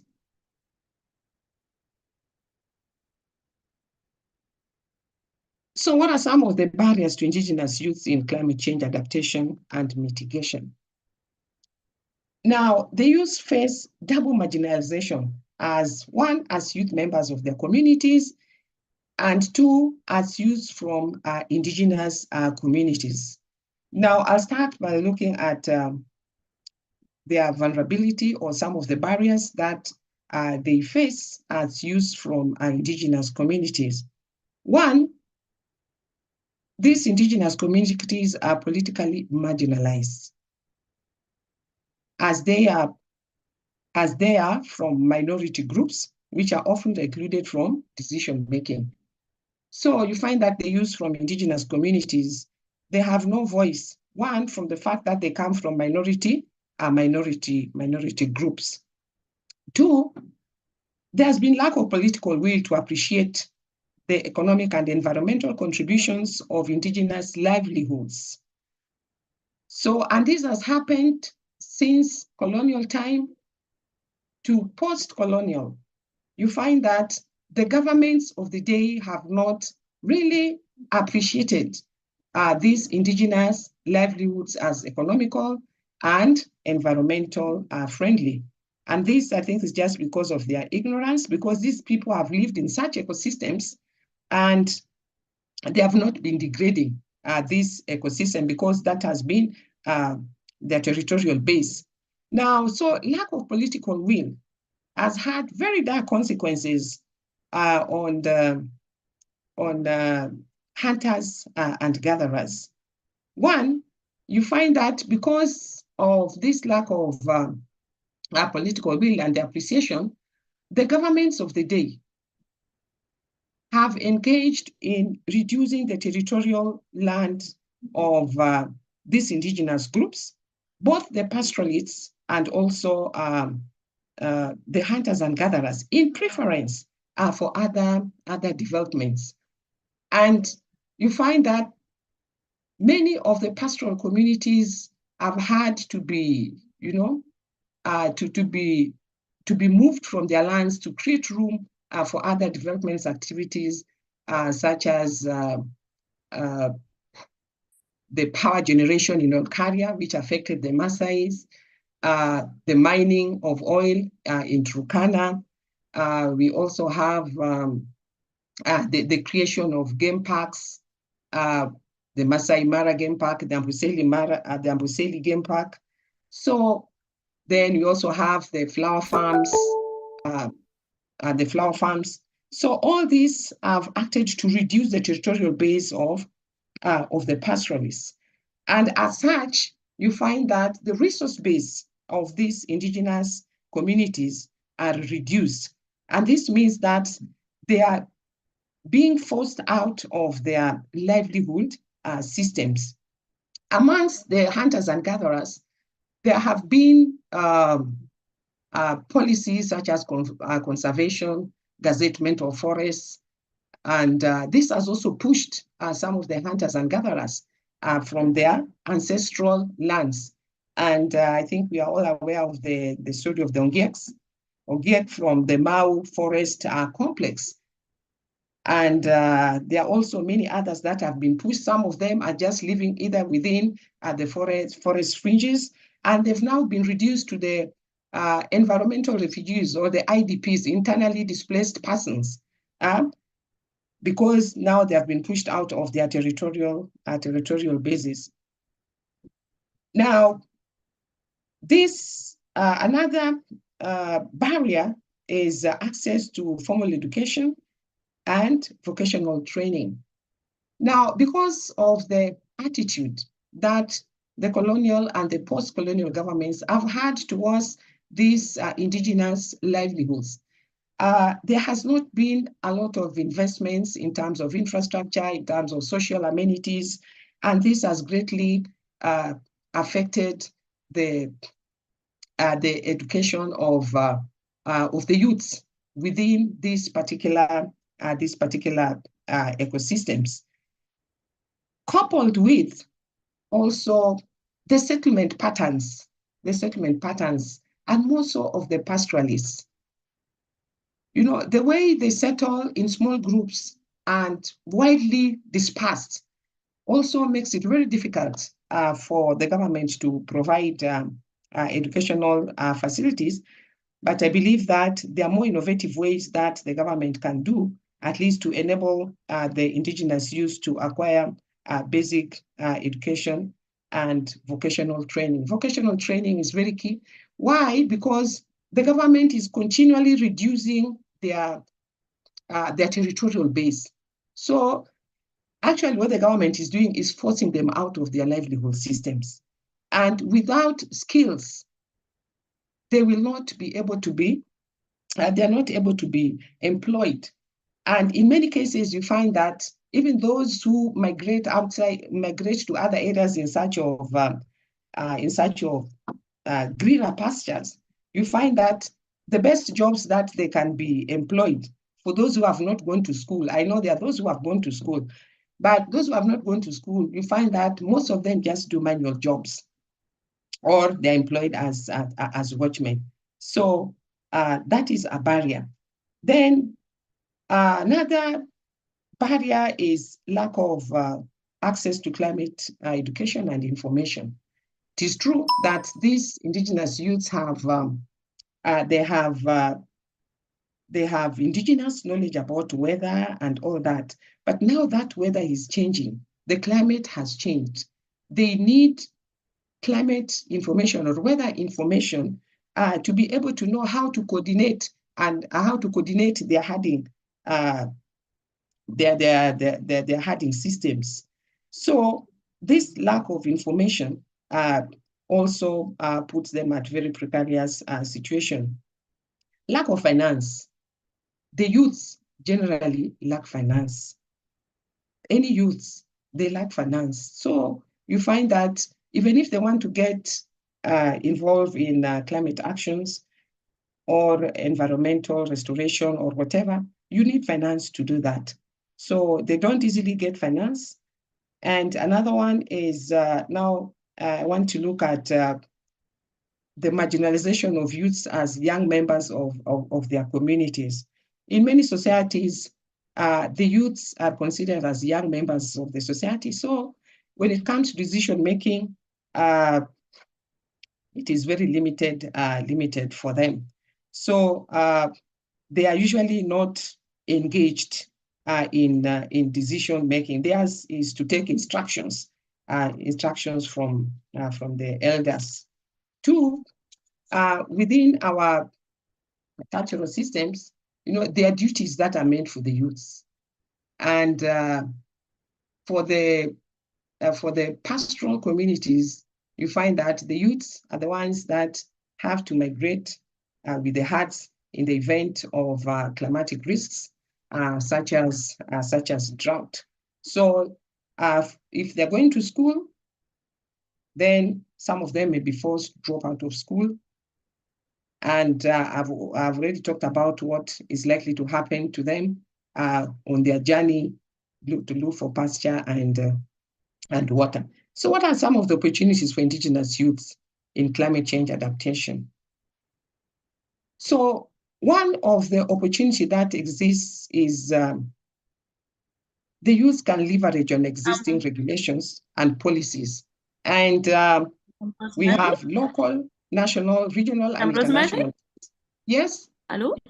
Do you hear me? Yes. Yeah, because of time, maybe you should wrap up now. Thank you so much, because Richard will go afterwards. Thank you. Yeah, thank you. So they have to leverage on existing regulations, both local, national, regional, and international. That provides them with space to voice their voice. Then they should also enhance their visibility by joining already existing or create networks for indigenous youth in climate adaptation. Then they should also leverage on free primary and free day school through innovative learning experiences to enhance their literacy. Then they have to be empowered with technical skills and entrepreneurial skills to increase their employability, and also seek climate financing training. Thank you very much. Richard? Richard, could you do? We will need could to you end do this just session. 2 minutes? Yes. Okay. Allow me to take you through the Turkana indigenous community and how climate change has actually impacted on youth. Turkana is in northwestern part of Kenya, and it's in Asal County, where the temperatures range around 35 to 36 degrees Celsius in a day. And the indigenous community has also employed indigenous ways of actually adapting to climate change. And allow me to point only 4 ways that the indigenous community of Turkana have actually adapted to the impacts of climate change. One, they normally, the mobility and the seasonal migration, that's transhumance, whereby the Turkana community moves from one place to another in search of resources like grass and water. They have local weather forecasting ways whereby they can observe the intestines of livestock so that they are able to know the impending climate shock. They are able to read the intestines of animals so that they can see there is a drought coming or there is some floods coming, and they are able to get prepared earlier. They also have indigenous crops that are actually climate resilient and also resistant to pests and diseases. And the local community in Turkana have the conflict resolution mechanisms which they are able to use to mitigate climate-induced conflicts over water and pasture. So they have crowd leaders, the Council of Elders who actually do that. What I want to stress is that indigenous communities use indigenous knowledge to actually adapt to climate. Here in Turkana, youths are really affected by climate change. And many ways have been said by Rosemary. And one that is actually impending is about the conflict and insecurity. Rosemary said that our youths are the ones who have been mandated to actually look after the livestock. And in this community, there have been conflicts because we are in a county that is bordering international borders. We are bordering Ethiopia, we are bordering Sudan, we are bordering Uganda, and recently 40 youths, more than 40 youths were killed by other communities in Ethiopia because they got into their boundary in search of livestock. And in the year 2023, the Ugandan government also arrested 32 youth and were jailed for 20 years because of finding themselves in another territory, grazing their livestock there. You can see the problem and the agony the families of those people can undergo, yet they are very young families. I want to tell you that climate change has also impacted the education sector because Can you please finish this session? There is a presentation. The presentation with Onza and Davina will be unable to have that session unless these remaining presentations are finished. Thank you so much. Let me conclude by saying that indigenous youths are not just victims of climate change. They are critical agents of transformation. And unlocking their potential means removing barriers to participation and really enabling their creativity, knowledge, and resilience to shape a sustainable, climate resilient future for the indigenous youths in indigenous communities. Thank you. Thank you very much for the presentation. Unfortunately, we have to hear from the GIYSCC reflection success stories, and the time is running, and so we are also supposed to hear from Pearl, and I don't know if I can just give 5 minutes to Pearl to just give us a summary of what she has been wanting to share with us quickly. I don't know. Onya and Paul? Yes. I think so. Okay. So Pearl, Okay, please. thank you very much, Julia. Thank you, Onja. Are you able to share, Stefan? Okay, so I'll just take like 2-3 minutes on this presentation. I hope you are able to hear me. The presentation basically is on appreciating the role that the youth are playing as custodians of culinary heritage and indigenous food systems, giving or using the case of Botswana.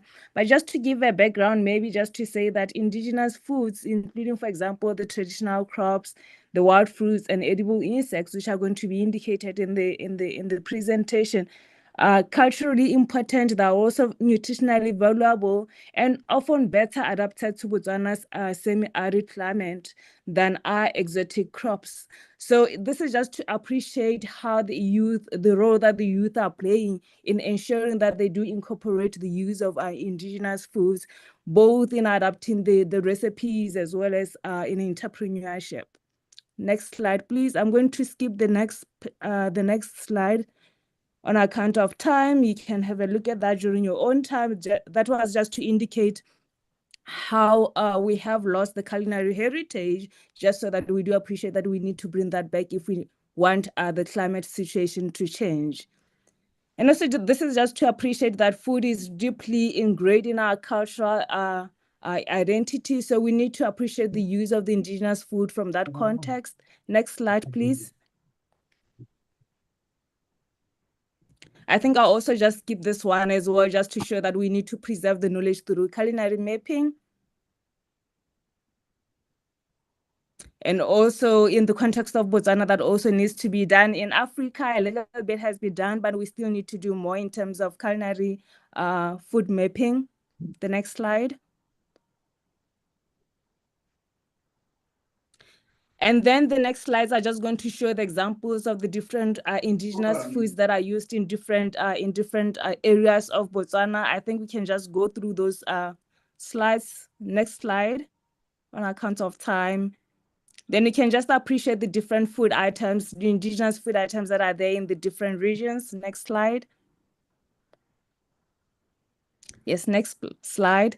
But just generally to indicate also that in the different parts of Botswana, the youth are using the different indigenous foods in different ways. So the cooking methods will be different, or the preparation methods will be different. Next slide, please. Next slide. And next slide. So these previous slides are just indicating the different indigenous food systems in the different parts of Botswana and how those are used. Unfortunately, on account of time, I cannot go through that. Next slide. Next slide, please. Next one. Yes, this was just to give you an indication of what has been done in the past and what now we are doing in the current state, what the youth are doing. Next slide. Next slide, please. Next slide. And also just to appreciate the different festivals, culinary festivals that are incorporated in our culture in order to promote the use of indigenous foods. In the past, we'd have things like tikafela, for example. Next slide. We'd also have the festivals like the Tubaruba. This is one of the festivals that are currently going on in Botswana in order to appreciate the use of indigenous foods and also to teach the young generation about the indigenous foods. Next slide. And in a more sophisticated, more modern way, now we're also having the cultural festivals that incorporate the use of indigenous foods. Like, for example, currently we do have the Sign of the Soil. And as you see on the picture there, they're indicating the use of the traditional beer. Next slide. And also we do have people now also preserving the culinary culture or the indigenous foods through selling these products in the cities. Next slide. And we're also documenting the traditional foods in different ways through the traditional food recipes as well as through research. Next slide. And that is through research. Then we can go to the next slide. And we do have a lot of the youth now being engaged in businesses whereby they're using the indigenous recipes or they're preparing the indigenous food in order to push what we now call the hustle in our country to make money out of the indigenous foods. Next slide. And also now they're moving into bigger businesses, into commercializing the indigenous foods. And now most of the products that are being produced, which are traditionally in Botswana produced by the youth, are now being used in, for example, Air Botswana also does incorporate in that menu search. Yes, the next slide. We now also do have different products being brought in a different way now into the market in the food supply chain. The next slide. So basically the next slides are just going to show how the youth are now taking the indigenous food to the next level to produce or to make money out of the indigenous foods. I think now we can go to the video just to appreciate how they We don't take have the time for the recipes. video. We don't have time for the Okay. video. All right, no, that's fine then. Thank you. Kel, can you could share that in the slide and maybe we could look at it later. I've uploaded that in the Google Drive. Thank you very much. Okay. All right. Bye. Thank you so much, all the speakers, and so sorry for all the technical hitches that had to push you into rushing through the presentations. At this moment, I would have to invite Professor Paul to take us through the reflections for the GIYSCC, please. Thank you very much. First, let me congratulate and thank all of the presenters in Region 2 and your patience with the difficult and challenging sharing of the videos, and I want to thank everybody for their insights and important contributions to this discussion. This last session is intended to engage the leaders of the Global Indigenous Youth Summit who have been contributing throughout the beginning from 2023 through the present.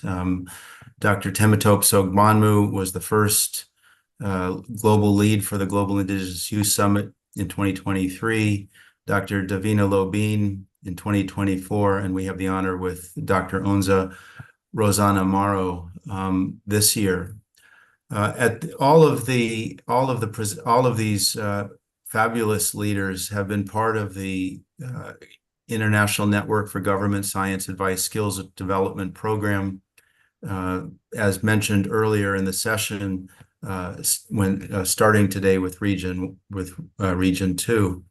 I just want to briefly go through the list of nations that have been involved as a consequence of the inclusion that the Indigenous youth leaders have been able to engage in this discussion this year, in particular with leadership and appreciation from ONZA. Australia, Argentina, Azerbaijan, Bangladesh, Benin, Botswana, Brazil, Cameroon, Canada, Chile, China, Colombia, Comoros, Congo, Cote d'Ivoire, Cuba, Czech Republic, Dominica, Netherlands, Ecuador, Egypt, Fiji, Finland, France, Germany, Ghana, Guatemala, Haiti, Iceland, India, Indonesia, Ireland, Italy, Japan, Kenya, Kiribati, Lebanon, Madagascar, Malawi, Malaysia, Mauritius, Mauritania, Mexico, Morocco, Nepal, New Zealand, Nicaragua, Nigeria, Pakistan, Palestine, Panama, Peru, Romania, Russia, Sao Tome, Sierra Leone, Singapore, Somalia, South Africa, Spain, Sweden, Tanzania, Timor-Leste, Togo, Tonga, Turkey, Uganda, Ukraine, United Kingdom, United States, Venezuela, Vietnam,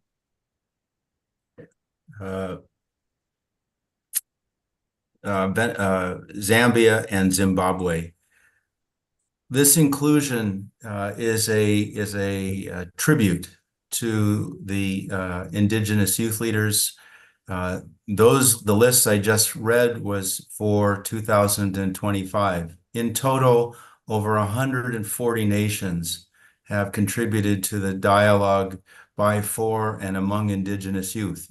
You are making a difference in a global discussion. I'd like to invite Onza and Davina and Tope to answer just a couple questions, recognizing the brief amount of time that we have with this dialogue. The notion of inclusion is a very complicated concept. In who, what, when, where, why, and how. And often groups want to be included. And then when they have the opportunity to be included, they end up excluding others. So it's very difficult to be inclusive.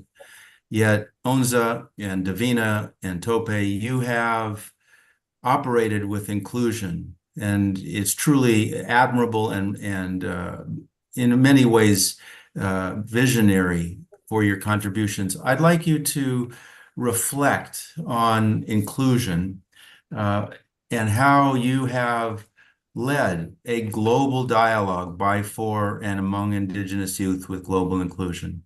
So Davina and Onza, perhaps to first with Davina, since you look lovely in your outfit there. So starting with you first, Davina, please. Thank you, Paul. Since we're talking about culture, so today it's our festival in Mauritius where we celebrate the relationship between sister and brother, and we do have a prayer just next to my home. So that's why I'm a bit dressed up. So I'm wearing a sari, following my culture. I follow Hindu culture, religion, so I'm wearing a sari and the jewelry. So coming back to the GIYSCC and how a reflection in terms of inclusion, I would say I should admit that the notion about inclusion really came from GIYSCC. It's the essence of GIYSCC, and you were the one, Paul, to really tell me about the baby step we need to take when we want to operate about with inclusion. So for me, when I think about inclusion, is inclusion in all different aspects, whether it's a language, culture, color, level of education, all types of background. So that's the main essence. And one of the main criteria of the summit is we don't really come with, if you see, it's not really too much of academic presentation. We have different ways of sharing our knowledge. It can be through documentaries, through storytelling. It can be through art. I remember Shaq. He actually speak about indigenous culture, knowledge, his fight about protecting the forest through art, through painting, which is really, really amazing. Just 1.5 months back, we were in Chicago. It was on the Shack Header, and they did speak about their work in a very beautiful storytelling, really informal setting. That is all about inclusion, and this is the essence of GIYSCC. Thank you very much, Davina. Onza, please.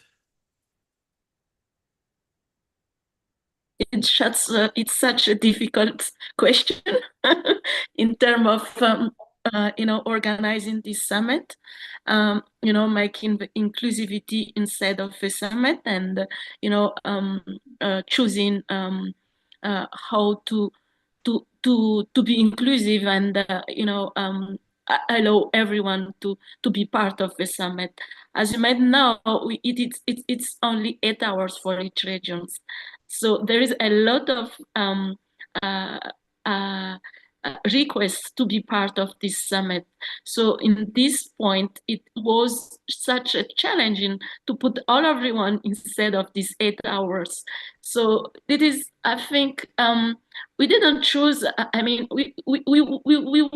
we put inclusivity in center of the organization, but sometimes you have a challenge in to put all of every person inside of the calendar. So in terms of GIYSCC inclusivity, I was so astonished and I learned a lot because on the region 1, for example, we had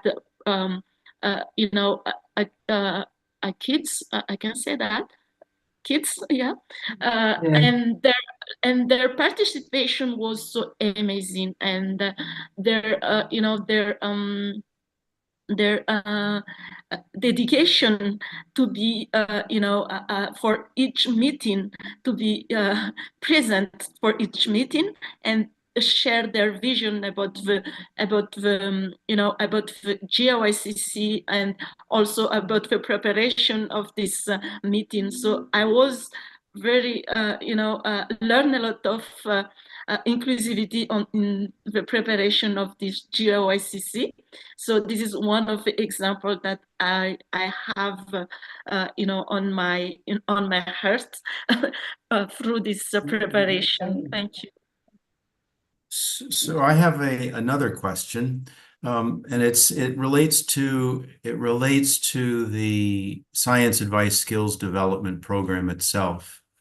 And it's a question, sort of a statement, and I would welcome your response. As your mentor in this mentee-mentor program, one of my challenges was to think about how to provide meaningful mentorship.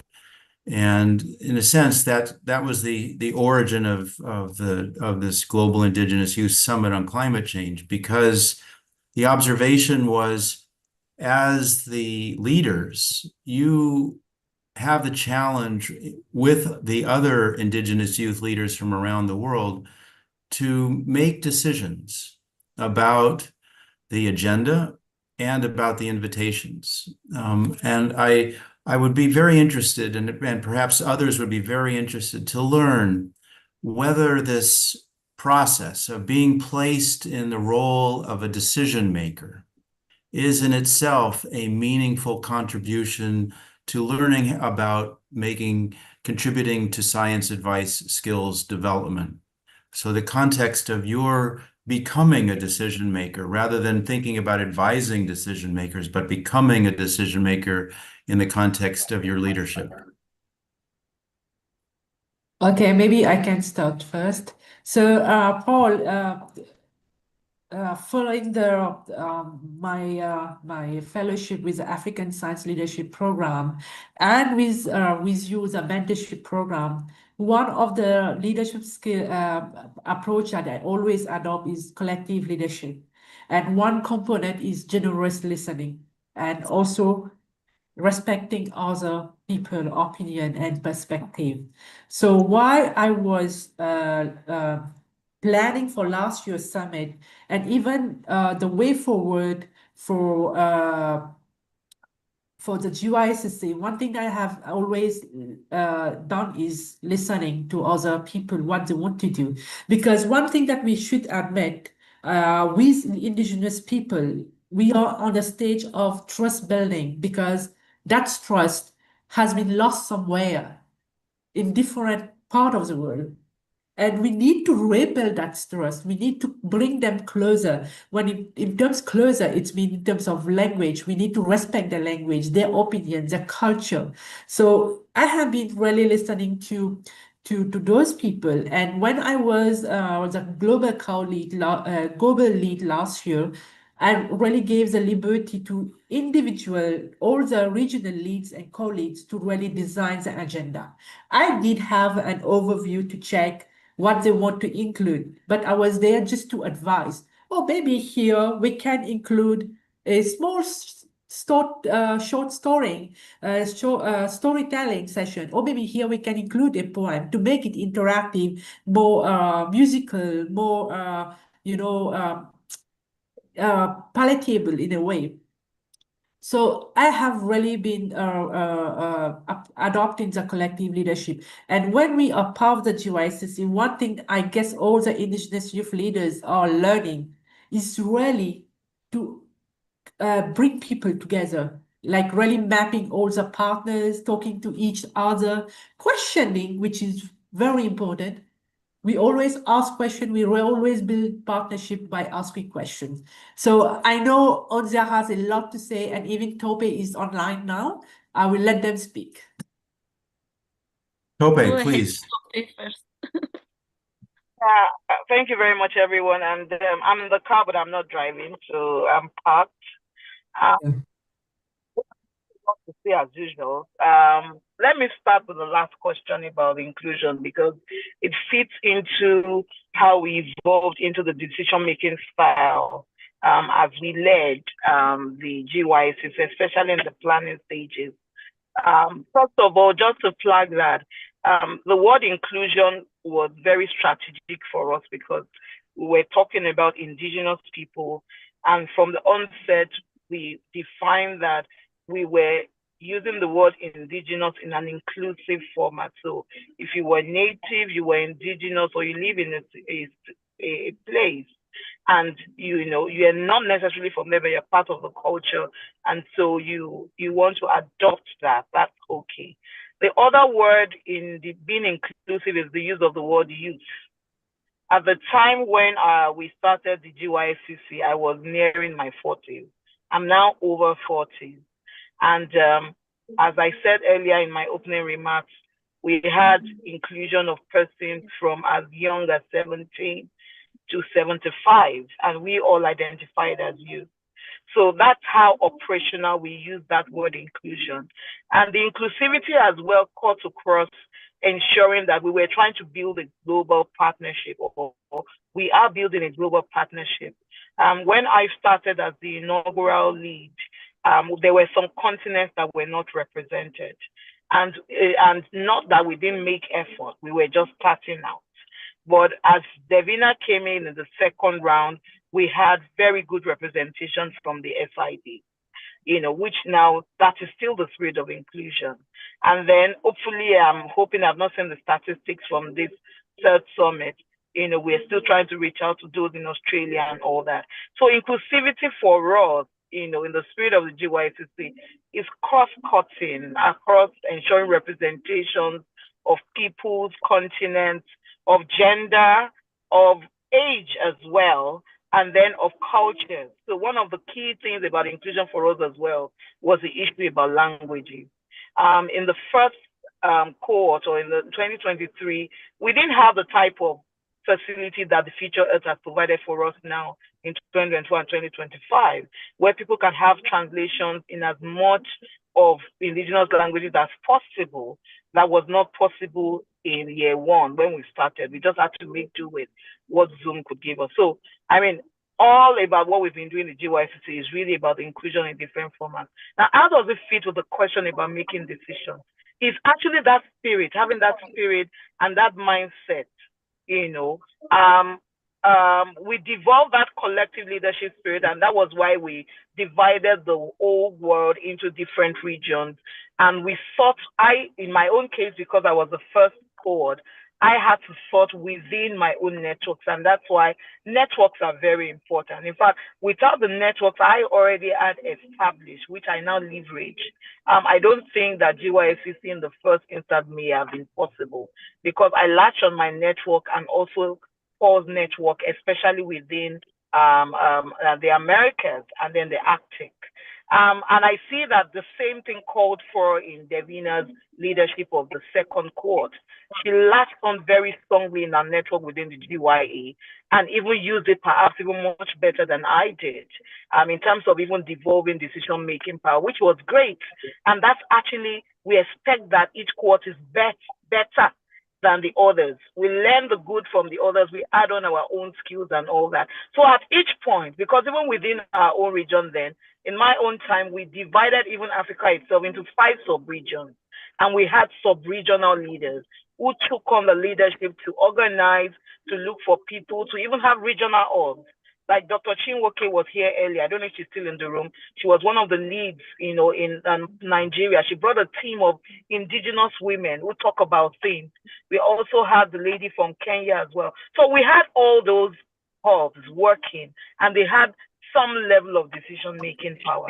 This transcended into all the different outputs we've had from the GIYSCC, the books, the notes, and all of that. So it's, for me, we've all really learned from you, Paul, and we're all applying those skills that you shared with us, in how we even design, plan, of course, along with you, because it's all the process of planning itself, like Paul says, is actually part of the learning process. So I will stop here for now. I know I've talked a lot at this point. Thank you. Thank you very much, Tope. I know that Onza will have the challenge of summarizing and ending Region 2 and then quickly jumping into Region 3 to welcome the leads in the next 2 minutes. So Onza, I leave the last words for Region 2 to you, and I applaud your leadership with the GIYSCC 2025, Davina with GIYSCC 2024, and Tope with GIYSCC 2023. Thank you all. You are fabulous leaders. It's truly been an honor as well as pleasure to collaborate with you. Onza, please. Thank you so much. Thank you so much for giving this opportunity, and thank you so much, Tope and Davina, for making this project, this initiative, growing. And, I have just one word I have learned during this GIYSCC 2025. One sentence maybe from my mentor. He said, have fun. And for this summit, we have fun. We had fun. We had an opportunity to connect each other. We had an opportunity to have, to go beyond the summit. And now for Africa continent, there are a plan for make a kind of project in Africa scale through this summit. So we had fun, and thank you so much for your support and your mentorship. It was so incredible. I don't know how to say thank you, but in Malagasy, such an dream. Truly an honor. Truly an honor. With that, I think you must jump to the next session, Onza, and thank you everybody for your kind contributions, important collaboration, meaningful insights with Region 2 of the Global Indigenous Youth Summit on Climate Change 2025. Thank you. Thank you, all of the moderators and all of the team who made this summit successful for Region 2. Thank you all. Thank you, Abby. She's left. Bye. So see you in Region 3.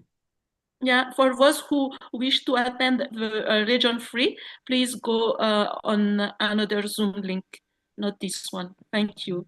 Thank you, Thank you, Onza. Julia. See you in a Thank you, few minutes. Thank you, Alice. Wow, it was so incredible. Excellent. I'm glad you had fun. Please jump to the next session.